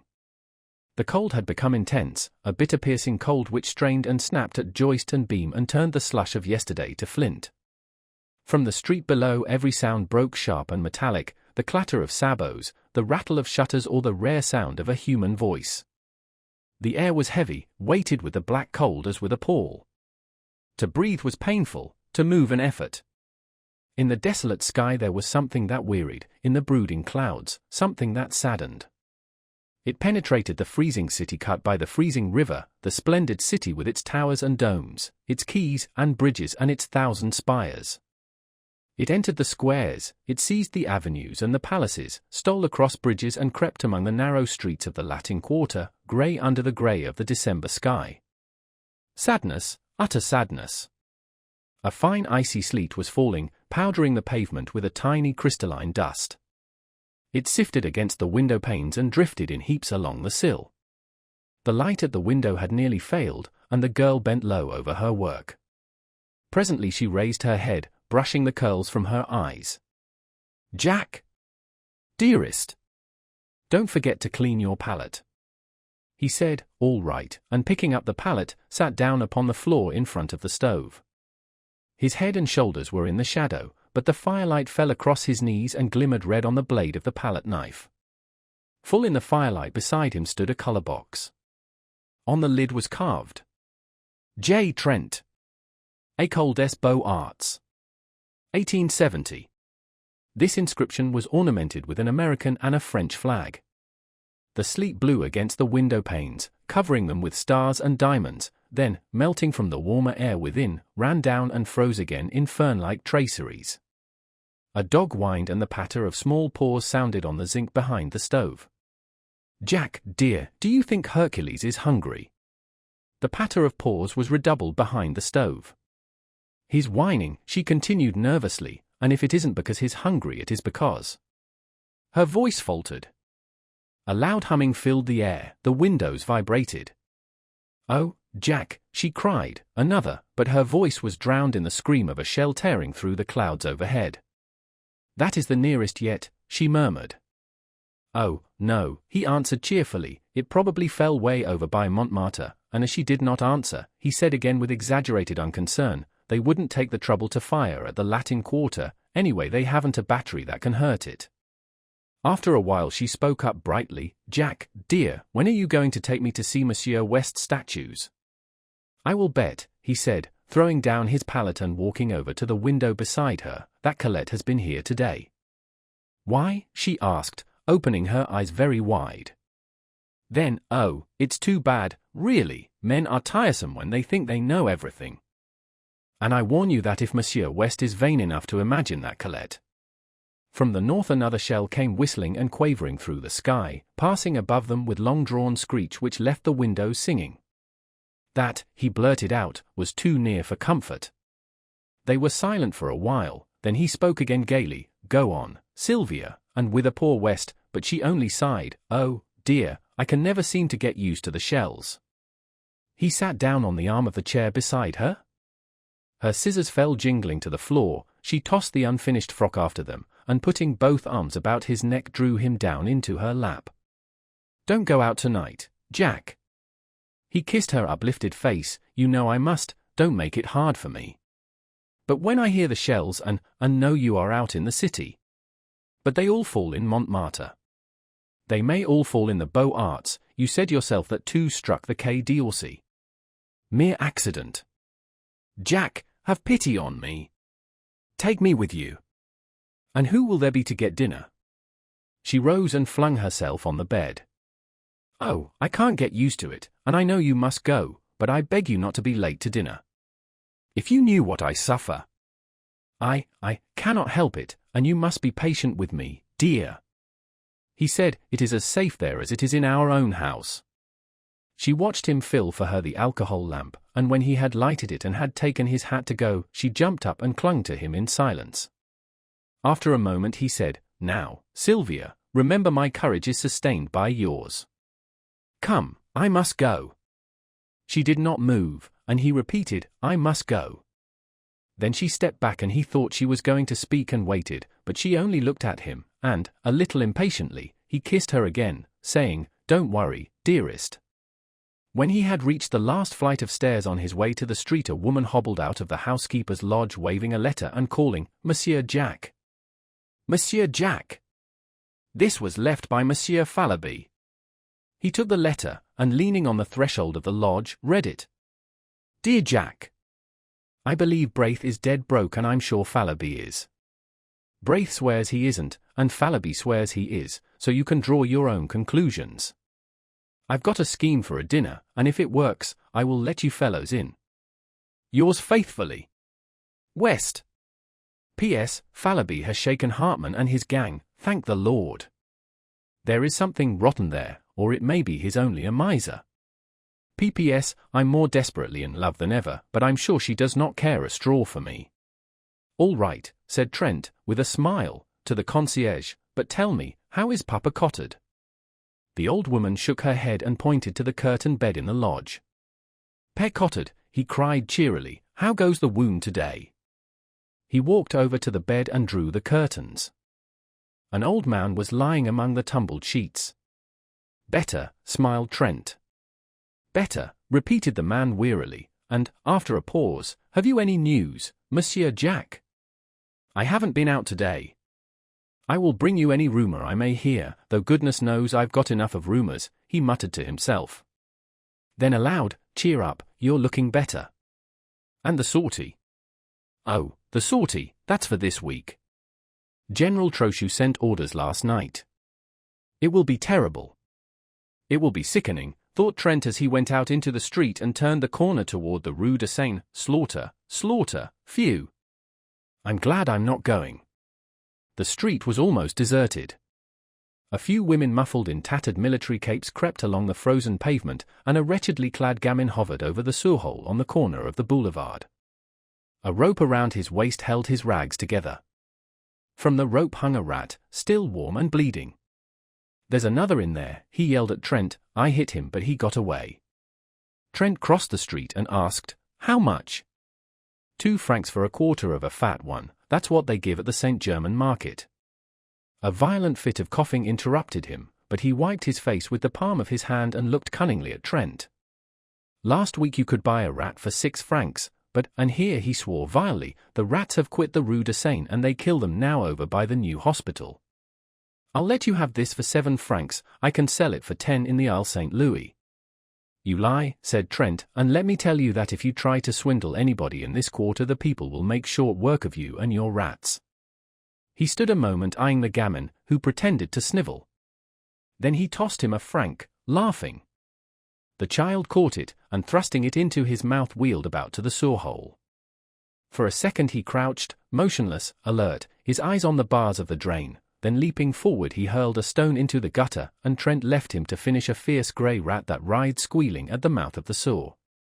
Suppose Braith should come to that, he thought, poor little chap, and hurrying, he turned in the dirty passage des Beaux-Arts and entered the 3rd house to the left. Monsieur is at home, quavered the old concierge. Home? A garret absolutely bare, save for the iron bedstead in the corner and the iron basin and pitcher on the floor. West appeared at the door, winking with much mystery, and motioned Trent to enter. Braith, who was painting in bed to keep warm, looked up, laughed, and shook hands. Any news? The perfunctory question was answered as usual by a nothing but the cannon. Trent sat down on the bed. Where on earth did you get that? He demanded, pointing to a half-finished chicken nestling in a wash basin. West grinned. Are you millionaires, you two? Out with it. Braith, looking a little ashamed, began, oh, it's one of West's exploits, but was cut short by West, who said he would tell the story himself. You see, before the siege, I had a letter of introduction to a typer here, a fat banker, German-American variety. You know the species, I see. Well, of course I forgot to present the letter, but this morning, judging it to be a favorable opportunity, I called on him. The villain lives in comfort, fires, my boy, fires in the ante-rooms. The Buttons finally condescends to carry my letter and card up, leaving me standing in the hallway, which I did not like, so I entered the first room I saw and nearly fainted at the sight of a banquet on a table by the fire. Down comes Buttons, very insolent. No, oh, no, his master is not at home, and in fact is too busy to receive letters of introduction just now, the siege, and many business difficulties. I deliver a kick to Buttons, pick up this chicken from the table, toss my card onto the empty plate, and addressing Buttons as a species of Prussian pig, march out with the honors of war. Trent shook his head. I forgot to say that Hartman often dines there, and I draw my own conclusions, continued West. Now about this chicken, half of it is for Braith and myself, and half for Colette, but of course you will help me eat my part because I'm not hungry. Neither am I, began Braith, but Trent, with a smile at the pinched faces before him, shook his head saying, what nonsense. You know I'm never hungry. West hesitated, reddened, and then slicing off Braith's portion, but not eating any himself, said good night, and hurried away to number 470 Rue Serpent, where lived a pretty girl named Colette, orphan after Sedan, and heaven alone knew where she got the roses in her cheeks, for the siege came hard on the poor. That chicken will delight her, but I really believe she's in love with West, said Trent. Then walking over to the bed, see here, old man, no dodging, you know, how much have you left? The other hesitated and flushed. Come, old chap, insisted Trent. Braith drew a purse from beneath his bolster, and handed it to his friend with a simplicity that touched him. 7 sons, he counted, you make me tired. Why on earth don't you come to me? I take it ill, Braith. How many times must I go over the same thing and explain to you that because I have money it is my duty to share it, and your duty and the duty of every American to share it with me? You can't get a cent, the city's blockaded, and the American minister has his hands full with all the German riffraff and deuce knows what. Why don't you act sensibly? I will, Trent, but it's an obligation that perhaps I can never even in part repay. I'm poor Anne. Of course you'll pay me. If I were a usurer I would take your talent for security. When you are rich and famous. Don't, Trent. All right, only no more monkey business. He slipped a dozen gold pieces into the purse, and tucking it again under the mattress smiled at Braith. How old are you? He demanded. 16.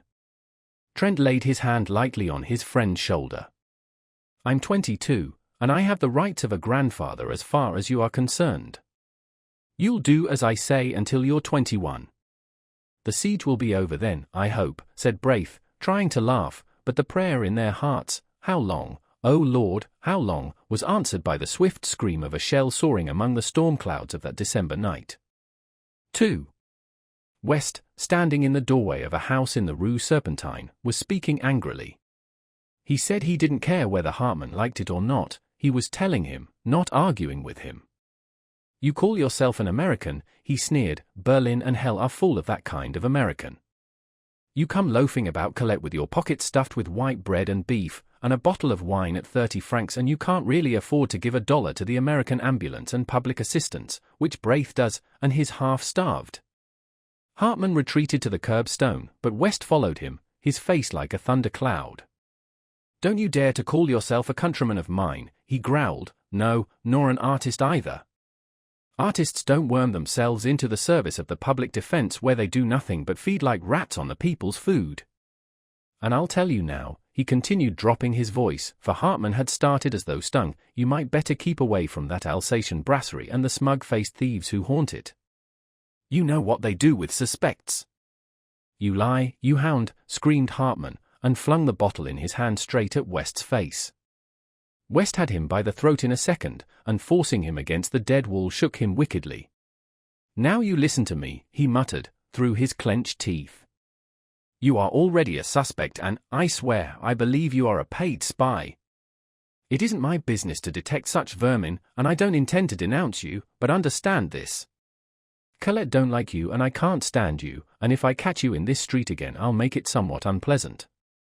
Get out, you sleek Prussian. Hartman had managed to drag a knife from his pocket, but West tore it from him and hurled him into the gutter. A gamin who had seen this burst into a peal of laughter, which rattled harshly in the silent street. Then everywhere windows were raised and rows of haggard faces appeared demanding to know why people should laugh in the starving city. Is it a victory? Murmured one. Look at that, cried West as Hartman picked himself up from the pavement, look. You miser. Look at those faces. But Hartman gave him a look which he never forgot, and walked away without a word. Trent, who suddenly appeared at the corner, glanced curiously at West, who merely nodded toward his door saying, Come in, Fallowby's upstairs. What are you doing with that knife? Demanded Fallowby, as he and Trent entered the studio. West looked at his wounded hand, which still clutched the knife, but saying, Cut myself by accident, tossed it into a corner and washed the blood from his fingers. Fallowby, fat and lazy, watched him without comment, but Trent, half divining how things had turned, walked over to Fallowby smiling. I've a bone to pick with you, he said. Where is it? I'm hungry, replied Fallowby with affected eagerness, but Trent, frowning, told him to listen. How much did I advance you a week ago? 380 francs, replied the other with a squirm of contrition. Where is it? Fallowby began a series of intricate explanations, which were soon cut short by Trent. I know, you blew it in, you always blow it in.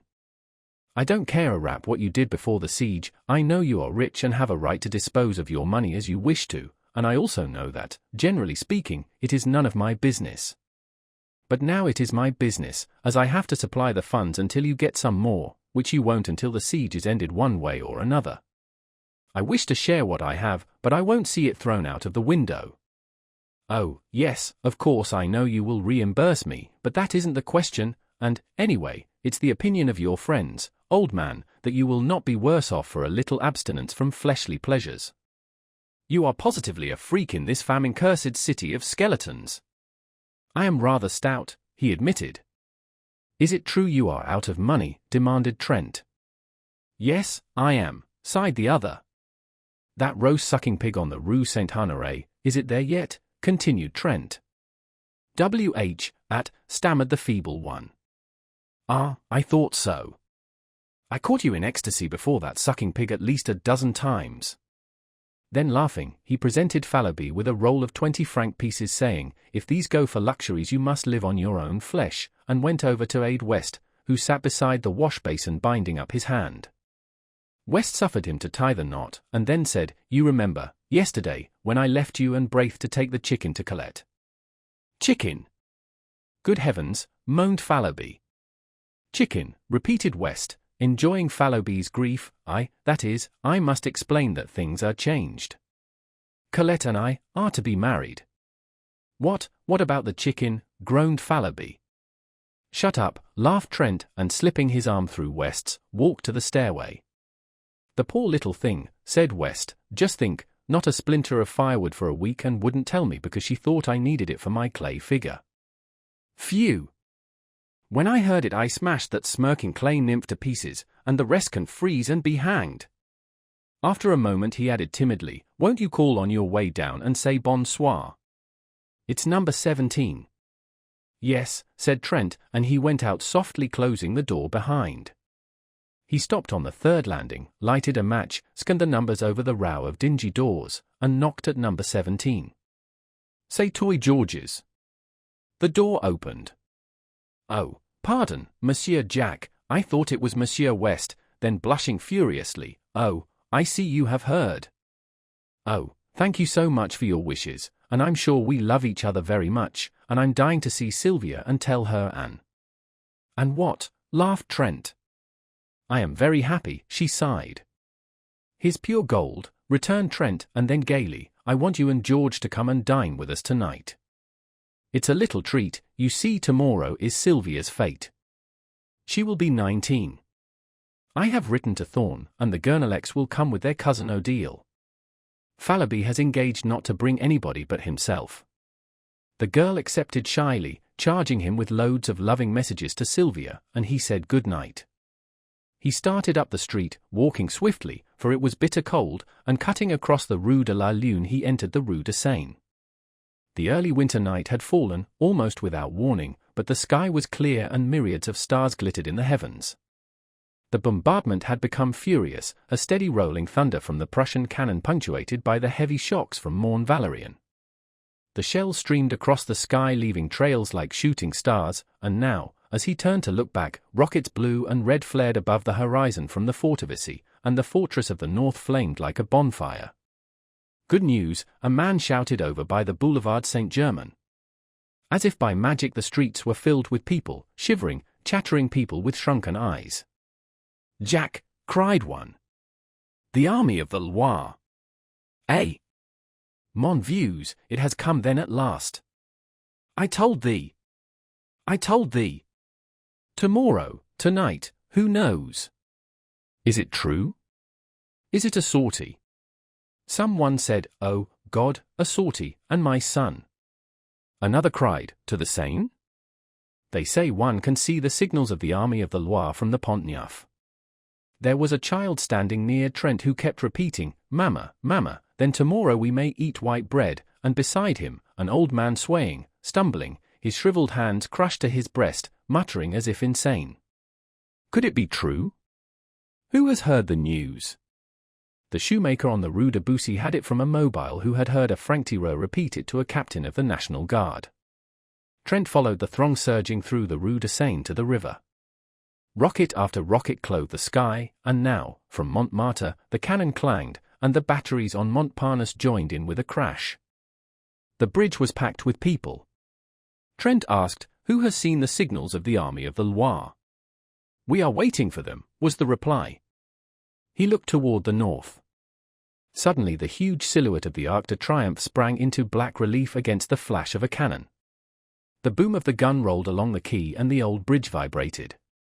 Again over by the Point du Jura, a flash and heavy explosion shook the bridge, and then the whole eastern bastion of the fortifications blazed and crackled, sending a red flame into the sky. Has anyone seen the signals yet? He asked again. We are waiting, was the reply. Yes, waiting, murmured a man behind him, waiting, sick, starved, freezing, but waiting. Is it a sortie? They go gladly. Is it to starve? They starve. They have no time to think of surrender. Are they heroes, these Parisians? Answer me, Trent. The American ambulance surgeon turned about and scanned the parapets of the bridge. Any news, doctor? Asked Trent mechanically. News, said the doctor, I don't know any. I haven't time to know any. What are these people after? They say that the army of the Loire has signaled Morne Valerian. Poor devils. The doctor glanced about him for an instant, and then, I'm so harried and worried that I don't know what to do. After the last sortie we had the work of 50 ambulances on our poor little corps. Tomorrow there's another sortie, and I wish you fellows could come over to headquarters. We may need volunteers. How is Madam? He added abruptly. Well, replied Trent, but she seems to grow more nervous every day. I ought to be with her now. Take care of her, said the doctor, then with a sharp look at the people, I can't stop now, good night, and he hurried away muttering, poor devils. Trent leaned over the parapet and blinked at the black river surging through the arches. Dark objects, carried swiftly on the breast of the current, struck with a grinding tearing noise against the stone piers, spun around for an instant, and hurried away into the darkness. The ice from the Morne. As he stood staring into the water, a hand was laid on his shoulder. Hello, Southwark, he cried, turning around, this is a queer place for you. Trent, I have something to tell you. Don't stay here, don't believe in the army of the Loire, and the attaché of the American legation slipped his arm through Trent's and drew him toward the Louvre. Then it's another lie, said Trent bitterly. Worse, we know at the legation, I can't speak of it. But that's not what I have to say. Something happened this afternoon. The Alsatian brasserie was visited and an American named Hartmann has been arrested. Do you know him? I know a German who calls himself an American, his name is Hartmann. Well, he was arrested about 2 hours ago. They mean to shoot him. What? Of course we at the legation can't allow them to shoot him offhand, but the evidence seems conclusive. Is he a spy? Well, the papers seized in his rooms are pretty damning proofs, and besides he was caught, they say, swindling the Public Food Committee. He drew rations for 50, how, I don't know. He claims to be an American artist here, and we have been obliged to take notice of it at the legation. It's a nasty affair. To cheat the people at such a time is worse than robbing the poor box, cried Trent angrily. Let them shoot him. He's an American citizen. Yes, oh yes, said the other with bitterness. American citizenship is a precious privilege when every goggle-eyed German, his anger choked him. Southwark shook hands with him warmly. It can't be helped, we must own the carrion. I am afraid you may be called upon to identify him as an American artist, he said with a ghost of a smile on his deep-lined face, and walked away through the Cowes La Reina.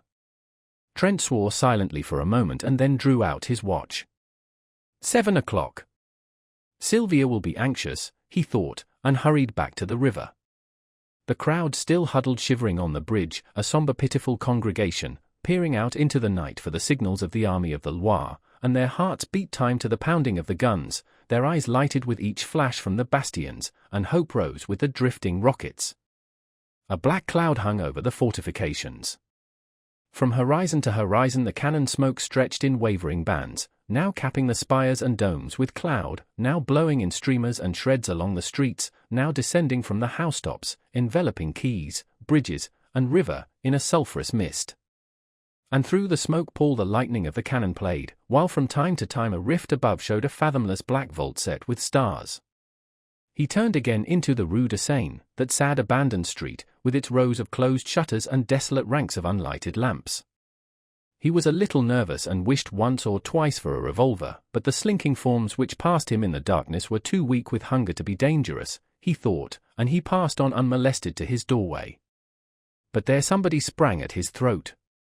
Over and over the icy pavement he rolled with his assailant, tearing at the noose about his neck, and then with a wrench sprang to his feet.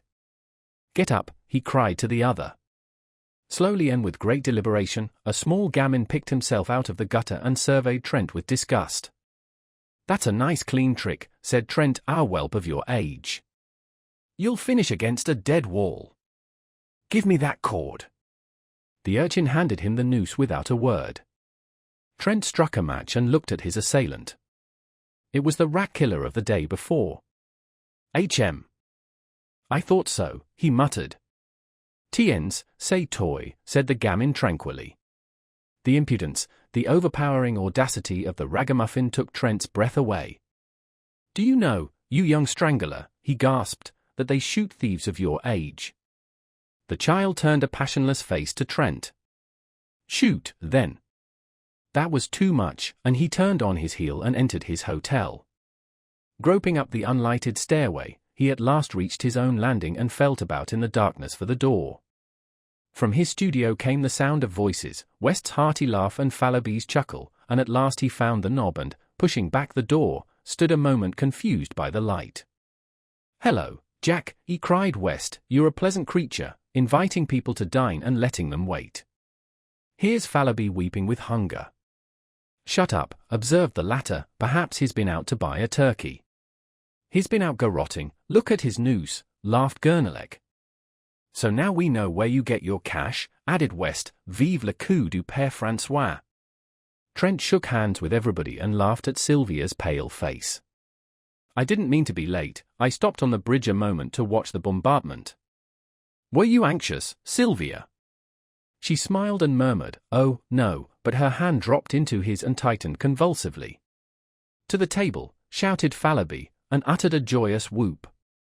"Take it easy," observed Thorn, with a remnant of manners, "you are not the host, you know." Marie Gurnelec, who had been chattering with Colette, jumped up and took Thorn's arm, and Monsieur Gurnelec drew Odile's arm through his. Trent, bowing gravely, offered his own arm to Colette, West took in Sylvia, and Fallowby hovered anxiously in the rear. "You march around the table 3 times singing the Marseillaise," explained Sylvia, and Monsieur Fallowby pounds on the table and beats time. Fallowby suggested that they could sing after dinner, but his protest was drowned in the ringing chorus. "Auxiliary arms! Formez vos bataillons!" Around the room they marched singing, "Martians! Martians!" with all their might, while Fallowby, with very bad grace, hammered on the table, consoling himself a little with the hope that the exercise would increase his appetite. Hercules, the black and tan, fled under the bed, from which retreat he yapped and whined until dragged out by Gurnelec and placed in Odile's lap. "And now," said Trent gravely, when everybody was seated, "listen," and he read the menu. Beef soup à la siege de Paris. Fish. Sardines à la perlakis. White wine. Roti, red wine. Fresh beef à la sortie. Vegetables. Can beans à la chasse-pot. Can peas gravelotter? Potatoes irlandaises. Miscellaneous. Cold corned beef à la Theus. Stewed prunes à la Garibaldi. Dessert. Dried prunes, white bread. Currant jelly. Tea, café. Liqueurs. Pipes and cigarettes. Fallowby applauded frantically, and Sylvia served the soup. "Isn't it delicious?" sighed Odile. Marie Gurnelec sipped her soup in rapture. "Not at all like horse, and I don't care what they say, horse doesn't taste like beef," whispered Colette to West. Fallowby, who had finished, began to caress his chin and eye the tureen. "Have some more, old chap?" inquired Trent. "Monsieur Fallowby cannot have any more," announced Sylvia. "I am saving this for the concierge." Fallowby transferred his eyes to the fish. The sardines, hot from the grill, were a great success. While the others were eating, Sylvia ran downstairs with the soup for the old concierge and her husband, and when she hurried back, flushed and breathless, and had slipped into her chair with a happy smile at Trent, that young man arose, and silence fell over the table. For an instant he looked at Sylvia and thought he had never seen her so beautiful. "You all know," he began, "that today is my wife's 19th birthday." Fallowby, bubbling with enthusiasm, waved his glass in circles about his head to the terror of Odile and Colette, his neighbors, and Thorn. West and Gurnelec refilled their glasses 3 times before the storm of applause which the toast of Sylvia had provoked subsided. 3 times the glasses were filled and emptied to Sylvia, and again to Trent, who protested. "This is irregular," he cried. "The next toast is to the twin republics, France and America." "To the republics! To the republics!" they cried, and the toast was drunk amid shouts of "Vive la France! Vive l'Amérique! Vive la nation!" Then Trent, with a smile at West, offered the toast, "To a happy pair, and everybody understood, and Sylvia leaned over and kissed Colette, while Trent bowed to West. The beef was eaten in comparative calm, but when it was finished and a portion of it set aside for the old people below, Trent cried, "Drink to Paris! May she rise from her ruins and crush the invader," and the cheers rang out, drowning for a moment the monotonous thunder of the Prussian guns. Pipes and cigarettes were lighted, and Trent listened an instant to the animated chatter around him, broken by ripples of laughter from the girls or the mellow chuckle of Fallowby. Then he turned to West. "There is going to be a sortie tonight," he said. "I saw the American ambulance surgeon just before I came in and he asked me to speak to you fellows. Any aid we can give him will not come amiss." Then dropping his voice and speaking in English, "As for me, I shall go out with the ambulance tomorrow morning. There is of course no danger, but it's just as well to keep it from Sylvia." West nodded. Thorne and Gurnelec, who had heard, broke in and offered assistance, and Fallowby volunteered with a groan. "All right," said Trent rapidly, "no more now, but meet me at ambulance headquarters tomorrow morning at 8.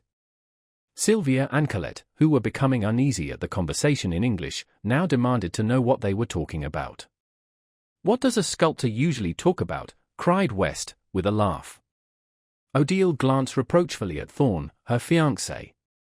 "You are not French, you know, and it is none of your business, this war," said Odile with much dignity. Thorne looked meek, but West assumed an air of outraged virtue. "It seems," he said to Fallowby, "that a fellow cannot discuss the beauties of Greek sculpture in his mother tongue, without being openly suspected." Colette placed her hand over his mouth and turning to Sylvia, murmured, "They are horridly untruthful, these men." "I believe the word for ambulance is the same in both languages," said Marie Gurnelec saucily. "Sylvia, don't trust Monsieur Trent." "Jack," whispered Sylvia, "promise me." A knock at the studio door interrupted her. "Come in," cried Fallowby, but Trent sprang up, and opening the door, looked out. Then with a hasty excuse to the rest, he stepped into the hallway and closed the door. When he returned he was grumbling. "What is it, Jack?" cried West. "What is it?" repeated Trent savagely. "I'll tell you what it is. I have received a dispatch from the American minister to go at once and identify and claim, as a fellow countryman and a brother artist, a rascally thief and a German spy." "Don't go," suggested Fallowby. "If I don't they'll shoot him at once." "Let them," growled Thorne. "Do you fellows know who it is?" "Hartman," shouted West, inspired. Sylvia sprang up deathly white, but Odile slipped her arm around her and supported her to a chair, saying calmly, "Sylvia has fainted, it's the hot room, bring some water." Trent brought it at once. Sylvia opened her eyes, and after a moment rose, and supported by Marie Gurnelec and Trent, passed into the bedroom.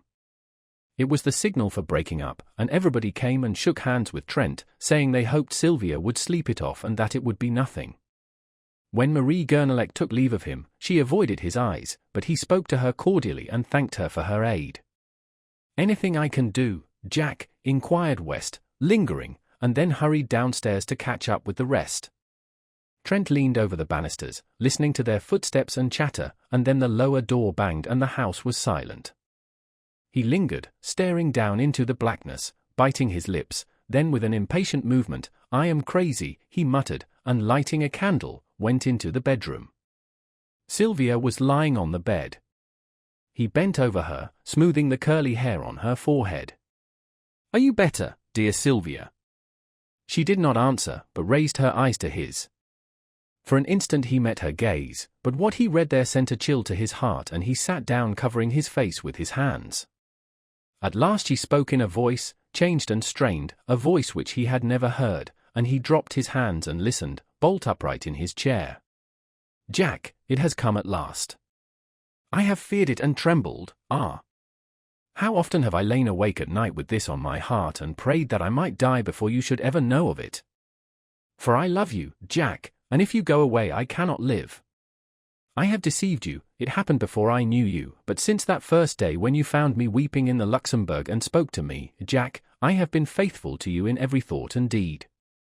I loved you from the first, and did not dare to tell you this, fearing that you would go away, and since then my love has grown, and oh! I suffered, but I dared not tell you. And now you know, but you do not know the worst. For him, now, what do I care? He was cruel, oh, so cruel. She hid her face in her arms. Must I go on? Must I tell you, can you not imagine, oh? Jack! He did not stir, his eyes seemed dead. I was so young, I knew nothing, and he said that he loved me. Trent rose and struck the candle with his clenched fist, and the room was dark. The bells of St. Sulpice told the hour, and she started up, speaking with feverish haste. I must finish. When you told me you loved me, you asked me nothing, but then, even then, it was too late, and that other life which binds me to him must stand forever between you and me. For there is another whom he has claimed, and is good to. He must not die, they cannot shoot him, for that other's sake. Trent sat motionless, but his thoughts ran on in an interminable whirl. Sylvia, little Sylvia, who shared with him his student life, who bore with him the dreary desolation of the siege without complaint, this slender blue-eyed girl whom he was so quietly fond of, whom he teased or caressed as the whim suited, who sometimes made him the least bit impatient with her passionate devotion to him, could this be the same Sylvia who lay weeping there in the darkness? Then he clinched his teeth. Let him die. Let him die. But then, for Sylvia's sake, and for that other's sake, yes, he would go, he must go, his duty was plain before him. But Sylvia, he could not be what he had been to her, and yet a vague terror seized him. Now all was said. Trembling, he struck a light. She lay there, her curly hair tumbled about her face, her small white hands pressed to her breast. He could not leave her, and he could not stay. He never knew before that he loved her. She had been a mere comrade, this girl wife of his. Ah! He loved her now with all his heart and soul, and he knew it, only when it was too late. Too late? Why? Then he thought of that other one, binding her, linking her forever to the creature, who stood in danger of his life. With an oath he sprang to the door, but the door would not open, or was it that he pressed it back, locked it, and flung himself on his knees beside the bed, knowing that he dared not for his life's sake leave what was his all in life. 3. It was 4 in the morning when he came out of the prison of the condemned with the secretary of the American legation. A knot of people had gathered around the American minister's carriage, which stood in front of the prison, the horses stamping and pouring in the icy street, the coachman huddled on the box, wrapped in furs. Southwark helped the secretary into the carriage, and shook hands with Trent, thanking him for coming. How the scoundrel did stare, he said. Your evidence was worse than a kick, but it saved his skin for the moment at least, and prevented complications. The secretary sighed. We have done our part. Now let them prove him a spy and we wash our hands of him. Jump in, Captain. Come along, Trent. I have a word to say to Captain Southwark. I won't detain him, said Trent hastily, and dropping his voice. Southwark, help me now. You know the story from the blackguard. You know the child is at his rooms. Get it, and take it to my own apartment, and if he is shot, I will provide a home for it. I understand, said the captain gravely. Will you do this at once? At once, he replied. Their hands met in a warm clasp, and then Captain Southwark climbed into the carriage, motioning Trent to follow, but he shook his head saying, goodbye, and the carriage rolled away. He watched the carriage to the end of the street, then started toward his own quarter, but after a step or two hesitated, stopped, and finally turned away in the opposite direction. Something, perhaps it was the sight of the prisoner he had so recently confronted, nauseated him. He felt the need of solitude and quiet to collect his thoughts. The events of the evening had shaken him terribly, but he would walk it off, forget, bury everything, and then go back to Sylvia. He started on swiftly, and for a time the bitter thoughts seemed to fade, but when he paused at last, breathless, under the arc de triomphe, the bitterness and the wretchedness of the whole thing, yes, of his whole misspent life came back with a pang. Then the face of the prisoner, stamped with the horrible grimace of fear, grew in the shadows before his eyes. Sick at heart he wandered up and down under the great arc, striving to occupy his mind, peering up at the sculptured cornices to read the names of the heroes and battles which he knew were engraved there, but always the ashen face of Hartman followed him, grinning with terror, or was it terror, was it not triumph, At the thought he leaped like a man who feels a knife at his throat, but after a savage tramp around the square, came back again and sat down to battle with his misery. The air was cold, but his cheeks were burning with angry shame. Shame? Why? Was it because he had married a girl whom chance had made a mother? Did he love her? Was this miserable bohemian existence, then, his end and aim in life? He turned his eyes upon the secrets of his heart, and read an evil story, the story of the past, and he covered his face for shame, while, keeping time to the dull pain throbbing in his head, his heart beat out the story for the future. Shame and disgrace.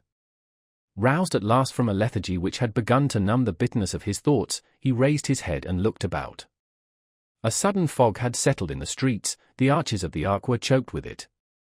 He would go home. A great horror of being alone seized him.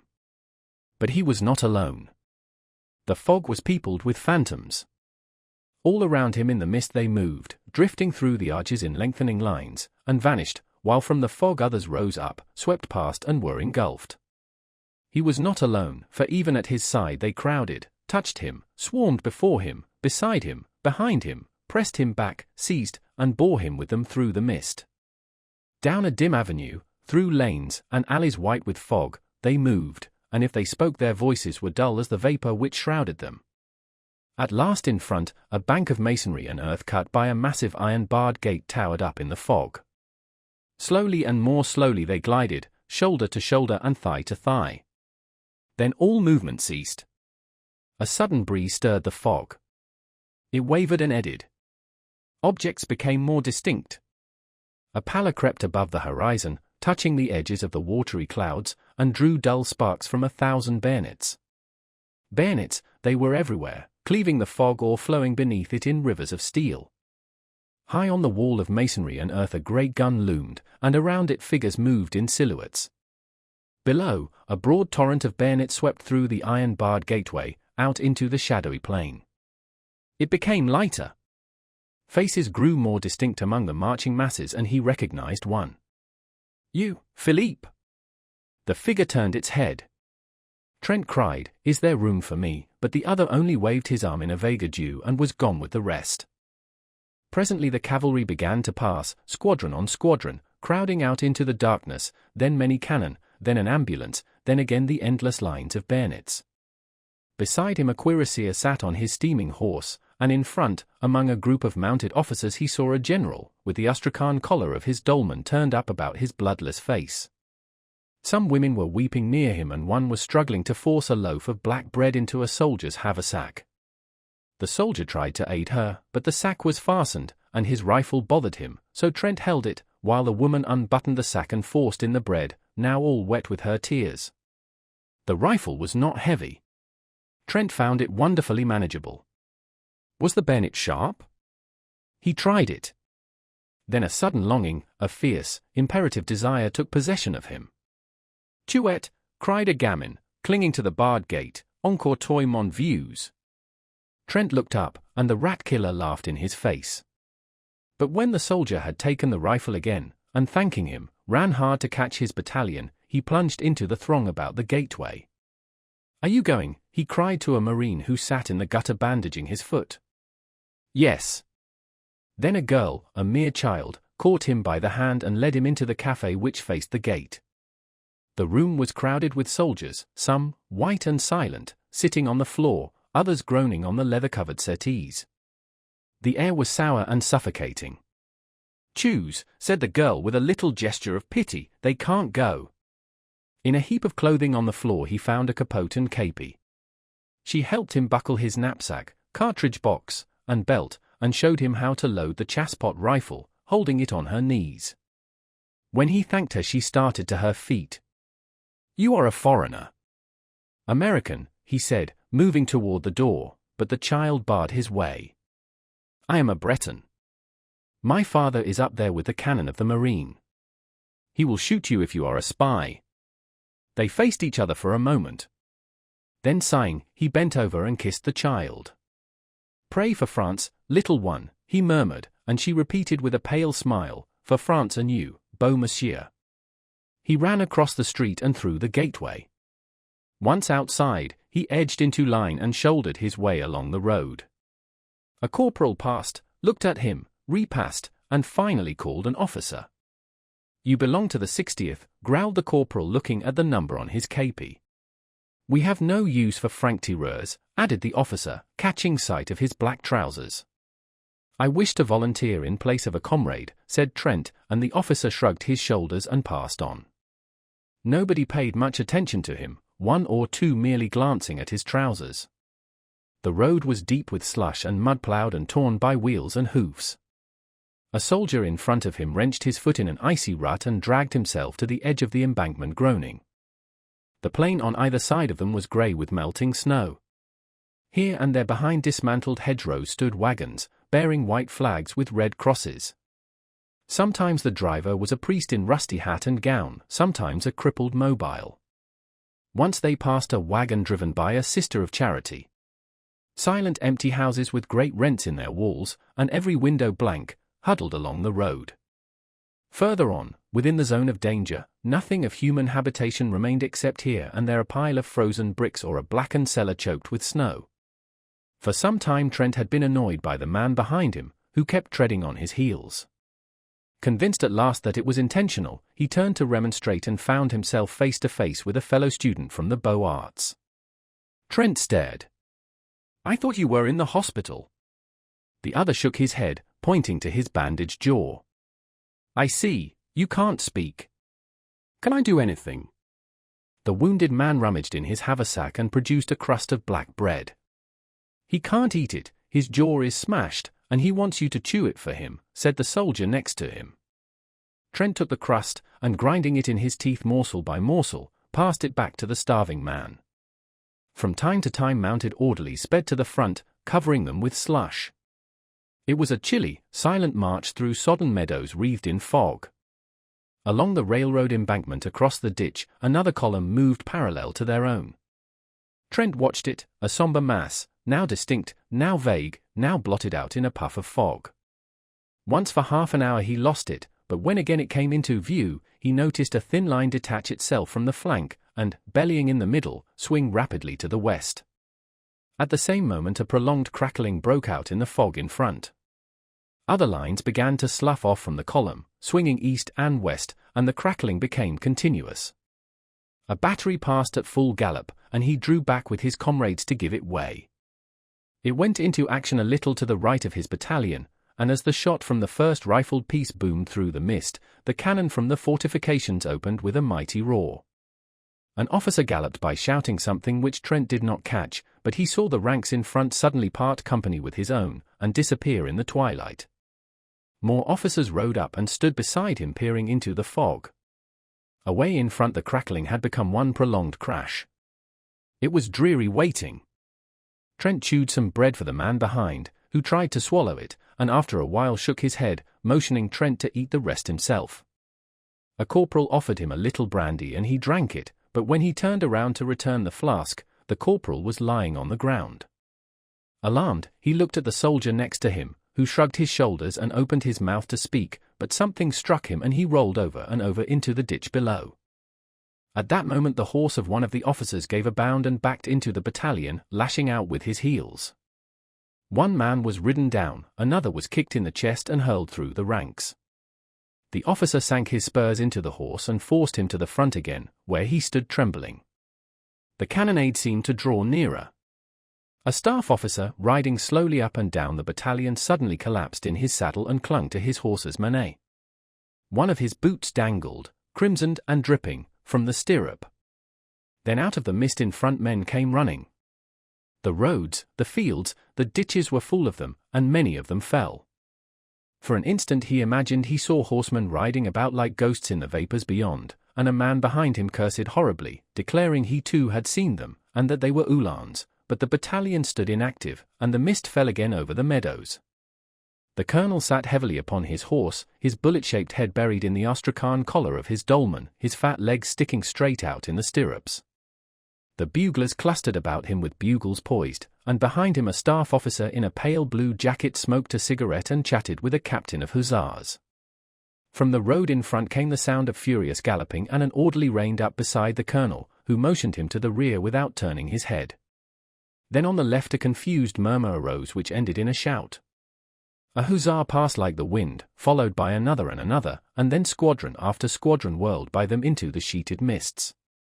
At that instant the colonel reared in his saddle, the bugles clanged, and the whole battalion scrambled down the embankment, over the ditch, and started across the soggy meadow.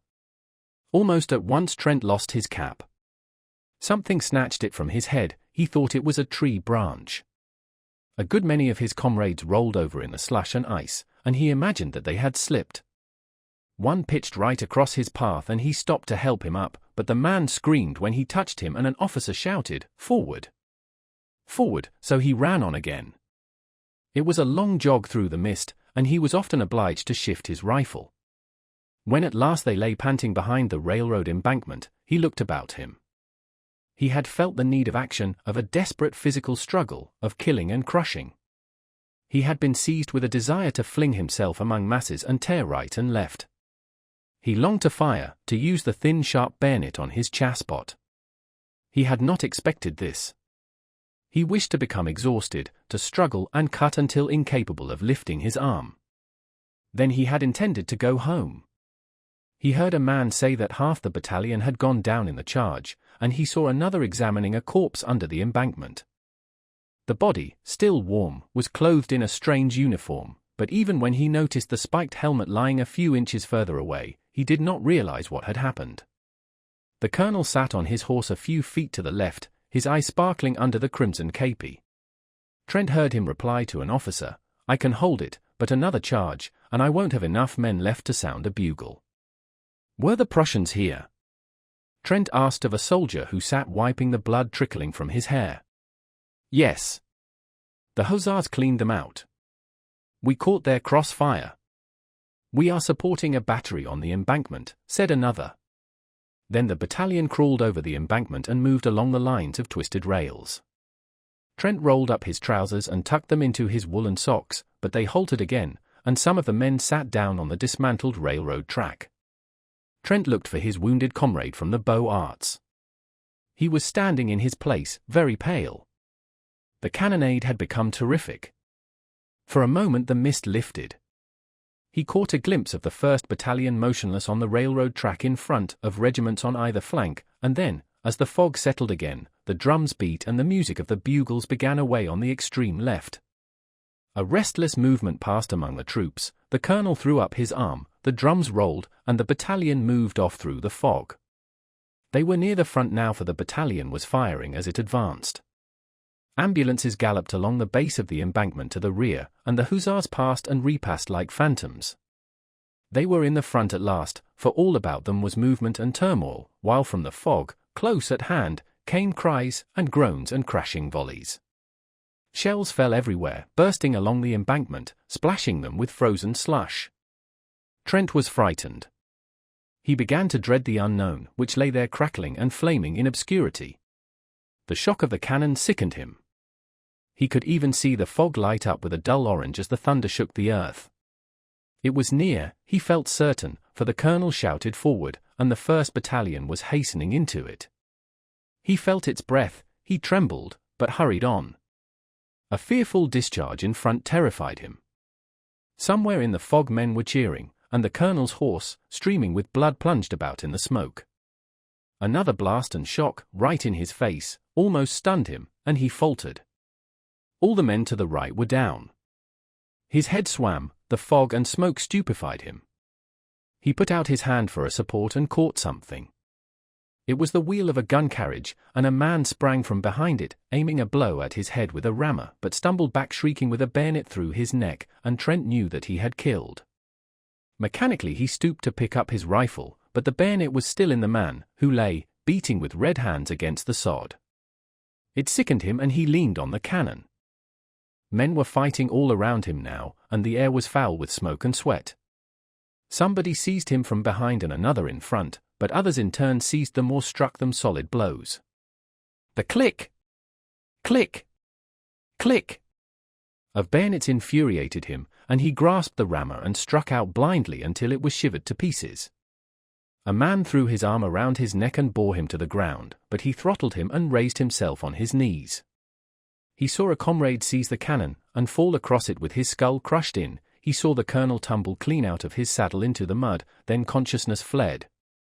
When he came to himself, he was lying on the embankment among the twisted rails. On every side huddled men who cried out and cursed and fled away into the fog, and he staggered to his feet and followed them. Once he stopped to help a comrade with a bandaged jaw, who could not speak but clung to his arm for a time and then fell dead in the freezing mire, and again he aided another, who groaned, "Trent, say moi, Philippe," until a sudden volley in the midst relieved him of his charge. An icy wind swept down from the heights, cutting the fog into shreds. For an instant, with an evil leer the sun peered through the naked woods of Vincennes, sank like a blood clot in the battery smoke, lower, lower, into the blood-soaked plain. 4. When midnight sounded from the belfry of St. Sulpice, the gates of Paris were still choked with fragments of what had once been an army. They entered with the night, a sullen horde, spattered with slime, faint with hunger and exhaustion. There was little disorder at first, and the throng at the gates parted silently as the troops tramped along the freezing streets. Confusion came as the hours passed. Swiftly and more swiftly, crowding squadron after squadron and battery on battery, horses plunging and caissoons jolting, the remnants from the front surged through the gates, a chaos of cavalry and artillery struggling for the right of way. Close upon them stumbled the infantry, here a skeleton of a regiment marching with a desperate attempt at order, there a riotous mob of mobiles crushing their way to the streets, then a turmoil of horsemen, cannon, troops without, officers without men, then again a line of ambulances, the wheels groaning under their heavy loads. Dumb with misery the crowd looked on. All through the day the ambulances had been arriving, and all day long the ragged throng whimpered and shivered by the barriers. At noon the crowd was increased tenfold, filling the squares about the gates, and swarming over the inner fortifications. At 4 o'clock in the afternoon the German batteries suddenly wreathed themselves in smoke, and the shells fell fast on Montparnasse. At 20 minutes after 4 two projectiles struck a house in the Rue de Bac, and a moment later the first shell fell in the Latin Quarter. Braith was painting in bed when West came in very much scared. "I wish you would come down, our house has been knocked into a cocked hat, and I'm afraid that some of the pillagers may take it into their heads to pay us a visit tonight." Braith jumped out of bed and bundled himself into a garment which had once been an overcoat.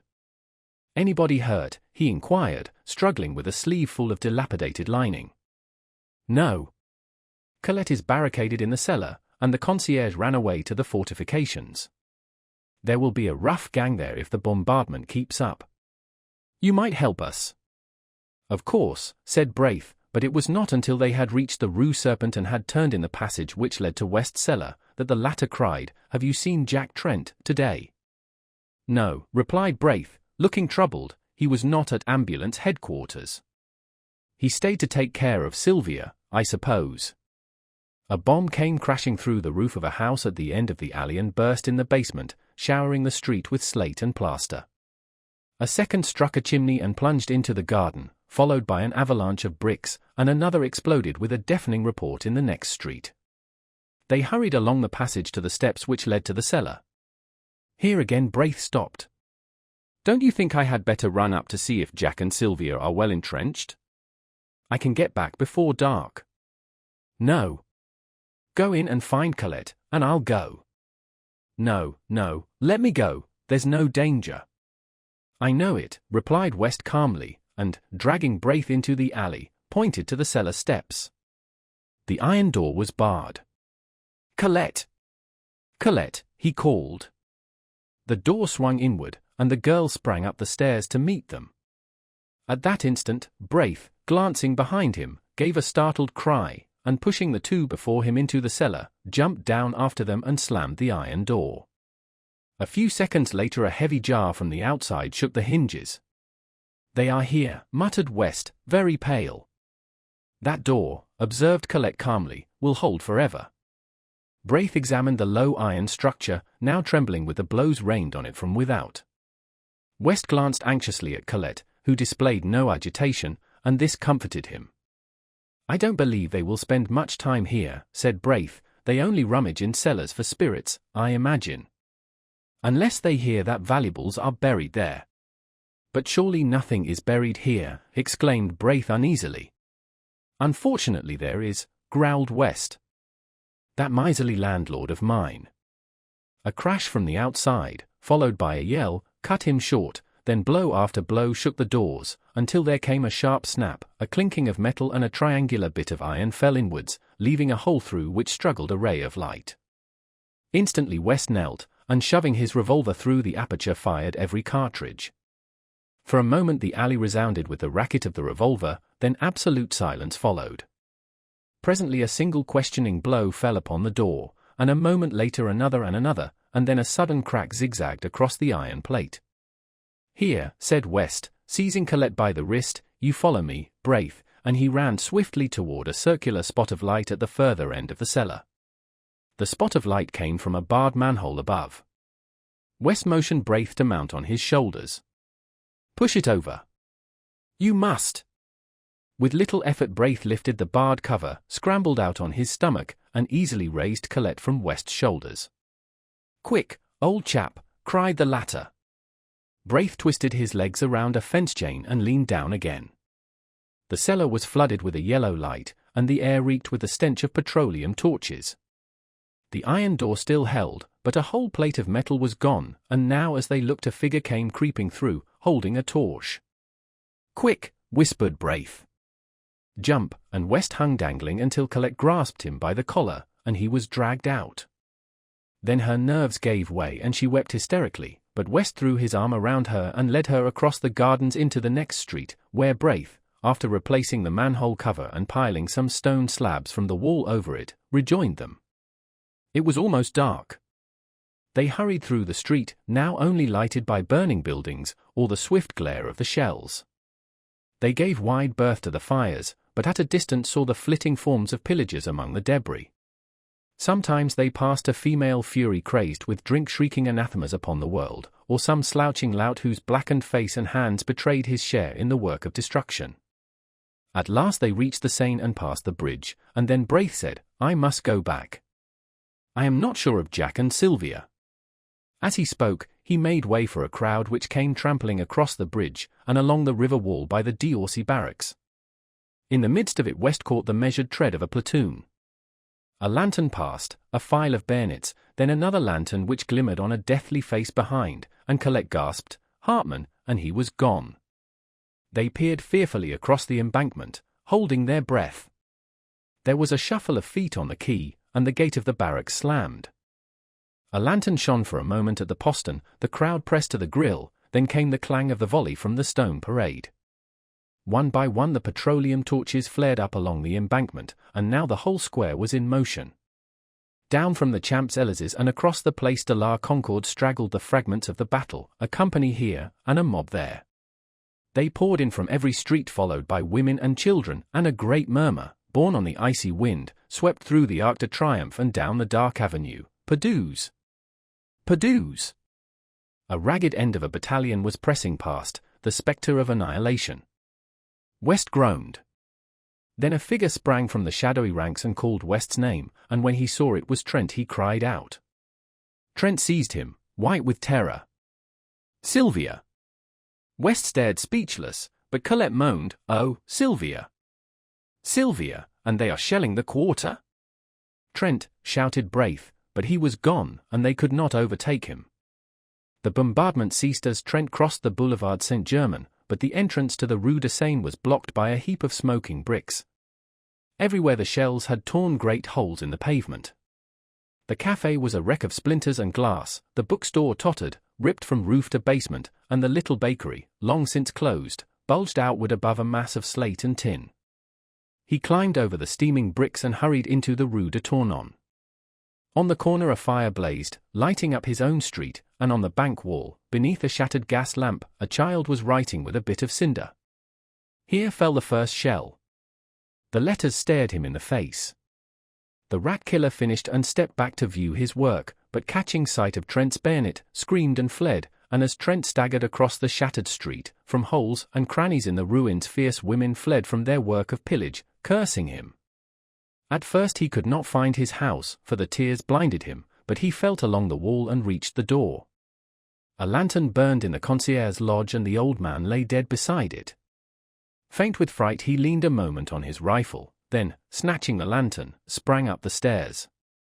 He tried to call, but his tongue hardly moved. On the second floor he saw plaster on the stairway, and on the third the floor was torn and the concierge lay in a pool of blood across the landing. The next floor was theirs. The door hung from its hinges, the walls gaped. He crept in and sank down by the bed, and their 2 arms were flung around his neck, and a tear-stained face sought his own. "Sylvia! Oh, Jack! Jack! Jack!" From the tumbled pillow beside them a child wailed. "They brought it, it is mine," she sobbed. "Ours," he whispered, with his arms around them both. Then from the stairs below came Braither's anxious voice. "Trent! Is all well? The street of Our Lady of the Fields. Et tout les jours passés dans la tristesse. Now sunt comptes comme des jours heroes." 1. The street is not fashionable, neither is it shabby.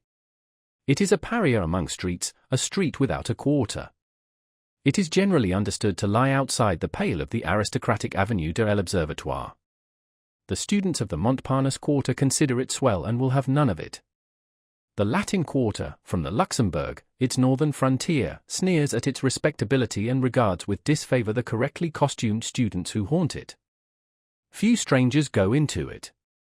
At times, however, the Latin quarter students use it as a thoroughfare between the Rue de Rennes and the Bullier, but except for that and the weekly afternoon visits of parents and guardians to the convent near the Rue Vavin, the street of Our Lady of the Fields is as quiet as a Parsi boulevard. Perhaps the most respectable portion lies between the Rue de la Grande Chaumière and the Rue Vavin. At least this was the conclusion arrived at by the Reverend Joel Byram, as he rambled through it with Hastings in charge.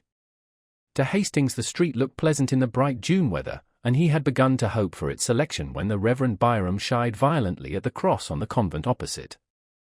"Jesuits," he muttered. "Well," said Hastings wearily, "I imagine we won't find anything better. You say yourself that vice is triumphant in Paris, and it seems to me that in every street we find Jesuits or something worse." After a moment he repeated, "or something worse, which of course I would not notice except for your kindness in warning me." Dr. Byram sucked in his lips and looked about him. He was impressed by the evident respectability of the surroundings. Then frowning at the convent he took Hastings' arm and shuffled across the street to an iron gateway which bore the number 201 bis painted in white on a blue ground. Below this was a notice printed in English. 1. For porter please press once. 2. For servant please press twice. 3. For parlour please press thrice. Hastings touched the electric button 3 times, and they were ushered through the garden and into the parlour by a trim maid. The dining room door, just beyond, was open, and from the table in plain view a stout woman hastily arose and came toward them. Hastings caught a glimpse of a young man with a big head and several snuffy old gentlemen at breakfast, before the door closed and the stout woman waddled into the room, bringing with her an aroma of coffee and a black poodle. "It is a pleasure to you receive," she cried. "Monsieur is English?" "No." "American?"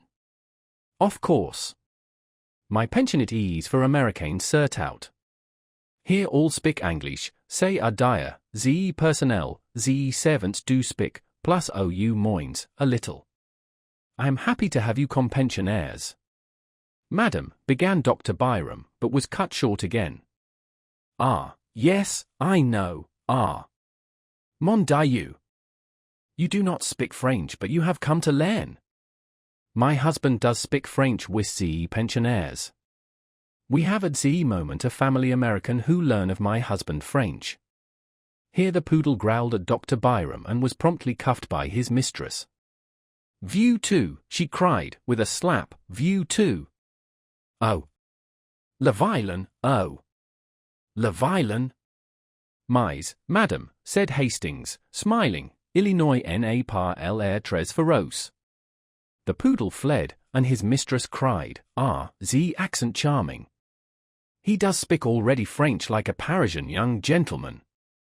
Then Dr. Byram managed to get in a word or two and gathered more or less information with regard to prices. It is a pension serios, my clientele is of the best, indeed a pension de famille where one is at home. Then they went upstairs to examine Hastings' future quarters, test the bed springs and arrange for the weekly towel allowance. Dr. Byram appeared satisfied. Madame Marotte accompanied them to the door and rang for the maid, but as Hastings stepped out into the gravel walk, his guide and mentor paused a moment and fixed Madame with his watery eyes. You understand, he said, that he is a youth of most careful bringing up, and his character and morals are without a stain. He is young and has never been abroad, never even seen a large city, and his parents have requested me, as an old family friend living in Paris, to see that he is placed under good influences. He is to study art, but on no account would his parents wish him to live in the Latin Quarter if they knew of the immorality which is rife there. A sound like the click of a latch interrupted him and he raised his eyes, but not in time to see the maid slap the big-headed young man behind the parlour door. Madame coughed, cast a deadly glance behind her and then beamed on Dr. Byram. It is well that he come here. The pension more serious Illinois nen exist par, it is not any, she announced with conviction. So, as there was nothing more to add, Dr. Byram joined Hastings at the gate. I trust, he said, eyeing the convent, that you will make no acquaintances among Jesuits. Hastings looked at the convent until a pretty girl passed before the grey facade, and then he looked at her. A young fellow with a paint box and canvas came swinging along, stopped before the pretty girl, said something during a brief but vigorous handshake at which they both laughed, and he went his way, calling back, "A demain Valentine," as in the same breath she cried, "A demain." Valentine, thought Hastings, what a quaint name, and he started to follow the Reverend Joel Byram, who was shuffling towards the nearest tramway station. 2. And you are pleased with Paris, Monsieur Tastang? Demanded Madame Marotte the next morning as Hastings came into the breakfast room of the pension, rosy from his plunge in the limited bath above. I am sure I shall like it, he replied, wondering at his own depression of spirits. The maid brought him coffee and rolls. He returned the vacant glance of the big-headed young man and acknowledged diffidently the salutes of the snuffy old gentleman. He did not try to finish his coffee, and sat crumbling a roll, unconscious of the sympathetic glances of Madame Marotte, who had tact enough not to bother him. Presently a maid entered with a tray on which were balanced 2 bowls of chocolate, and the snuffy old gentleman leered at her ankles. The maid deposited the chocolate at a table near the window and smiled at Hastings. Then a thin young lady, followed by her counterpart in all except years, marched into the room and took the table near the window. They were evidently American, but Hastings, if he expected any sign of recognition, was disappointed. To be ignored by compatriots intensified his depression. He fumbled with his knife and looked at his plate. The thin young lady was talkative enough. She was quite aware of Hastings' presence, ready to be flattered if he looked at her, but on the other hand she felt her superiority, for she had been 3 weeks in Paris and he, it was easy to see, had not yet unpacked his steamer trunk. Her conversation was complacent. She argued with her mother upon the relative merits of the Louvre and the Bon Marché, but her mother's part of the discussion was mostly confined to the observation, "Why, Susie?" The snuffy old gentleman had left the room in a body, outwardly polite and inwardly raging.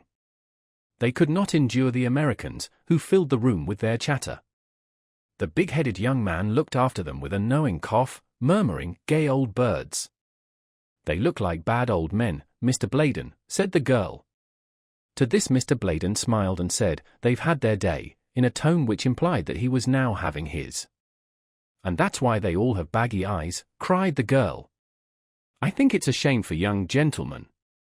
"Why, Susie," said the mother, and the conversation lagged. After a while Mr. Bladen threw down the petty journal, which he daily studied at the expense of the house, and turning to Hastings, started to make himself agreeable. He began by saying, "I see you are American." To this brilliant and original opening, Hastings, deadly homesick, replied gratefully, and the conversation was judiciously nourished by observations from Miss Susie Byng distinctly addressed to Mr. Bladen. In the course of events Miss Susie, forgetting to address herself exclusively to Mr. Bladen, and Hastings replying to her general question, the entente cordiale was established, and Susie and her mother extended a protectorate over what was clearly neutral territory. "Mr. Hastings, you must not desert the pension every evening as Mr. Bladen does. Paris is an awful place for young gentlemen, and Mr. Bladen is a horrid cynic. Mr. Bladen looked gratified. Hastings answered, I shall be at the studio all day, and I imagine I shall be glad enough to come back at night. Mr. Bladen, who, at a salary of $15 a week, acted as agent for the Pewley Manufacturing Company of Troy, NY, smiled a skeptical smile and withdrew to keep an appointment with a customer on the Boulevard Magenta. Hastings walked into the garden with Mrs. Byng and Susie, and, at their invitation, sat down in the shade before the iron gate. The chestnut trees still bore their fragrant spikes of pink and white, and the bees hummed among the roses, trellised on the white-walled house. A faint freshness was in the air. The watering carts moved up and down the street, and a clear stream bubbled over the spotless gutters of the Rue de la Grande Chaumière. The sparrows were merry along the curbstones, taking bath after bath in the water and ruffling their feathers with delight. In a walled garden across the street a pair of blackbirds whistled among the almond trees. Hastings swallowed the lump in his throat, for the song of the birds and the ripple of water in a Paris gutter brought back to him the sunny meadows of Millbrook. That's a blackbird, observed Miss Byng, see him there on the bush with pink blossoms. He's all black except his bill, and that looks as if it had been dipped in an armlet, as some Frenchman says. Why, Susie, said Mrs. Byng. That garden belongs to a studio inhabited by 2 Americans, continued the girl serenely, and I often see them pass. They seem to need a great many models, mostly young and feminine. Why, Susie? Perhaps they prefer painting that kind, but I don't see why they should invite 5 with 3 more young gentlemen and all get into 2 cabs and drive away singing. This street, she continued, is dull. There is nothing to see except the garden and a glimpse of the Boulevard Montparnasse through the Rue de la Grande Chaumière. No one ever passes except a policeman. There is a convent on the corner. I thought it was a Jesuit college, began Hastings, but was at once overwhelmed with a Baedeker description of the place, ending with, on one side stand the palatial hotels of Jean-Paul Laurens and Guillaume Bouguereau, and opposite, in the little passage Stanislas, Carolus Duran paints the masterpieces which charm the world. The blackbird burst into a ripple of golden throaty notes, and from some distant green spot in the city an unknown wild bird answered with a frenzy of liquid trills until the sparrows paused in their ablutions to look up with restless chirps. Then a butterfly came and sat on a cluster of heliotrope and waved his crimson-banded wings in the hot sunshine. Hastings knew him for a friend, and before his eyes there came a vision of tall mulleins and scented milkweed alive with painted wings, a vision of a white house and woodbine-covered piazza, a glimpse of a man reading and a woman leaning over the pansy bed, and his heart was full. He was startled a moment later by Miss Byng. I believe you are homesick. Hastings blushed. Miss Byng looked at him with a sympathetic sigh and continued, whenever I felt homesick at first I used to go with Mamma and walk in the Luxembourg Gardens. I don't know why it is, but those old-fashioned gardens seem to bring me nearer home than anything in this artificial city. But they are full of marble statues, said Mrs. Byng mildly. I don't see the resemblance myself. Where is the Luxembourg? Inquired Hastings after a silence. Come with me to the gate, said Miss Byng. He rose and followed her, and she pointed out the Rue Vavin at the foot of the street. You pass by the convent to the right, she smiled, and Hastings went. 3. The Luxembourg was a blaze of flowers. He walked slowly through the long avenues of trees, past mossy marbles and old-time columns, and threading the grove by the bronze lion, came upon the tree-crowned terrace above the fountain. Below lay the basin shining in the sunlight. Flowering almonds encircled the terrace, and, in a greater spiral, groves of chestnuts wound in and out and down among the moist thickets by the western palace wing. At one end of the avenue of trees the observatory rose, its white domes piled up like an eastern mosque. At the other end stood the heavy palace, with every window-pane ablaze in the fierce sun of June. Around the fountain, children and white-capped nurses armed with bamboo poles were pushing toy boats, whose sails hung limp in the sunshine. A dark policeman, wearing red epaulets and a dress sword, watched them for a while and then went away to remonstrate with a young man who had unchained his dog. The dog was pleasantly occupied in rubbing grass and dirt into his back while his legs waved into the air. The policeman pointed at the dog. He was speechless with indignation. "Well, Captain," smiled the young fellow. "Well, Monsieur Student," growled the policeman. "What do you come and complain to me for?" "If you don't chain him, I'll take him," shouted the policeman. "What's that to me, mon capitaine?" "What, T? Isn't that bulldog yours?" "If it was, don't you suppose I'd chain him?" The officer glared for a moment in silence, then deciding that as he was a student he was wicked, grabbed at the dog, who promptly dodged.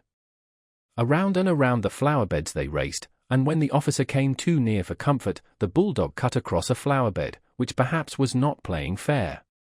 The young man was amused, and the dog also seemed to enjoy the exercise.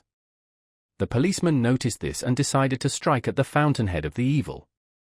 He stormed up to the student and said, "As the owner of this public nuisance, I arrest you."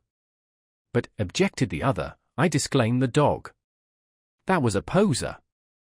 It was useless to attempt to catch the dog until 3 gardeners lent a hand, but then the dog simply ran away and disappeared in the Rue de Médicis. The policeman shambled off to find consolation among the white-capped nurses, and the student, looking at his watch, stood up yawning. Then catching sight of Hastings, he smiled and bowed.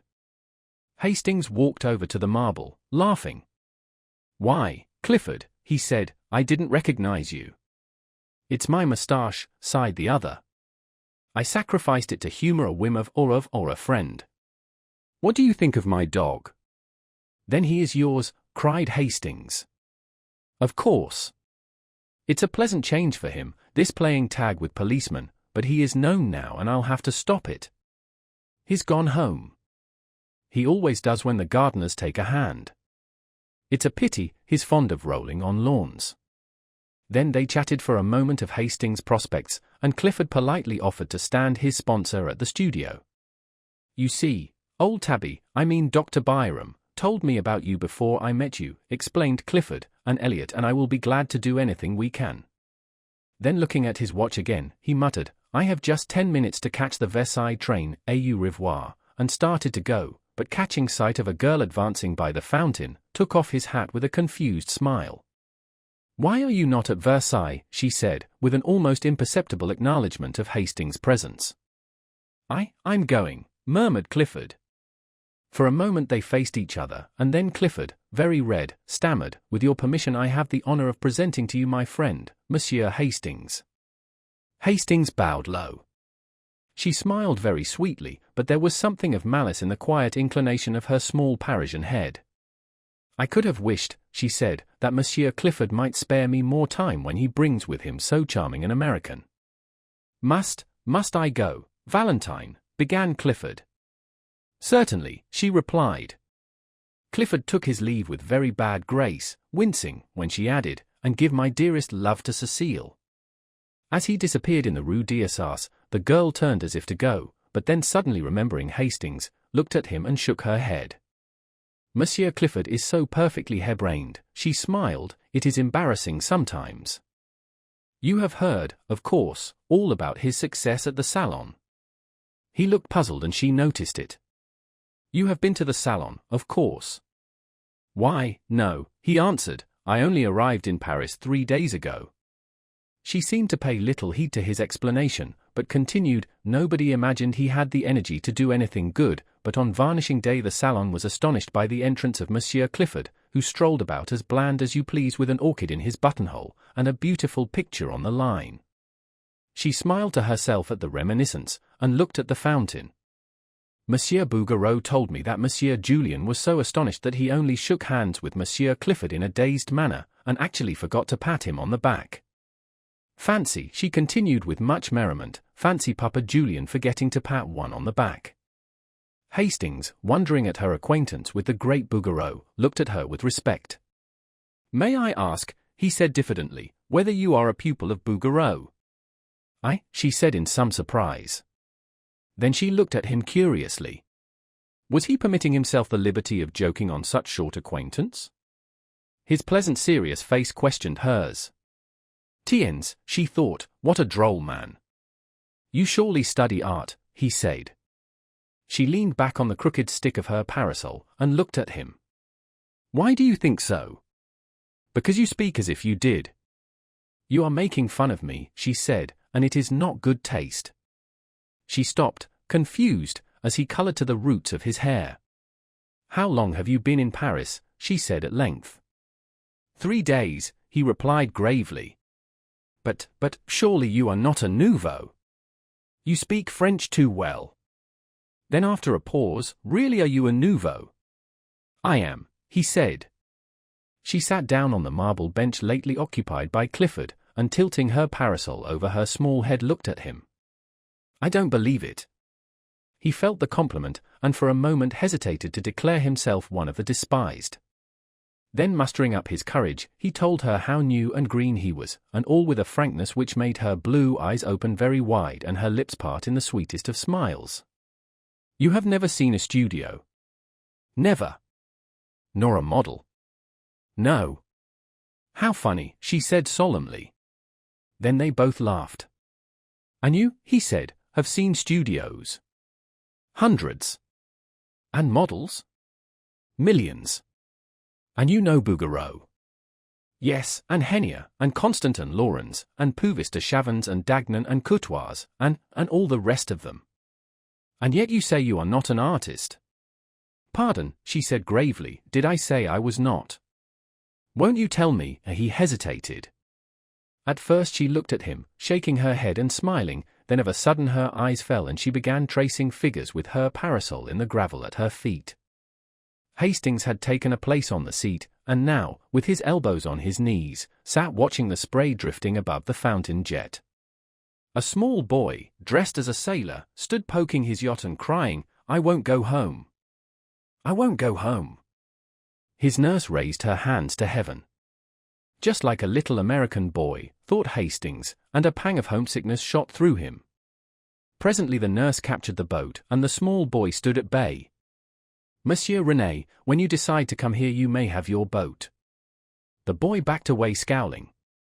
Give me my boat, I say, he cried, and don't call me René, for my name's Randall and you know it. Hello, said Hastings, Randall, that's English. I am American, announced the boy in perfectly good English, turning to look at Hastings, and she's such a fool she calls me René because Mama calls me Ranny. Here he dodged the exasperated nurse and took up his station behind Hastings, who laughed, and catching him around the waist lifted him into his lap. One of my countrymen, he said to the girl beside him. He smiled while he spoke, but there was a queer feeling in his throat. Don't you see the stars and stripes on my yacht? Demanded Randall. Sure enough, the American colors hung limply under the nurse's arm. Oh, cried the girl, he is charming, and impulsively stooped to kiss him. But the infant Randall wriggled out of Hastings' arms, and his nurse pounced upon him with an angry glance at the girl. She reddened and then bit her lips as the nurse, with eyes still fixed on her, dragged the child away and ostentatiously wiped his lips with her handkerchief. Then she stole a look at Hastings and bit her lip again. What an ill-tempered woman, he said. In America, most nurses are flattered when people kiss their children. For an instant she tipped the parasol to hide her face, then closed it with a snap and looked at him defiantly. Do you think it's strange that she objected? Why not? He said in surprise. Again she looked at him with quick searching eyes. His eyes were clear and bright, and he smiled back, repeating, why not? You are droll, she murmured, bending her head. Why? But she made no answer, and sat silent, tracing curves and circles in the dust with her parasol. After a while he said, I am glad to see that young people have so much liberty here. I understood that the French were not at all like us. You know, in America, or at least where I live in Millbrook, girls have every liberty, go out alone and receive their friends alone, and I was afraid I should miss it here. But I see how it is now, and I am glad I was mistaken. She raised her eyes to his and kept them there. He continued pleasantly, since I have sat here I have seen a lot of pretty girls walking alone on the terrace there, and then you are alone too. Tell me, for I do not know French customs, do you have the liberty of going to the theatre without a chaperone? For a long time she studied his face, and then with a trembling smile said, Why do you ask me? Because you must know, of course, he said gaily. Yes, she replied indifferently, I know. He waited for an answer, but getting none, decided that perhaps she had misunderstood him. I hope you don't think I mean to presume on our short acquaintance, he began. In fact, it is very odd, but I don't know your name. When Mr. Clifford presented me, he only mentioned mine. Is that the custom in France? It is the custom in the Latin Quarter, she said with a queer light in her eyes. Then suddenly she began talking almost feverishly. You must know, Monsieur Hastings, that we are all un peu sans gene here in the Latin Quarter. We are very bohemian, and etiquette and ceremony are out of place. It was for that Monsieur Clifford presented you to me with small ceremony, and left us together with less, only for that, and I am his friend, and I have many friends in the Latin Quarter, and we all know each other very well, and I am not studying art, but what? He said, bewildered. I shall not tell you, it is a secret, she said with an uncertain smile. On both cheeks a pink spot was burning, and her eyes were very bright. Then in a moment her face fell. Do you know Monsieur Clifford very intimately? Not very. After a while she turned to him, grave and a little pale.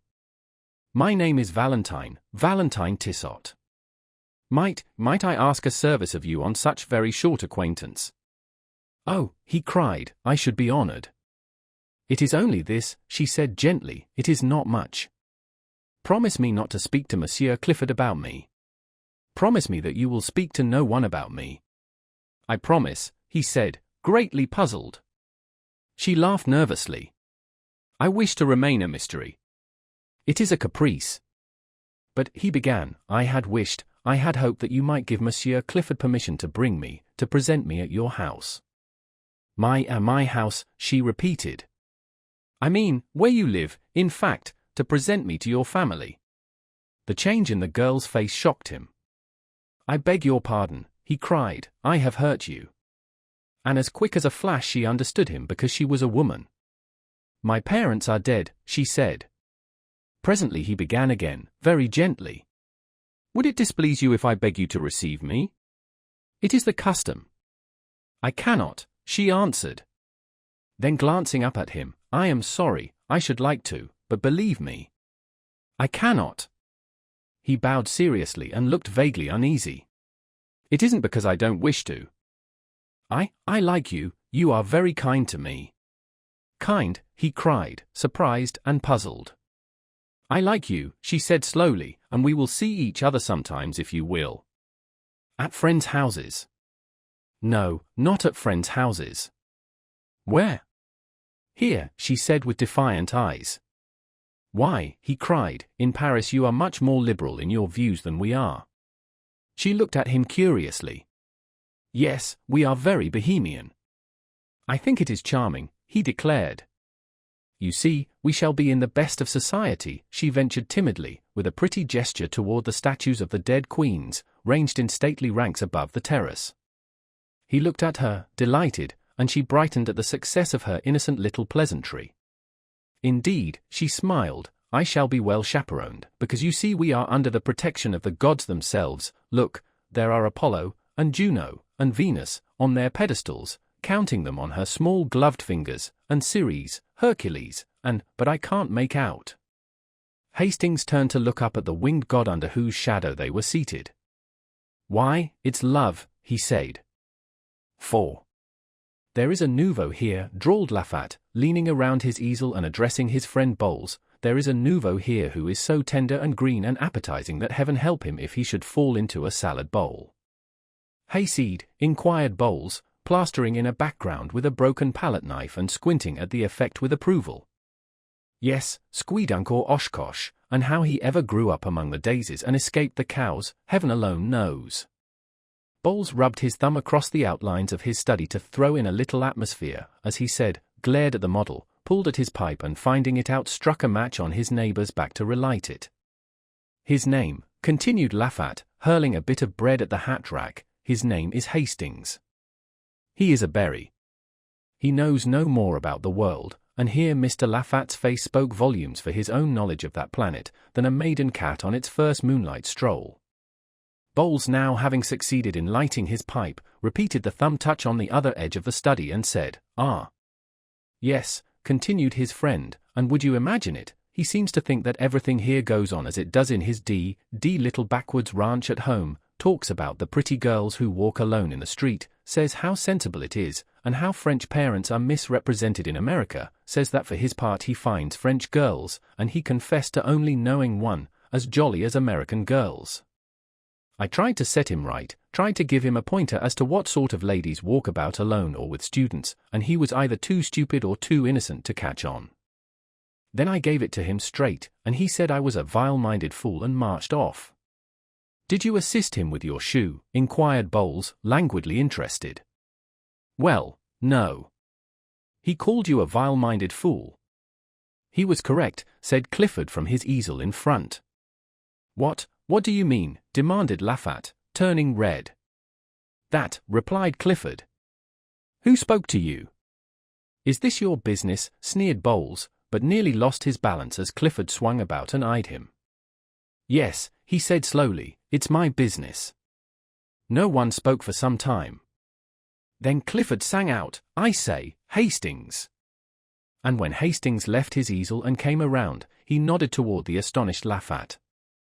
"This man has been disagreeable to you, and I want to tell you that any time you feel inclined to kick him, why, I will hold the other creature."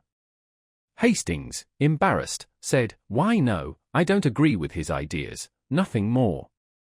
Clifford said naturally, and slipping his arm through Hastings, strolled about with him, and introduced him to several of his own friends, at which all the nouveaux opened their eyes with envy, and the studio were given to understand that Hastings, although prepared to do menial work as the latest nouveau, was already within the charmed circle of the old, respected and feared, the truly great. The rest finished, the model resumed his place, and work went on in a chorus of songs and yells and every ear-splitting noise which the art student utters when studying the beautiful. 5 o'clock struck, the model yawned, stretched and climbed into his trousers, and the noisy contents of 6 studios crowded through the hall and down into the street. 10 minutes later, Hastings found himself on top of a Moulin Rouge tram, and shortly afterward was joined by Clifford. They climbed down at the Rue Gay-Lussac. "I always stop here," observed Clifford. "I like the walk through the Luxembourg." "By the way," said Hastings, "how can I call on you when I don't know where you live?" "Why, I live opposite you." "What, the studio in the garden where the almond trees are and the blackbirds?" "Exactly," said Clifford. "I'm with my friend Elliot." Hastings thought of the description of the 2 American artists which he had heard from Miss Susie Byng, and looked blank. Clifford continued, "Perhaps you had better let me know when you think of coming so that I will be sure to be there," he ended rather lamely. "I shouldn't care to meet any of your model friends there," said Hastings, smiling. "You know, my ideas are rather straight-laced, I suppose you would say, puritanical. I shouldn't enjoy it and wouldn't know how to behave." "Oh, I understand," said Clifford, but added with great cordiality, "I'm sure we'll be friends although you may not approve of me and my set, but you will like Seven and Selby because, well, they are like yourself, old chapter." After a moment he continued, "There is something I want to speak about. You see, when I introduced you, last week, in the Luxembourg, to Valentine—" "Not a word," cried Hastings, smiling, "you must not tell me a word of her." "Why?" "No, not a word," he said gaily.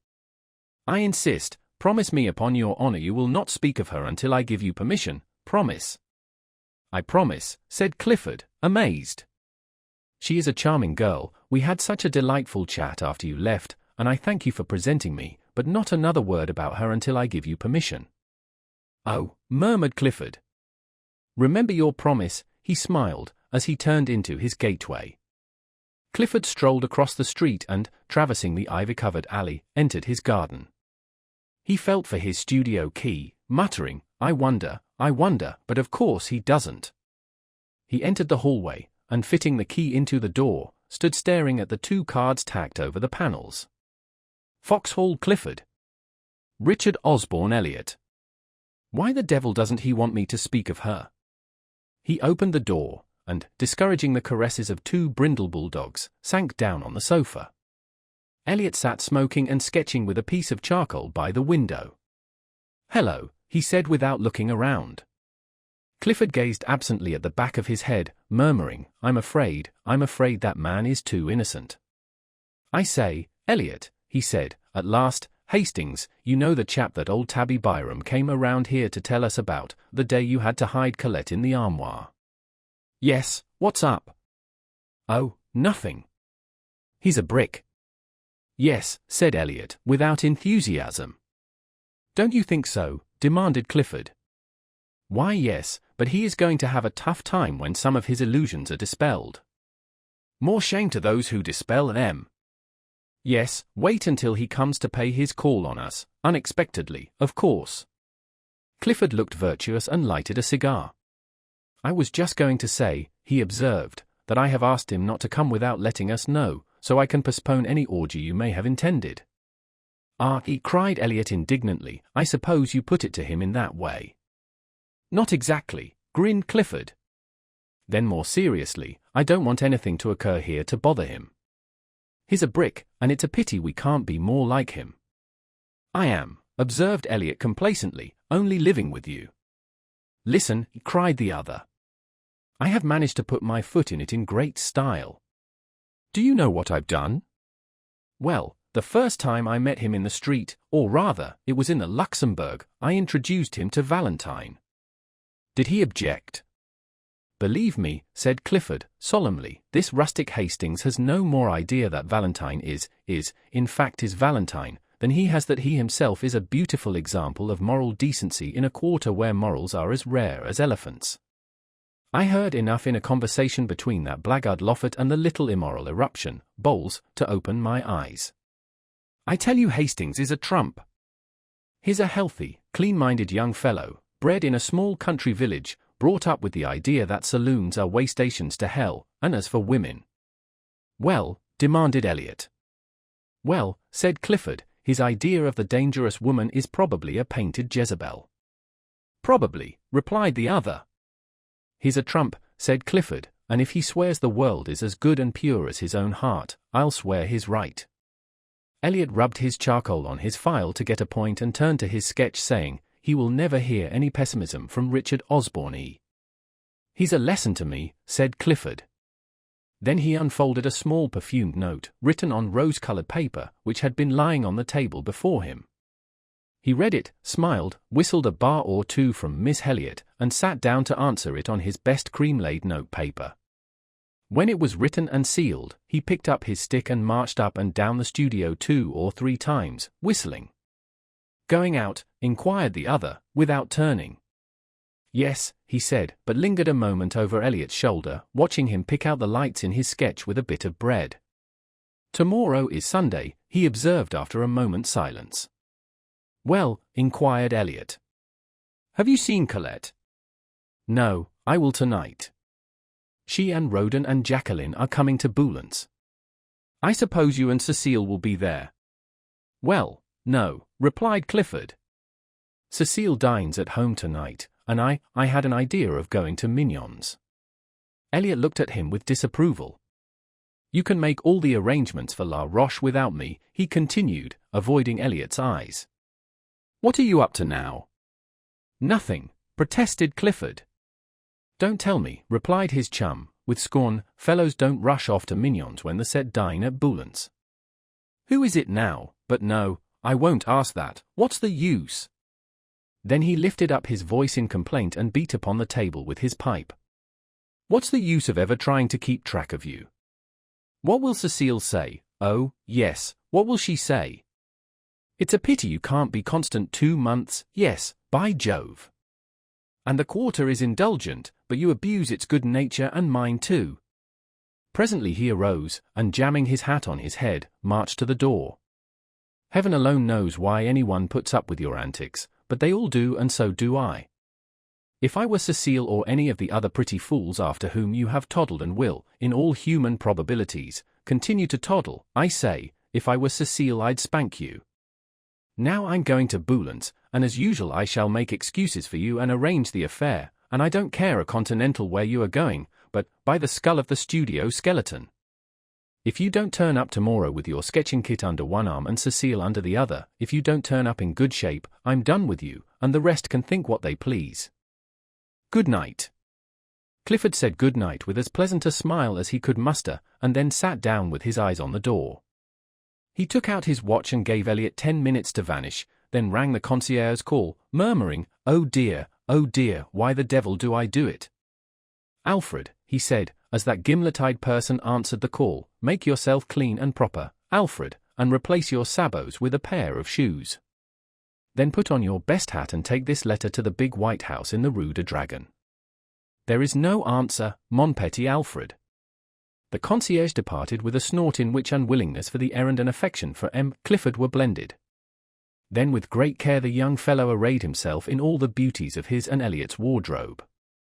He took his time about it, and occasionally interrupted his toilet to play his banjo or make pleasing diversion for the bulldogs by gambling about on all fours. "I've got 2 hours before me," he thought, and borrowed a pair of Elliot's silken footgear, with which he and the dogs played ball until he decided to put them on. Then he lighted a cigarette and inspected his dress coat.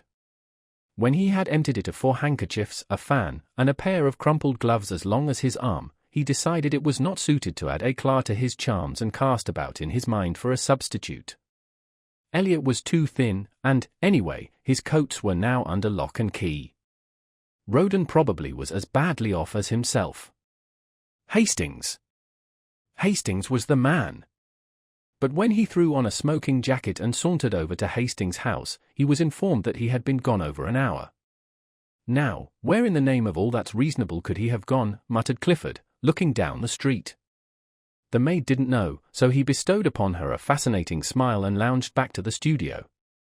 Hastings was not far away. The Luxembourg is within 5 minutes' walk of the Rue Notre Dame des Champs, and there he sat under the shadow of a winged god, and there he had sat for an hour, poking holes in the dust and watching the steps which lead from the northern terrace to the fountain. The sun hung, a purple globe, above the misty hills of Meudon. Long streamers of clouds touched with rose swept low on the western sky, and the dome of the distant Invalides burned like an opal through the haze. Behind the palace the smoke from a high chimney mounted straight into the air, purple until it crossed the sun, where it changed to a bar of smouldering fire. High above the darkening foliage of the chestnuts the twin towers of St. Sulpice rose, an ever-deepening silhouette. A sleepy blackbird was carolling in some near thicket, and pigeons passed and repassed with the whisper of soft winds in their wings. The light on the palace windows had died away, and the dome of the Pantheon swam aglow above the northern terrace, a fiery Valhalla in the sky, while below in grim array, along the terrace ranged, the marble ranks of queens looked out into the west. From the end of the long walk by the northern facade of the palace came the noise of omnibuses and the cries of the street. Hastings looked at the palace clock. 6, and as his own watch agreed with it, he fell to poking holes in the gravel again. A constant stream of people passed between the Odeon and the fountain. Priests in black, with silver-buckled shoes, lined soldiers, slouchy and rakish, neat girls without hats bearing milliners' boxes, students with black portfolios and high hats, students with berets and big canes, nervous, quick-stepping officers, symphonies in turquoise and silver, ponderous jangling cavalrymen all over dust, pastry cook's boys skipping along with utter disregard for the safety of the basket balanced on the impish head, and then the lean outcast, the shambling Paris tramp. Slouching with shoulders bent and little eye furtively scanning the ground for smokers' refuse, all these moved in a steady stream across the fountain circle and out into the city by the Odeon, whose long arcades were now beginning to flicker with gas jets. The melancholy bells of St. Sulpice struck the hour and the clock tower of the palace lighted up. Then hurried steps sounded across the gravel and Hastings raised his head. "How late you are," he said, but his voice was hoarse and only his flushed face told how long had seemed the waiting. She said, "I was kept, indeed, I was so much annoyed, and I may only stay a moment."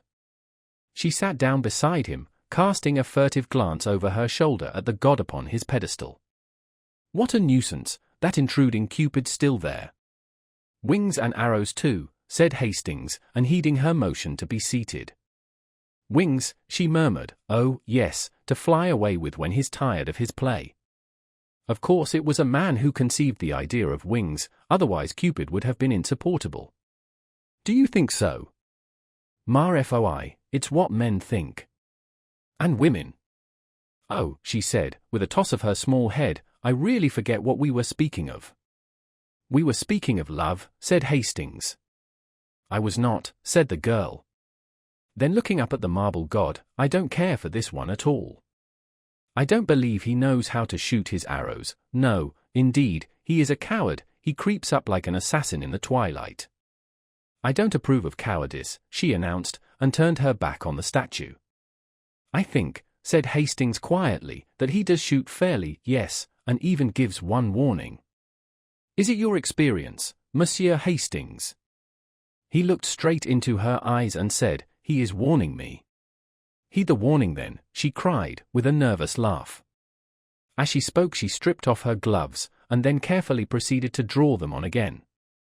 When this was accomplished she glanced at the palace clock, saying, "Oh dear, how late it is," furled her umbrella, then unfurled it, and finally looked at him. "No," he said, "I shall not heed his warning." "Oh dear," she sighed again, still talking about that tiresome statue. Then stealing a glance at his face, I suppose you are in love." "I don't know," he muttered, "I suppose I am." She raised her head with a quick gesture. "You seem delighted at the idea," she said, but bit her lip and trembled as his eyes met hers. Then sudden fear came over her and she sprang up, staring into the gathering shadows. "Are you cold?" he said. But she only answered, oh dear, it is late, so late. I must go, good night."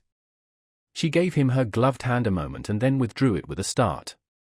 "What is it?" he insisted. "Are you frightened?" She looked at him strangely. No, not frightened, you are very good to me." "By Jove," he burst out, "what do you mean by saying I'm good to you? That's at least the third time, and I don't understand." The sound of a drum from the guardhouse at the palace cut him short. "Listen," she whispered, "they're going to close." "It's late, oh, so late." The rolling of the drum came nearer and nearer, and then the silhouette of the drummer cut the sky above the eastern terrace. The fading light lingered a moment on his belt and bayonet, then he passed into the shadows, drumming the echoes awake. The roll became fainter along the eastern terrace, then grew and rattled with increasing sharpness when he passed the avenue by the Bronze Lion and turned down the western terrace walk. Louder and louder the drum sounded, and the echoes struck back the notes from the grey palace wall, and now the drummer loomed up before them, his red trousers a dull spot in the gathering gloom, the brass of his drum and bayonet touched with a pale spark, his epaulets tossing on his shoulders. He passed, leaving the crash of the drum in their ears, and far into the alley of trees they saw his little tin cup shining on his haversack. Then the sentinels began the monotonous cry, "On firm! On firm!" and the bugle blew from the barracks in the Rue de Tournon. "On firm!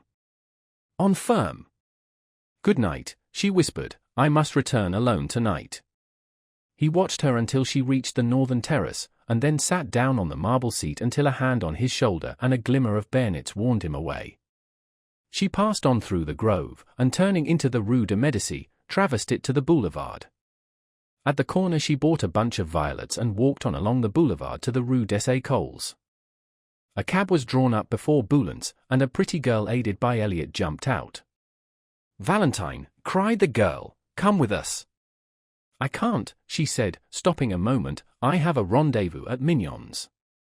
"Not Victor," cried the girl, laughing, but she passed with a little shiver, nodding good night, then turning into the Boulevard Saint-Germain, she walked a tittle faster to escape a gay party sitting before the Café Cluny who called to her to join them. At the door of the Restaurant Mignon stood a coal-black Negro in buttons. He took off his peaked cap as she mounted the carpeted stairs. "Send Eugene to me," she said at the office, and passing through the hallway to the right of the dining room stopped before a row of panel doors. A waiter passed and she repeated her demand for Eugene, who presently appeared, noiselessly skipping, and bowed murmuring, "Madam." "Who is here?" "No one in the cabinets, madam, in the half Madame Madeleine and Monsieur Gay, Monsieur de Clamart, Monsieur Clisson, Madame Marie, and their set." Then he looked around and bowing again murmured, "Monsieur awaits Madame since half an hour," and he knocked at one of the panel doors bearing the number 6. Clifford opened the door and the girl entered. The garçon bowed her in, and whispering, "Will Monsieur have the goodness to ring," vanished. He helped her off with her jacket and took her hat and umbrella. When she was seated at the little table with Clifford opposite she smiled and leaned forward on both elbows looking him in the face. "What are you doing here?" she demanded. "Waiting," he replied, in accents of adoration. For an instant she turned and examined herself in the glass. The wide blue eyes, the curling hair, the straight nose and short curled lip flashed in the mirror an instant only, and then its depths reflected her pretty neck and back. "Thus do I turn my back on vanity," she said, and then leaning forward again, "What are you doing here?" "Waiting for you," repeated Clifford, slightly troubled. "And Cecile?" "Now don't, Valentine." "Do you know," she said calmly, "I dislike your conduct." He was a little disconcerted, and rang for Eugene to cover his confusion. The soup was bisque, and the wine pommery, and the courses followed each other with the usual regularity until Eugene brought coffee, and there was nothing left on the table but a small silver lamp. "Valentine," said Clifford, after having obtained permission to smoke, "is it the Vaudeville or the El Dorado, or both, or the Nouveau Cirque, or—" "It is here," said Valentine. "Well," he said, greatly flattered, "I'm afraid I couldn't amuse you." "Oh, yes, you are funnier than the El Dorado." "Now see here, don't guy me, Valentine. You always do, and, you know what they say, a good laugh kills." "What?" Love and all that." She laughed until her eyes were moist with tears. "Tiens," she cried, "he is dead, then." Clifford eyed her with growing alarm. "Do you know why I came?" she said. "No," he replied uneasily, "I don't." "How long have you made love to me?" "Well," he admitted, somewhat startled, "I should say, for about a year." "It is a year, I think." "Are you not tired?" He did not answer. "Don't you know that I like you too well to ever fall in love with you?" she said. "Don't you know that we are too good comrades, too old friends for that? And were we not, do you think that I do not know your history, Monsieur Clifford?" Don't be so sarcastic," he urged, "don't be unkind, Valentine." "I'm not. I'm kind. I'm very kind, to you and to Cecile." "Cecile is tired of me." "I hope she is," said the girl, "for she deserves a better fate." "Tiens, do you know your reputation in the quarter? Of the inconstant, the most inconstant, utterly incorrigible and no more serious than a gnat on a summer night." "Poor Cecile." Clifford looked so uncomfortable that she spoke more kindly. "I like you. You know that. Everybody does. You are a spoiled child here. Everything is permitted you and every one makes allowance, but every one cannot be a victim to caprice." "Caprice," he cried. "By Jove, if the girls of the Latin Quarter are not capricious." Never mind about that. You must not sit in judgment, you of all men. Why are you here tonight?" "Oh," she cried, "I will tell you why. Monsieur receives a little note, he sends a little answer, he dresses in his conquering raiment." "I don't," said Clifford, very red. "You do, and it becomes you," she retorted with a faint smile. Then again, very quietly, "I am in your power, but I know I am in the power of a friend. I have come to acknowledge it to you here, and it is because of that I am here to beg of you a favor." Clifford opened his eyes, but said nothing. "I am in great distress of mind. It is Monsieur Hastings." "Well," said Clifford, in some astonishment. "I want to ask you," she continued in a low voice, "I want to ask you to, in case you should speak of me before him, not to say. I shall not speak of you to him," he said quietly. Can you prevent others?" "I might if I was present." "May I ask why?" "That is not fair," she murmured. "You know how he considers me, as he considers every woman. You know how different he is from you and the rest. I have never seen a man, such a man as Monsieur Hastings. He let his cigarette go out unnoticed. I am almost afraid of him, afraid he should know, what we all are in the Quarter. Oh, I do not wish him to know. I do not wish him to turn from me, to cease from speaking to me as he does. You and the rest cannot know what it has been to me. I could not believe him, I could not believe he was so good and noble. I do not wish him to know so soon. He will find out, sooner or later, he will find out for himself, and then he will turn away from me." "Why?" she cried passionately. "Why should he turn from me and not from you?" Clifford, much embarrassed, eyed his cigarette. The girl rose, very white. "He is your friend, you have a right to warn him." "He is my friend," he said at length. They looked at each other in silence. Then she cried, "By all that I hold to me most sacred, you need not warn him." "I shall trust your word," he said pleasantly. 5. The month passed quickly for Hastings, and left few definite impressions after it. It did leave some, however. One was a painful impression of meeting Mr. Bladen on the Boulevard des Capucines in company with a very pronounced young person whose laugh dismayed him, and when at last he escaped from the café where Mr. Bladen had hauled him to join them in a bock, he felt as if the whole boulevard was looking at him, and judging him by his company. Later, an instinctive conviction regarding the young person with Mr. Bladen sent the hot blood into his cheek, and he returned to the pension in such a miserable state of mind that Miss Byng was alarmed and advised him to conquer his homesickness at once. Another impression was equally vivid. One Saturday morning, feeling lonely, his wanderings about the city brought him to the Gare Saint-Lazare. It was early for breakfast, but he entered the hotel terminus and took a table near the window. As he wheeled about to give his order, a man passing rapidly along the aisle collided with his head, and looking up to receive the expected apology, he was met instead by a slap on the shoulder and a hearty, "What the deuce are you doing here, old chap?" It was Roden, who seized him and told him to come along. So, mildly protesting, he was ushered into a private dining room where Clifford, rather red, jumped up from the table and welcomed him with a startled air which was softened by the unaffected glee of Roden and the extreme courtesy of Eliot. The latter presented him to 3 bewitching girls who welcomed him so charmingly and seconded Roden in his demand that Hastings should make one of the party, that he consented at once. While Eliot briefly outlined the projected excursion to La Roche, Hastings delightedly ate his omelette, and returned the smiles of encouragement from Cecile and Colette and Jacqueline. Meantime Clifford in a bland whisper was telling Roden what an ass he was. Poor Roden looked miserable until Eliot, divining how affairs were turning, frowned on Clifford and found a moment to let Roden know that they were all going to make the best of it. "You shut up," he observed to Clifford, "it's fate, and that settles it." "It's Roden, and that settles it," murmured Clifford, concealing a grin. For after all he was not Hastings' wet nurse. So it came about that the train which left the Gare Saint-Lazare at 9:15 a.m. stopped a moment in its career towards Havre and deposited at the red-roofed station of La Roche a merry party, armed with sunshades, trout rods, and one cane, carried by the non-combatant, Hastings. Then, when they had established their camp in a grove of sycamores which bordered the little river Epte, Clifford, the acknowledged master of all that pertained to sportsmanship, took command. "You, Roden," he said, "divide your flies with Eliot and keep an eye on him, or else he'll be trying to put on a float and sinker. Prevent him by force from grubbing about for worms." Eliot protested, but was forced to smile in the general laugh. "You make me ill," he asserted. "Do you think this is my first trout?"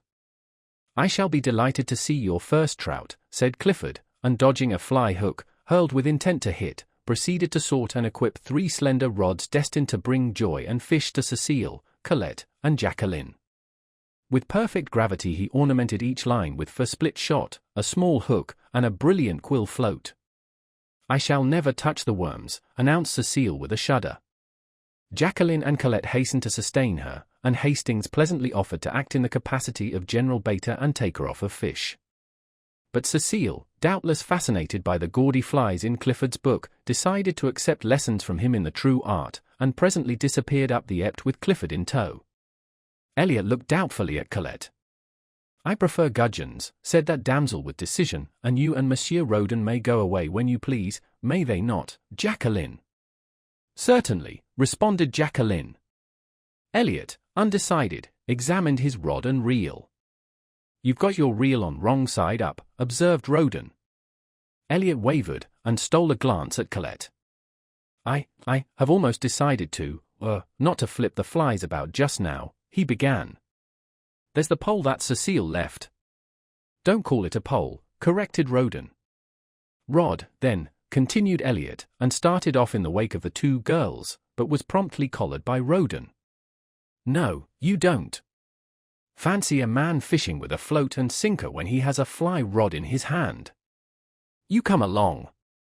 Where the placid little Ept flows down between its thickets to the Seine, a grassy bank shadows the haunt of the gudgeon, and on this bank sat Colette and Jacqueline and chattered and laughed and watched the swerving of the scarlet quills, while Hastings, his hat over his eyes, his head on a bank of moss, listened to their soft voices and gallantly unhooked the small and indignant gudgeon when a flash of a rod and a half-suppressed scream announced a catch. The sunlight filtered through the leafy thickets awaking to song the forest birds. Magpies in spotless black and white flirted past, alighting nearby with a hop and bound and twitch of the tail. Blue and white jays with rosy breasts shrieked through the trees, and a low-sailing hawk wheeled among the fields of ripening wheat, putting to flight flocks of twittering hedge birds. Across the Seine a gull dropped on the water like a plume. The air was pure and still. Scarcely a leaf moved. Sounds from a distant farm came faintly, the shrill cockcrow and dull baying. Now and then a steam tug with big raking smoke pipe, bearing the name Gep 27, ploughed up the river dragging its interminable train of barges, or a sailboat dropped down with the current toward sleepy ruin.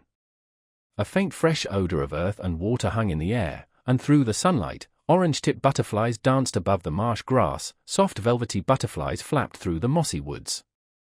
Hastings was thinking of Valentine. It was 2 o'clock when Elliot strolled back, and frankly admitting that he had eluded Roden, sat down beside Colette and prepared to doze with satisfaction. "Where are your trout?" said Colette severely. "They still live," murmured Elliot, and went fast asleep. Roden returned shortly after, and casting a scornful glance at the slumbering one, displayed 3 crimson-flecked trout. "And that," smiled Hastings lazily, "that is the holy end to which the faithful plod, the slaughter of these small fish with a bit of silk and feather." Roden disdained to answer him. Colette caught another gudgeon and awoke Elliot, who protested and gazed about for the lunch baskets, as Clifford and Cecile came up demanding instant refreshment. Cecile's skirts were soaked, and her gloves torn, but she was happy, and Clifford, dragging out a 2-pound trout, stood still to receive the applause of the company. "Where the deuce did you get that?" demanded Elliot.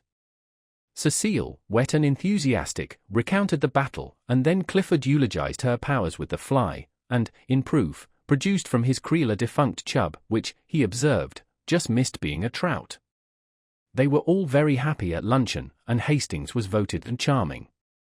He enjoyed it immensely, only it seemed to him at moments that flirtation went further in France than in Millbrook, Connecticut, and he thought that Cecile might be a little less enthusiastic about Clifford, that perhaps it would be quite as well if Jacqueline sat further away from Roden, and that possibly Colette could have, for a moment at least, taken her eyes from Elliot's face. Still he enjoyed it, except when his thoughts drifted to Valentine, and then he felt that he was very far away from her. La Roche is at least an hour and a half from Paris. It is also true that he felt a happiness, a quick heartbeat when, at 8 o'clock that night, the train which bore them from La Roche rolled into the Gare Saint-Lazare and he was once more in the city of Valentine. "Good night," they said, pressing around him. "You must come with us next time."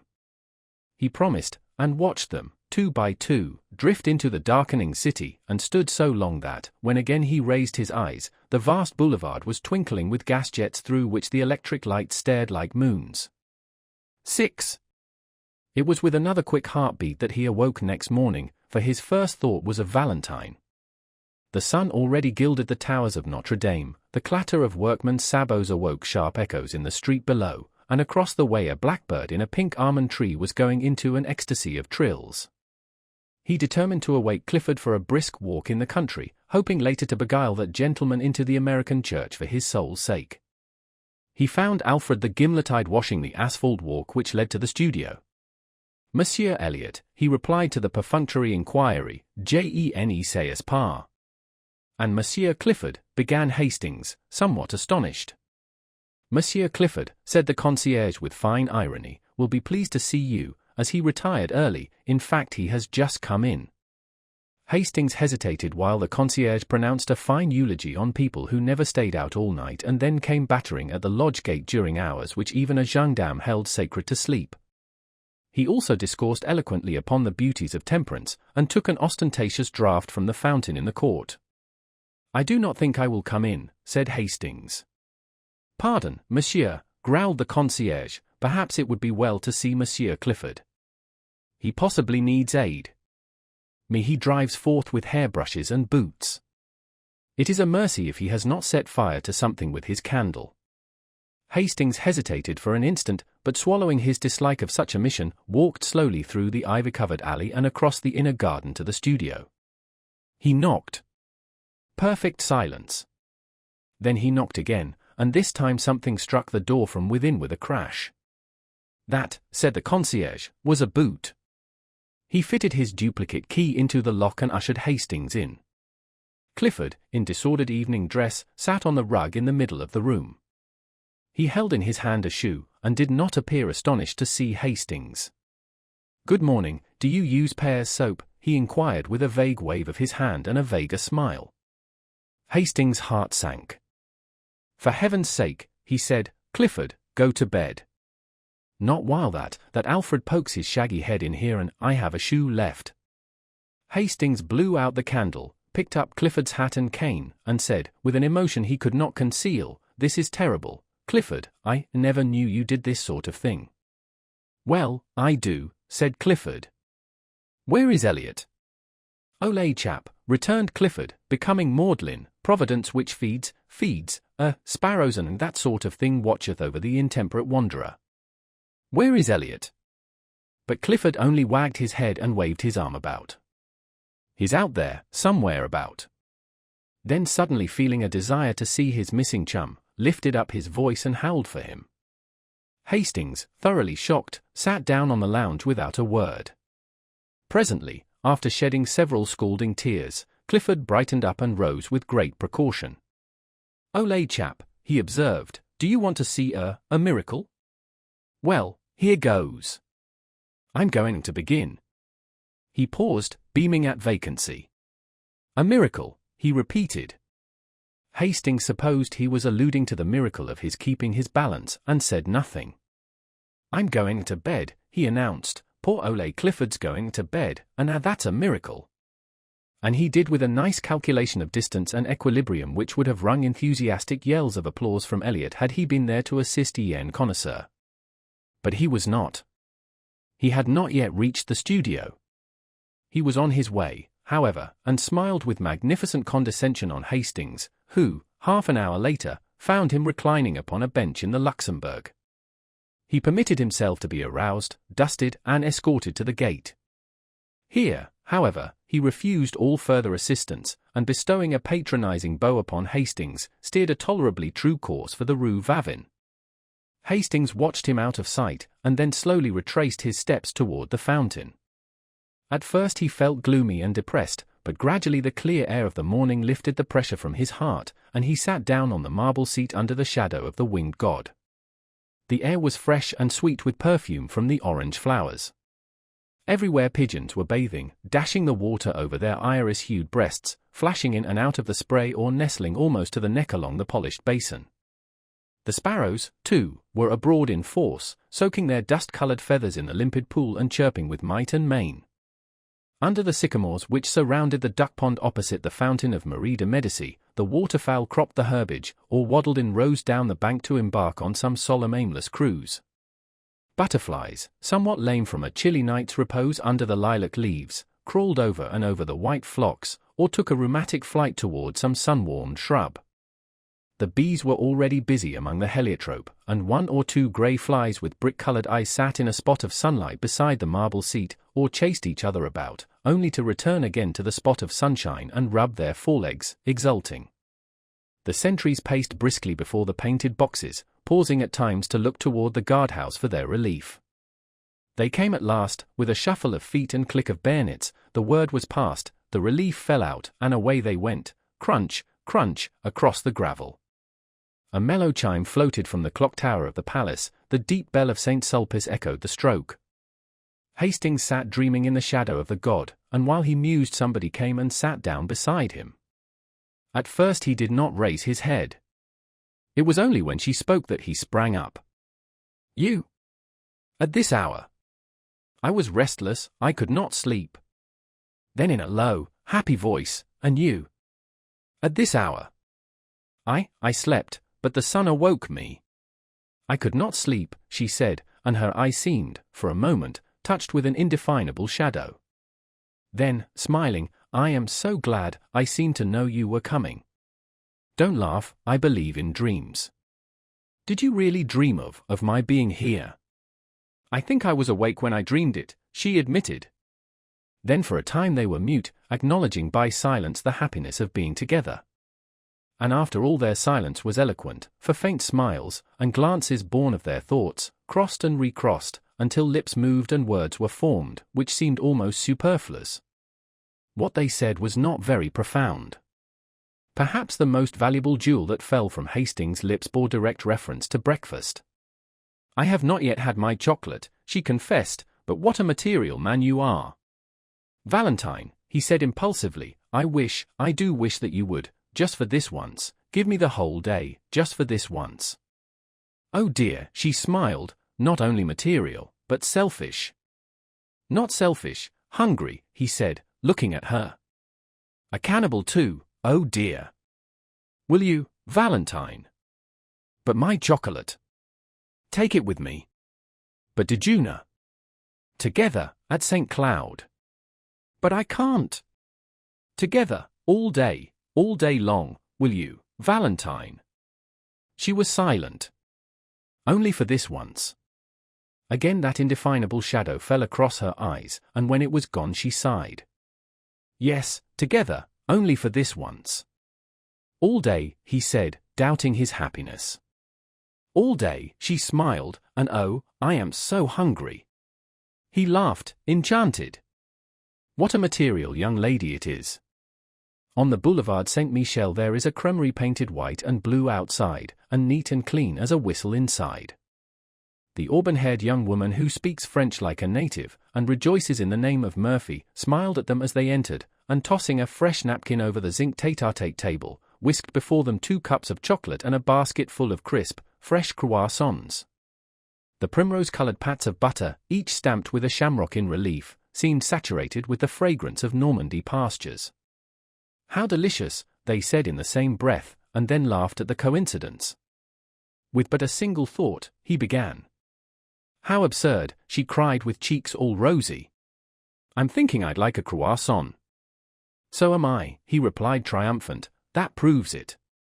Then they had a quarrel, she accusing him of behavior unworthy of a child in arms, and he denying it, and bringing counter-charges, until Mademoiselle Murphy laughed in sympathy, and the last croissant was eaten under a flag of truce. Then they rose, and she took his arm with a bright nod to Mile Murphy, who cried them a merry, bonjour, madame. Bonjour, monsieur, and watched them hail a passing cab and drive away. D'ailleurs. Tu Illinois ist beau, she sighed, adding after a moment, do they be married, I dunno, ma foi ils sont bien l'air.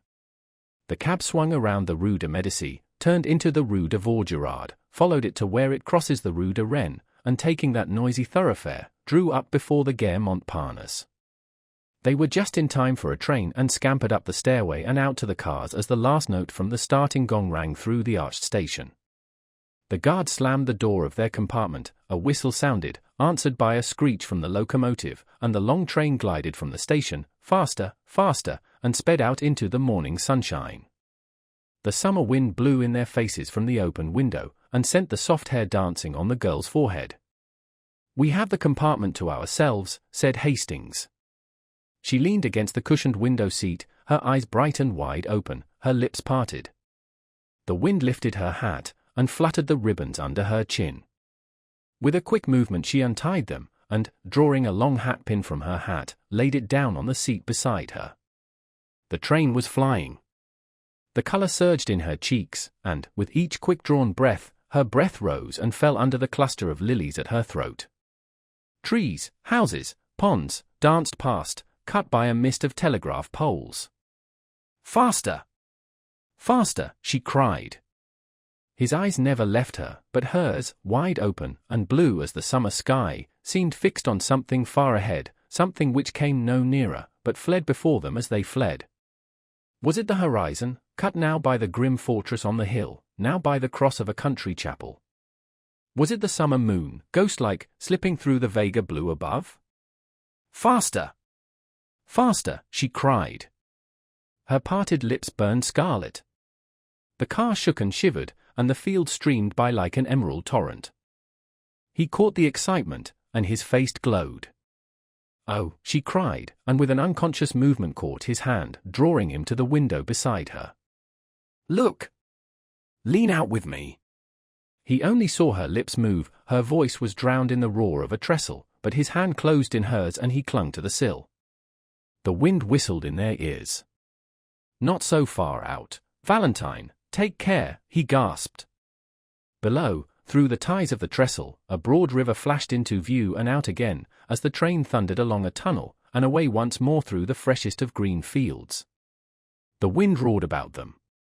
The girl was leaning far out from the window, and he caught her by the waist, crying, not too far, but she only murmured, faster. Faster! Away out of the city, out of the land, faster, faster. Away out of the world. What are you saying all to yourself, he said, but his voice was broken, and the wind whirled it back into his throat. She heard him, and, turning from the window, looked down at his arm about her. Then she raised her eyes to his. The car shook and the windows rattled. They were dashing through a forest now, and the sun swept the dewy branches with running flashes of fire. He looked into her troubled eyes, he drew her to him and kissed the half-parted lips, and she cried out, a bitter, hopeless cry, not that, not that. But he held her close and strong, whispering words of honest love and passion, and when she sobbed, not that, I have promised. You must know, I am not worthy. In the purity of his own heart her words were, to him, meaningless then, meaningless forever after. Presently her voice ceased, and her head rested on his breast. He leaned against the window, his ears swept by the furious wind, his heart in a joyous tumult. The forest was past, and the sun slipped from behind the trees, flooding the earth again with brightness. She raised her eyes and looked out into the world from the window. Then she began to speak, but her voice was faint, and he bent his head close to hers and listened. I cannot turn from you, I am too weak. You were long ago my master, master of my heart and soul. I have broken my word to one who trusted me, but I have told you all, what matters the rest? He smiled at her innocence and she worshipped his. She spoke again, take me or cast me away, what matters it? Now with a word you can kill me, and it might be easier to die than to look upon happiness as great as mine.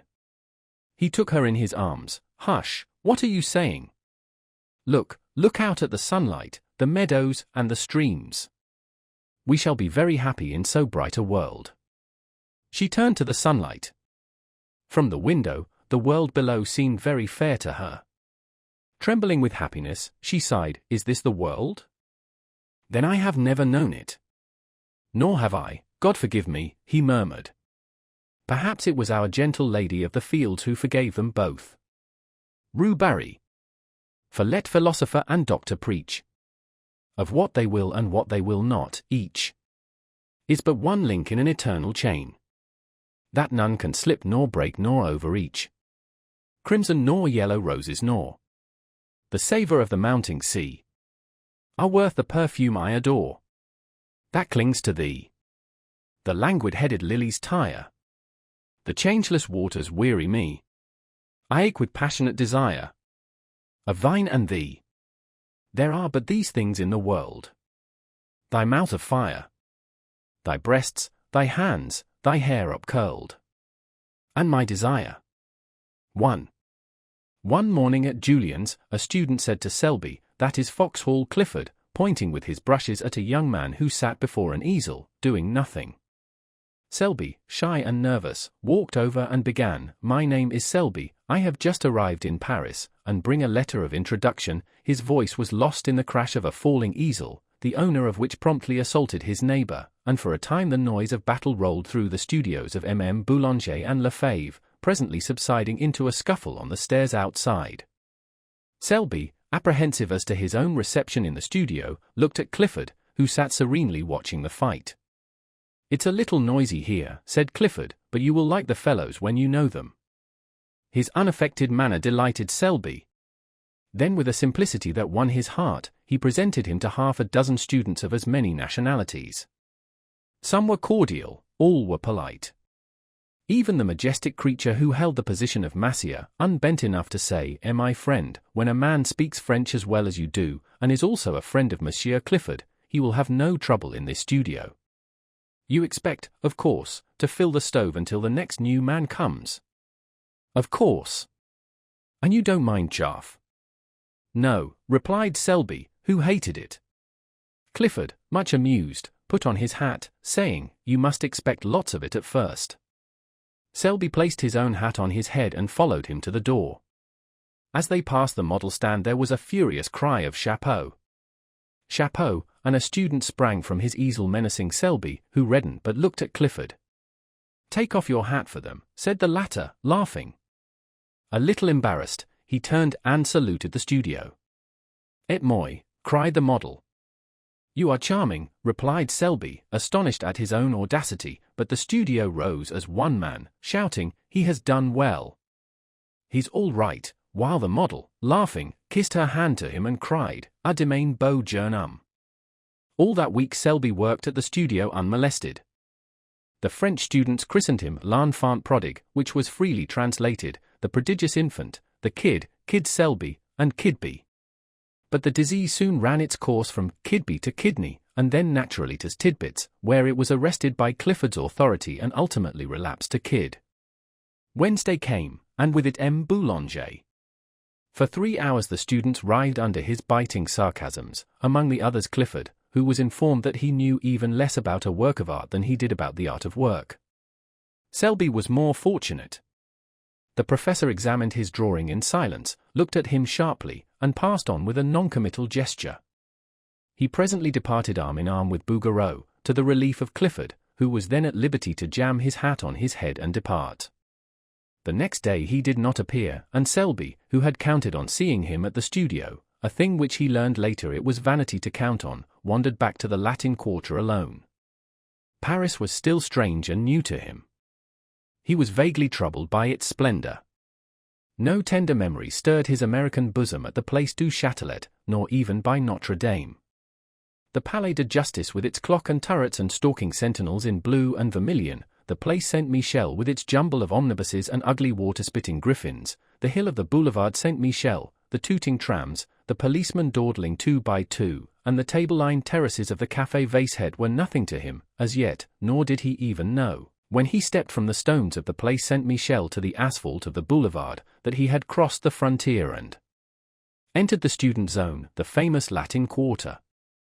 A cabman hailed him as bourgeois, and urged the superiority of driving over walking. A gamin, with an appearance of great concern, requested the latest telegraphic news from London, and then, standing on his head, invited Selby to feats of strength. A pretty girl gave him a glance from a pair of violet eyes. He did not see her, but she, catching her own reflection in a window, wondered at the color burning in her cheeks. Turning to resume her course, she met Foxhall Clifford, and hurried on. Clifford, open-mouthed, followed her with his eyes, then he looked after Selby, who had turned into the Boulevard Saint-Germain toward the Rue de Seine. Then he examined himself in the shop window. The result seemed to be unsatisfactory. "I'm not a beauty," he mused, "but neither am I a hobgoblin. What does she mean by blushing at Selby? I never before saw her look at a fellow in my life, neither has anyone in the quarter. Anyway, I can swear she never looks at me, and goodness knows I have done all that respectful adoration can do." He sighed, and murmuring a prophecy concerning the salvation of his immortal soul swung into that graceful lounge which at all times characterized Clifford. With no apparent exertion, he overtook Selby at the corner, and together they crossed the sunlit boulevard and sat down under the awning of the Café du Cercle. Clifford bowed to everybody on the terrace, saying, "You shall meet them all later, but now let me present you to 2 of the sights of Paris, Mr. Richard Elliot and Mr. Stanley Roden." The sights looked amiable, and took vermouth. "You cut the studio today," said Elliot, suddenly turning on Clifford, who avoided his eyes. "To commune with nature," observed Roden. "What's her name this time?" asked Elliot, and Roden answered promptly, "Name, Yvette, nationality, Breton."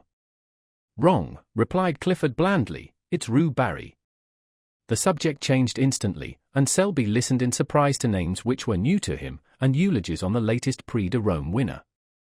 He was delighted to hear opinions boldly expressed and points honestly debated, although the vehicle was mostly slang, both English and French. He longed for the time when he too should be plunged into the strife for fame. The bells of St. Sulpice struck the hour, and the Palace of the Luxembourg answered chime on chime. With a glance at the sun, dipping low in the golden dust behind the Palais Bourbon, they rose, and turning to the east, crossed the Boulevard Saint-Germain and sauntered toward the École de Médecine. At the corner a girl passed them, walking hurriedly. Clifford smirked, Elliot and Roden were agitated, but they all bowed, and, without raising her eyes, she returned their salute. But Selby, who had lagged behind, fascinated by some gay shop window, looked up to meet two of the bluest eyes he had ever seen. The eyes were dropped in an instant, and the young fellow hastened to overtake the others. "By Jove," he said, "do you fellows know I have just seen the prettiest girl?" An exclamation broke from the trio, gloomy, foreboding, like the chorus in a Greek play. "Rue Barry!" "What?" cried Selby, bewildered. The only answer was a vague gesture from Clifford. 2 hours later, during dinner, Clifford turned to Selby and said, "You want to ask me something, I can tell by the way you fidget about." "Yes, I do," he said, innocently enough, "it's about that girl." "Who is she?" In Roden's smile there was pity, in Elliot's bitterness. "Her name," said Clifford solemnly, "is unknown to anyone, at least," he added with much conscientiousness, "as far as I can learn. Every fellow in the quarter bows to her and she returns the salute gravely, but no man has ever been known to obtain more than that. Her profession, judging from her music roll, is that of a pianist.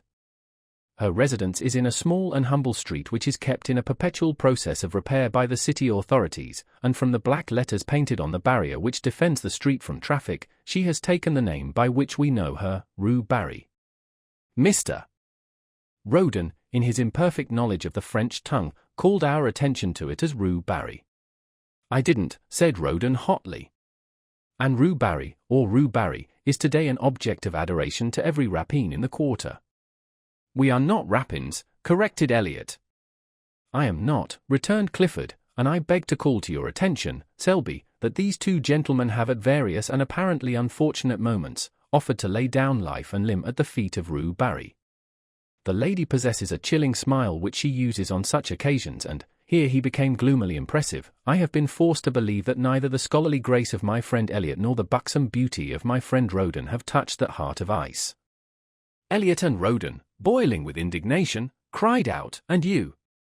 "I," said Clifford blandly, "do fear to tread where you rush in." 2. 24 hours later Selby had completely forgotten Rue Barry. During the week he worked with might and main at the studio, and Saturday night found him so tired that he went to bed before dinner and had a nightmare about a river of yellow ochre in which he was drowning. Sunday morning, apropos of nothing at all, he thought of Rue Barry, and 10 seconds afterwards he saw her.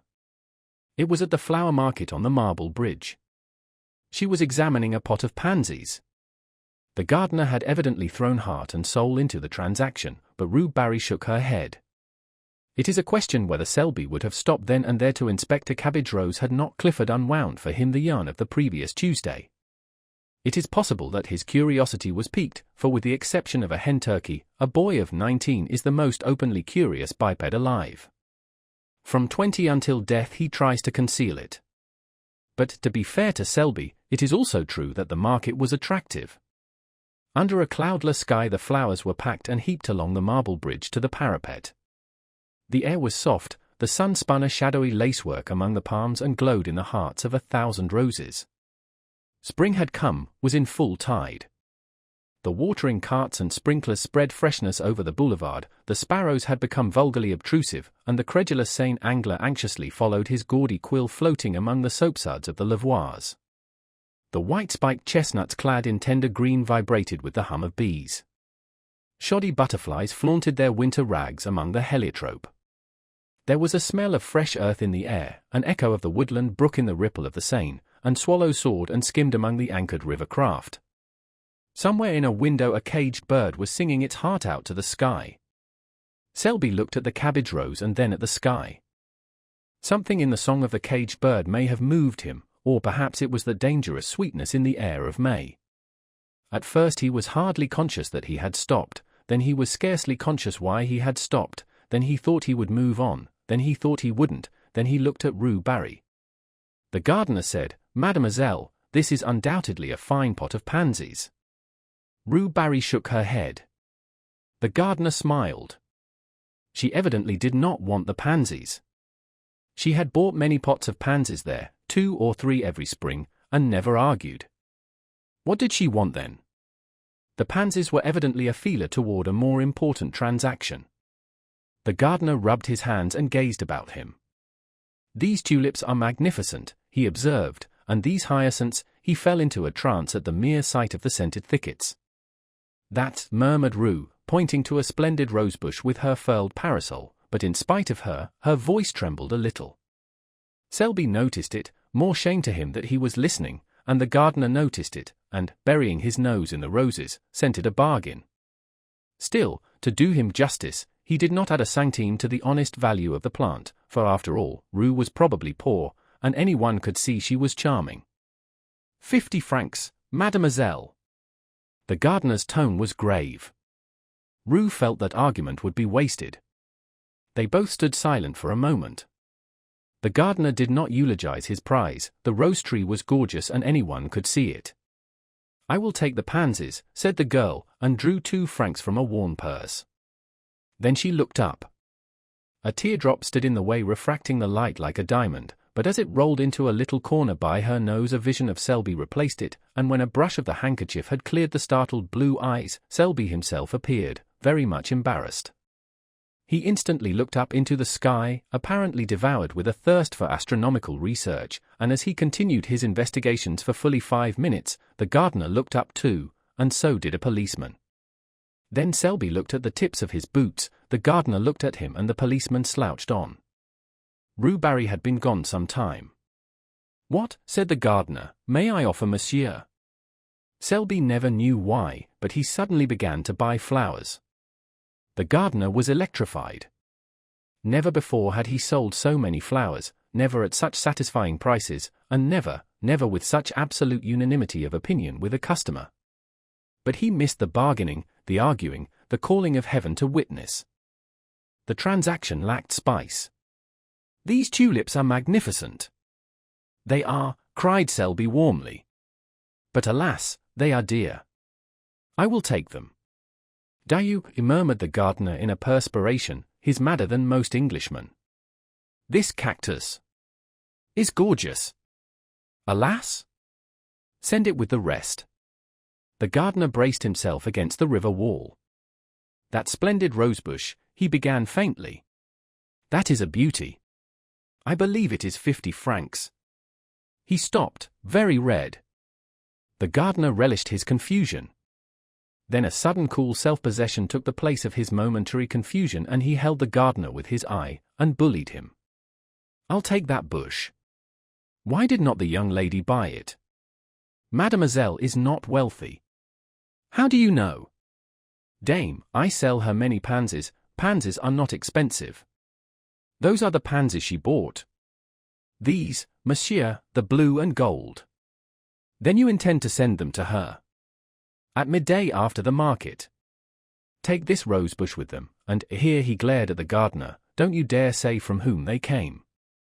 The gardener's eyes were like saucers, but Selby, calm and victorious, said, "Send the others to the Hotel du Sénat, 7 Rue de Tournon.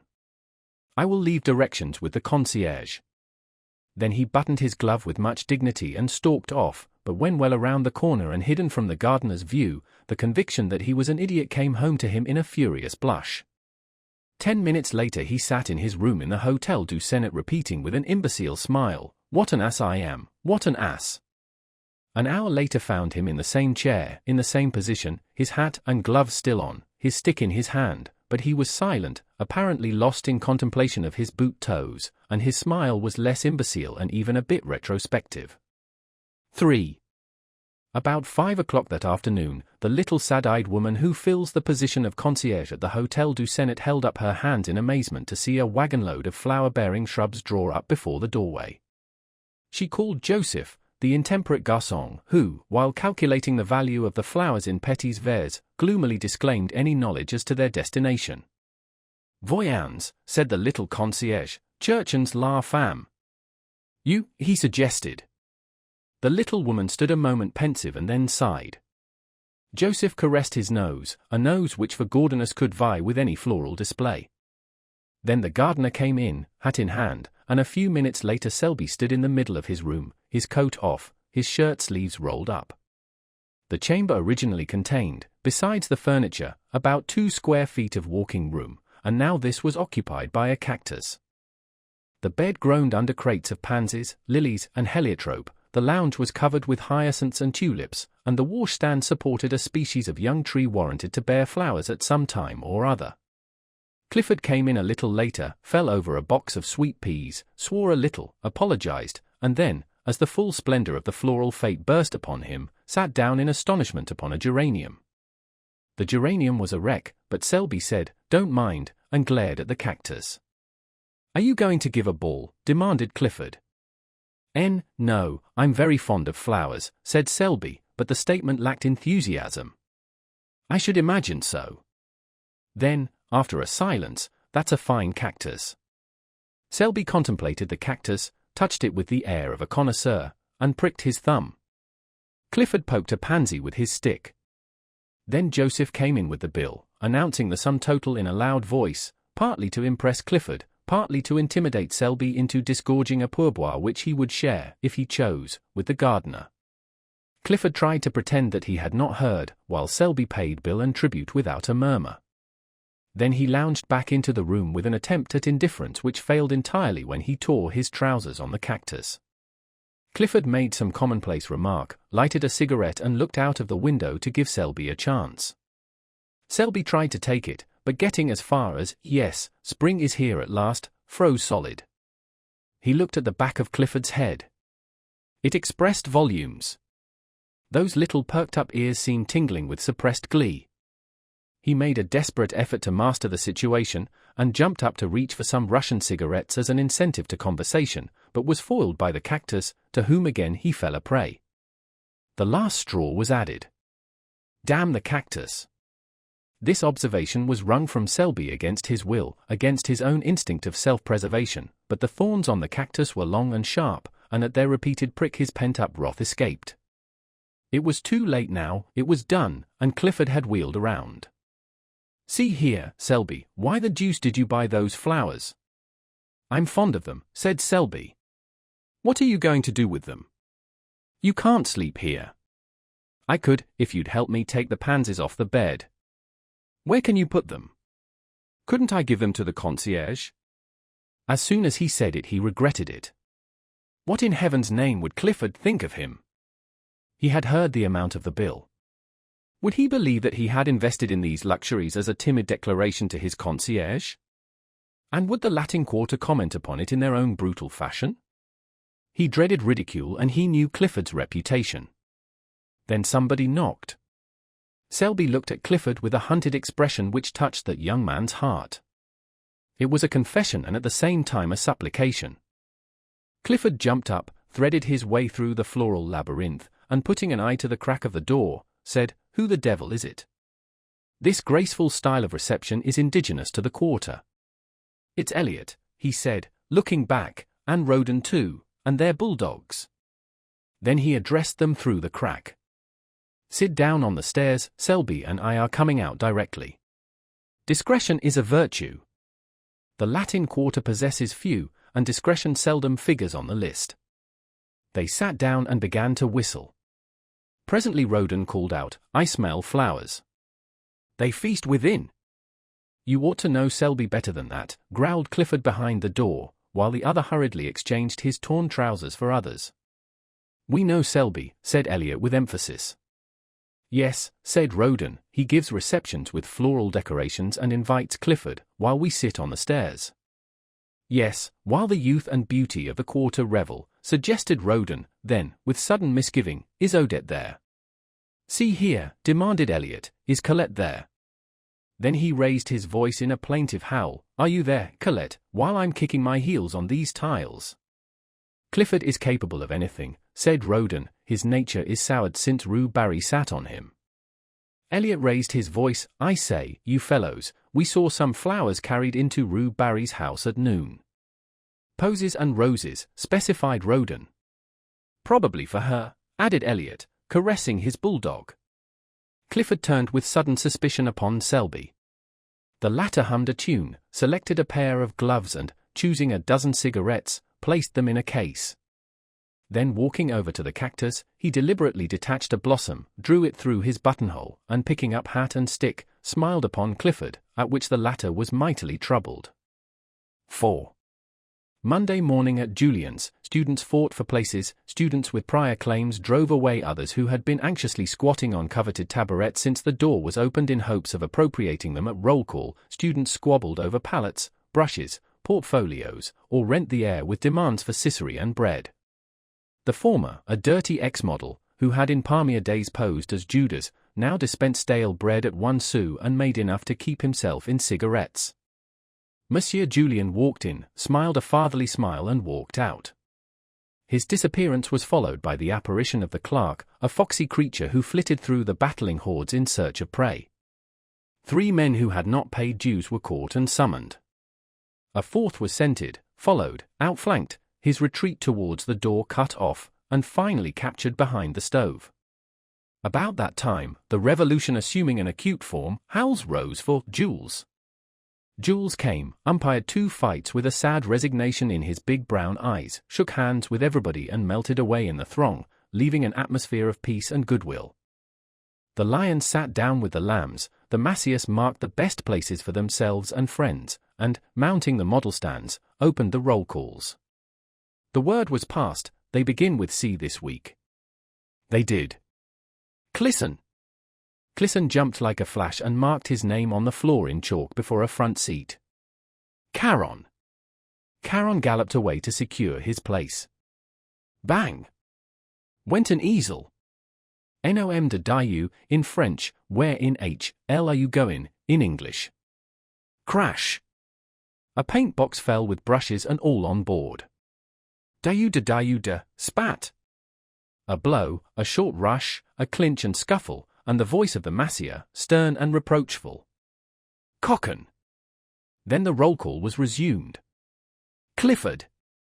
The massier paused and looked up, one finger between the leaves of the ledger. Clifford. Clifford was not there. He was about 3 miles away in a direct line and every instant increased the distance. Not that he was walking fast, on the contrary, he was strolling with that leisurely gait peculiar to himself. Elliot was beside him and 2 bulldogs covered the rear. Elliot was reading the Gil Blas, from which he seemed to extract amusement, but deeming boisterous mirth unsuitable to Clifford's state of mind, subdued his amusement to a series of discreet smiles. The latter, moodily aware of this, said nothing, but leading the way into the Luxembourg Gardens installed himself upon a bench by the northern terrace and surveyed the landscape with disfavor.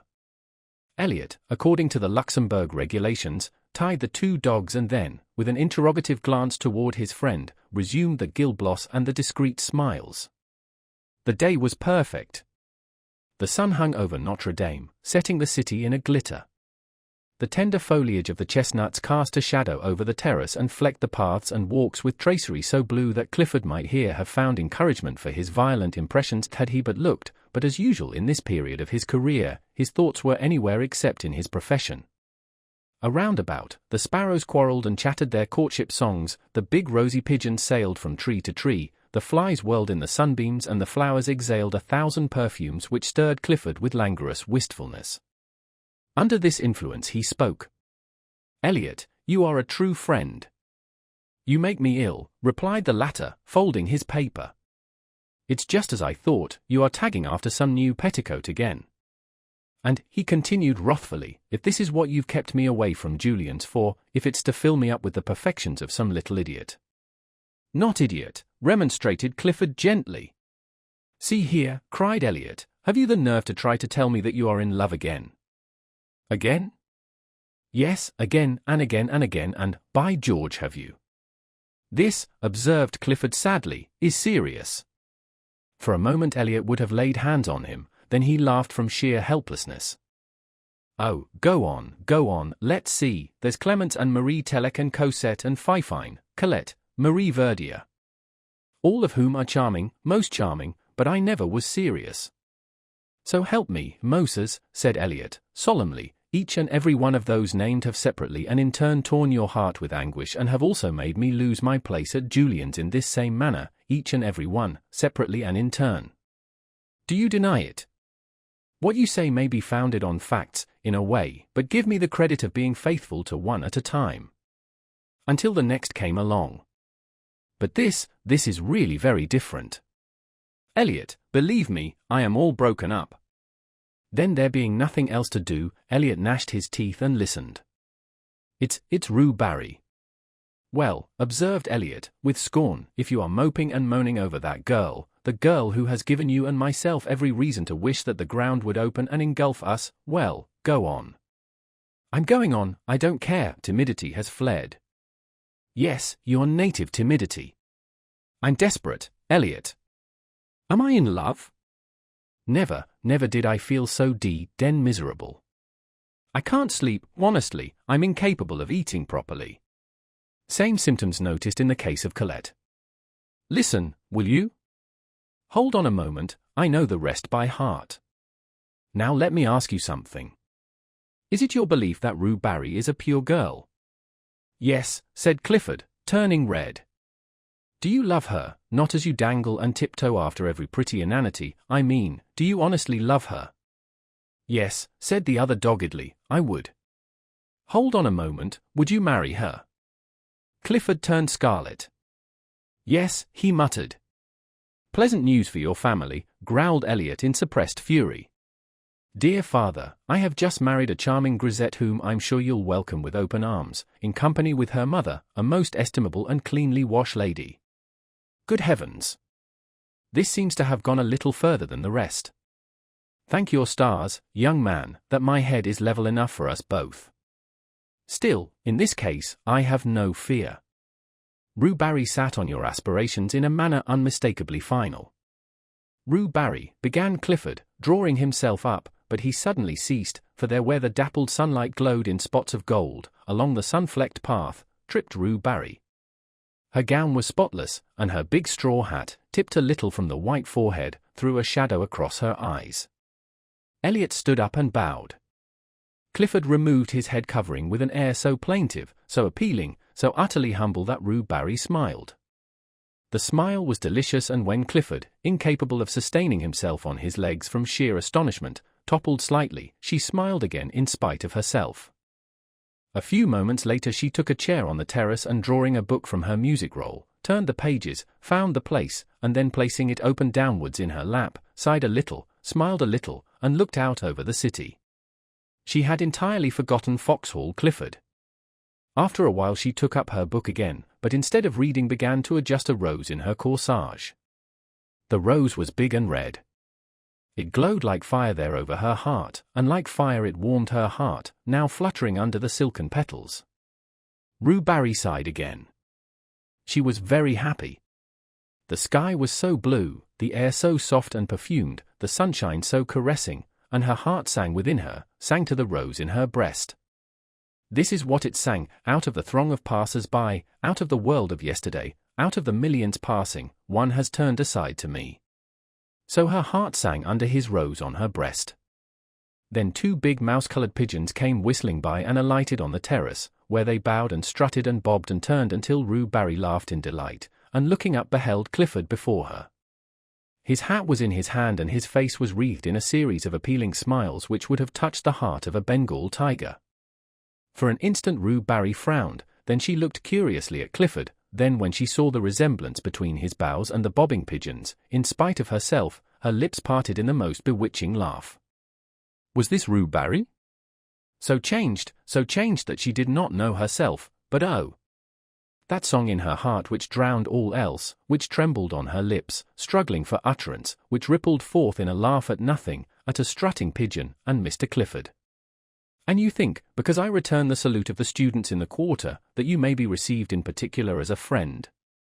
I do not know you, monsieur, but vanity is man's other name, be content, Monsieur Vanity, I shall be punctilious, oh, most punctilious in returning your salute. But I beg, I implore you to let me render you that homage which has so long. Oh dear, I don't care for homage. Let me only be permitted to speak to you now and then, occasionally, very occasionally. And if you, why not another? Not at all, I will be discretion itself. Discretion, why? Her eyes were very clear, and Clifford winced for a moment, but only for a moment. Then the devil of recklessness seizing him, he sat down and offered himself, soul and body, goods and chattels. And all the time he knew he was a fool, and that infatuation is not love, and that each word he uttered bound him in honor from which there was no escape. And all the time Eliot was scowling down on the Fountain Plaza and savagely checking both bulldogs from their desire to rush to Clifford's rescue, for even they felt there was something wrong, as Eliot stormed within himself and growled maledictions.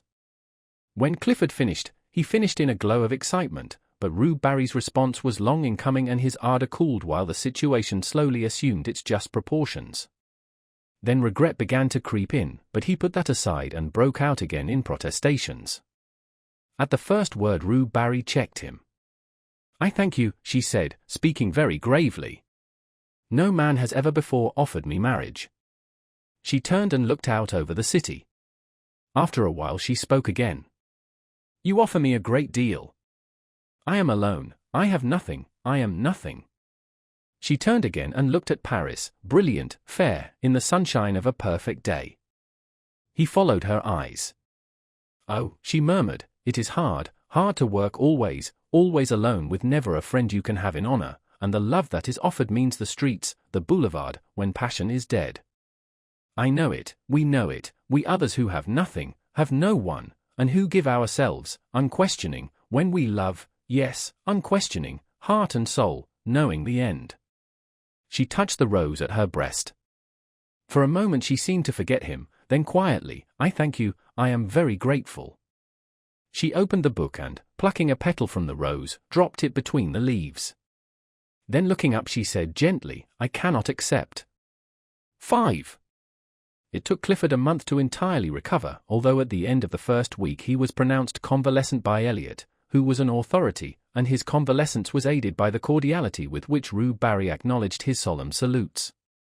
40 times a day he blessed Rue Barry for her refusal, and thanked his lucky stars, and at the same time, oh, wondrous heart of ours, he suffered the tortures of the blighted. Eliot was annoyed, partly by Clifford's reticence, partly by the unexplainable thaw in the frigidity of Rue Barry. At their frequent encounters, when she, tripping along the Rue de Seine, with music roll and big straw hat would pass Clifford and his familiars steering an easterly course to the Café Vachette, and at the respectful uncovering of the band would colour and smile at Clifford, Eliot's slumbering suspicions awoke. But he never found out anything, and finally gave it up as beyond his comprehension, merely qualifying Clifford as an idiot and reserving his opinion of Rue Barry. And all this time Selby was jealous. At first he refused to acknowledge it to himself, and cut the studio for a day in the country, but the woods and fields of course aggravated his case, and the brooks babbled of Rue Barry and the mowers calling to each other across the meadow ended in a quavering Rue Barry. That day spent in the country made him angry for a week, and he worked sulkily at Julian's, all the time tormented by a desire to know where Clifford was and what he might be doing. This culminated in an erratic stroll on Sunday which ended at the flower market on the Pont au Change, began again, was gloomily extended to the morgue, and again ended at the Marble Bridge. It would never do, and Selby felt it, so he went to see Clifford, who was convalescing on mint juleps in his garden. They sat down together and discussed morals and human happiness, and each found the other most entertaining, only Selby failed to pump Clifford, to the other's unfeigned amusement. But the juleps spread balm on the sting of jealousy, and trickled hope to the blighted, and when Selby said he must go, Clifford went too, and when Selby, not to be outdone, insisted on accompanying Clifford back to his door, Clifford determined to see Selby back halfway, and then finding it hard to part, they decided to dine together and flit. To flit, a verb applied to Clifford's nocturnal prowls, expressed, perhaps, as well as anything, the gaiety proposed.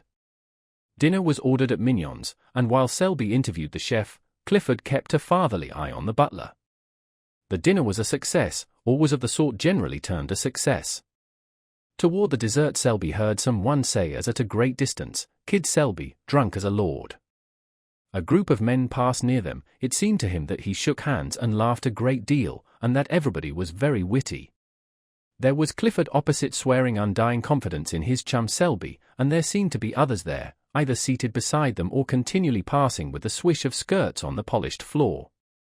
The perfume of roses, the rustle of fans, the touch of rounded arms and the laughter grew vaguer and vaguer. The room seemed enveloped in mist. Then, all in a moment each object stood out painfully distinct, only forms and visages were distorted and voices piercing. He drew himself up, calm, grave, for the moment master of himself, but very drunk. He knew he was drunk, and was as guarded and alert, as keenly suspicious of himself as he would have been of a thief at his elbow. His self-command enabled Clifford to hold his head safely under some running water, and repair to the street considerably the worse for wear, but never suspecting that his companion was drunk. For a time he kept his self-command. His face was only a bit paler, a bit tighter than usual. He was only a trifle slower and more fastidious in his speech. It was midnight when he left Clifford peacefully slumbering in somebody's armchair, with a long suede glove dangling in his hand and a plumy boa twisted about his neck to protect his throat from draughts. He walked through the hall and down the stairs, and found himself on the sidewalk in a quarter he did not know. Mechanically he looked up at the name of the street. The name was not familiar. He turned and steered his course toward some lights clustered at the end of the street. They proved farther away than he had anticipated, and after a long quest he came to the conclusion that his eyes had been mysteriously removed from their proper places and had been reset on either side of his head like those of a bird. It grieved him to think of the inconvenience this transformation might occasion him, and he attempted to cock up his head, hen-like, to test the mobility of his neck. Then an immense despair stole over him, tears gathered in the tear ducts, his heart melted, and he collided with a tree. This shocked him into comprehension. He stifled the violent tenderness in his breast, picked up his hat and moved on more briskly. His mouth was white and drawn, his teeth tightly clinched. He held his course pretty well and strayed but little, and after an apparently interminable length of time found himself passing a line of cabs. The brilliant lamps, red, yellow, and green annoyed him, and he felt it might be pleasant to demolish them with his cane, but mastering this impulse he passed on. Later an idea struck him that it would save fatigue to take a cab, and he started back with that intention, but the cab seemed already so far away and the lanterns were so bright and confusing that he gave it up, and pulling himself together looked around. A shadow, a mass, huge, undefined, rose to his right. He recognized the Arc de Triomphe and gravely shook his cane at it. Its size annoyed him. He felt it was too big.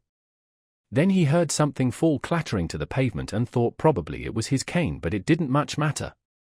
When he had mastered himself and regained control of his right leg, which betrayed symptoms of insubordination, he found himself traversing the Place de la Concorde at a pace which threatened to land him at the Madeleine. This would never do. He turned sharply to the right and crossing the bridge passed the Palais Bourbon at a trot and wheeled into the Boulevard Saint-Germain. He got on well enough, although the size of the War Office struck him as a personal insult, and he missed his cane, which it would have been pleasant to drag along the iron railings as he passed. It occurred to him, however, to substitute his hat, but when he found it he forgot what he wanted it for and replaced it upon his head with gravity. Then he was obliged to battle with a violent inclination to sit down and weep. This lasted until he came to the Rue de Rennes, but there he became absorbed in contemplating the dragon on the balcony overhanging the Cour du Dragon, and time slipped away until he remembered vaguely that he had no business there, and marched off again. It was slow work. The inclination to sit down and weep had given place to a desire for solitary and deep reflection. Here his right leg forgot its obedience and attacking the left, outflanked it and brought him up against a wooden board which seemed to bar his path. He tried to walk around it, but found the street closed. He tried to push it over, and found he couldn't. Then he noticed a red lantern standing on a pile of paving stones inside the barrier. This was pleasant. How was he to get home if the boulevard was blocked? But he was not on the boulevard. His treacherous right leg had beguiled him into a detour, for there, behind him lay the boulevard with its endless line of lamps, and here, what was this narrow dilapidated street piled up with earth and mortar and heaps of stone? He looked up. Written in staring black letters on the barrier was Rue Barry. He sat down. 2 policemen whom he knew came by and advised him to get up, but he argued the question from a standpoint of personal taste, and they passed on, laughing. For he was at that moment absorbed in a problem. It was how to see Rue Barry. She was somewhere or other in that big house with the iron balconies, and the door was locked, but what of that? The simple idea struck him to shout until she came. This idea was replaced by another equally lucid, to hammer on the door until she came, but finally rejecting both of these as too uncertain, he decided to climb into the balcony, and opening a window politely inquire for Rue Barry. There was but one lighted window in the house that he could see. It was on the 2nd floor, and toward this he cast his eyes. Then mounting the wooden barrier and clambering over the piles of stones, he reached the sidewalk and looked up at the facade for a foothold. It seemed impossible. But a sudden fury seized him, a blind, drunken obstinacy, and the blood rushed to his head, leaping, beating in his ears like the dull thunder of an ocean. He set his teeth, and springing at a window sill, dragged himself up and hung to the iron bars. Then reason fled. There surged in his brain the sound of many voices, his heart leaped up beating a mad tattoo, and gripping at cornice and ledge he worked his way along the facade, clung to pipes and shutters, and dragged himself up, over and into the balcony by the lighted window. His hat fell off and rolled against the pane. For a moment he leaned breathless against the railing, then the window was slowly opened from within. They stared at each other for some time. Presently the girl took 2 unsteady steps back into the room. He saw her face, all crimson now, he saw her sink into a chair by the lamplit table, and without a word he followed her into the room, closing the big door like panes behind him. Then they looked at each other in silence.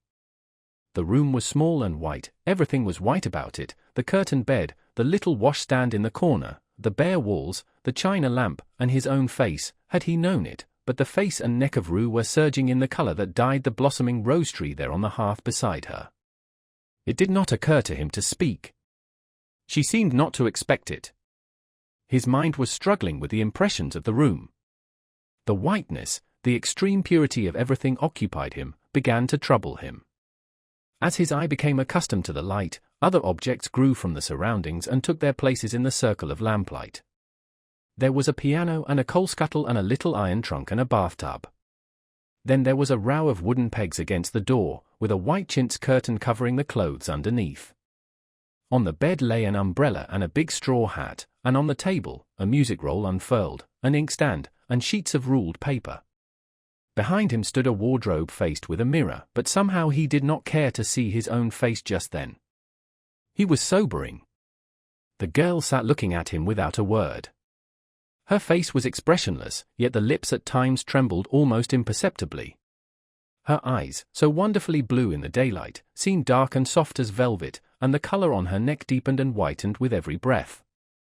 She seemed smaller and more slender than when he had seen her in the street, and there was now something in the curve of her cheek almost infantine. When at last he turned and caught his own reflection in the mirror behind him, a shock passed through him as though he had seen a shameful thing, and his clouded mind and his clouded thoughts grew clearer. For a moment their eyes met, then he sought the floor, his lips tightened, and the struggle within him bowed his head and strained every nerve to the breaking. And now it was over, for the voice within had spoken. He listened, dully interested but already knowing the end. Indeed it little mattered, the end would always be the same for him, he understood now, always the same for him, and he listened, dully interested, to a voice which grew within him. After a while he stood up, and she rose at once, one small hand resting on the table. Presently he opened the window, picked up his hat, and shut it again. Then he went over to the rosebush and touched the blossoms with his face. One was standing in a glass of water on the table, and mechanically the girl drew it out, pressed it with her lips and laid it on the table beside him. He took it without a word and crossing the room, opened the door. The landing was dark and silent, but the girl lifted the lamp and gliding past him slipped down the polished stairs to the hallway. Then unchaining the bolts, she drew open the iron wicket. Through this he passed with his rose.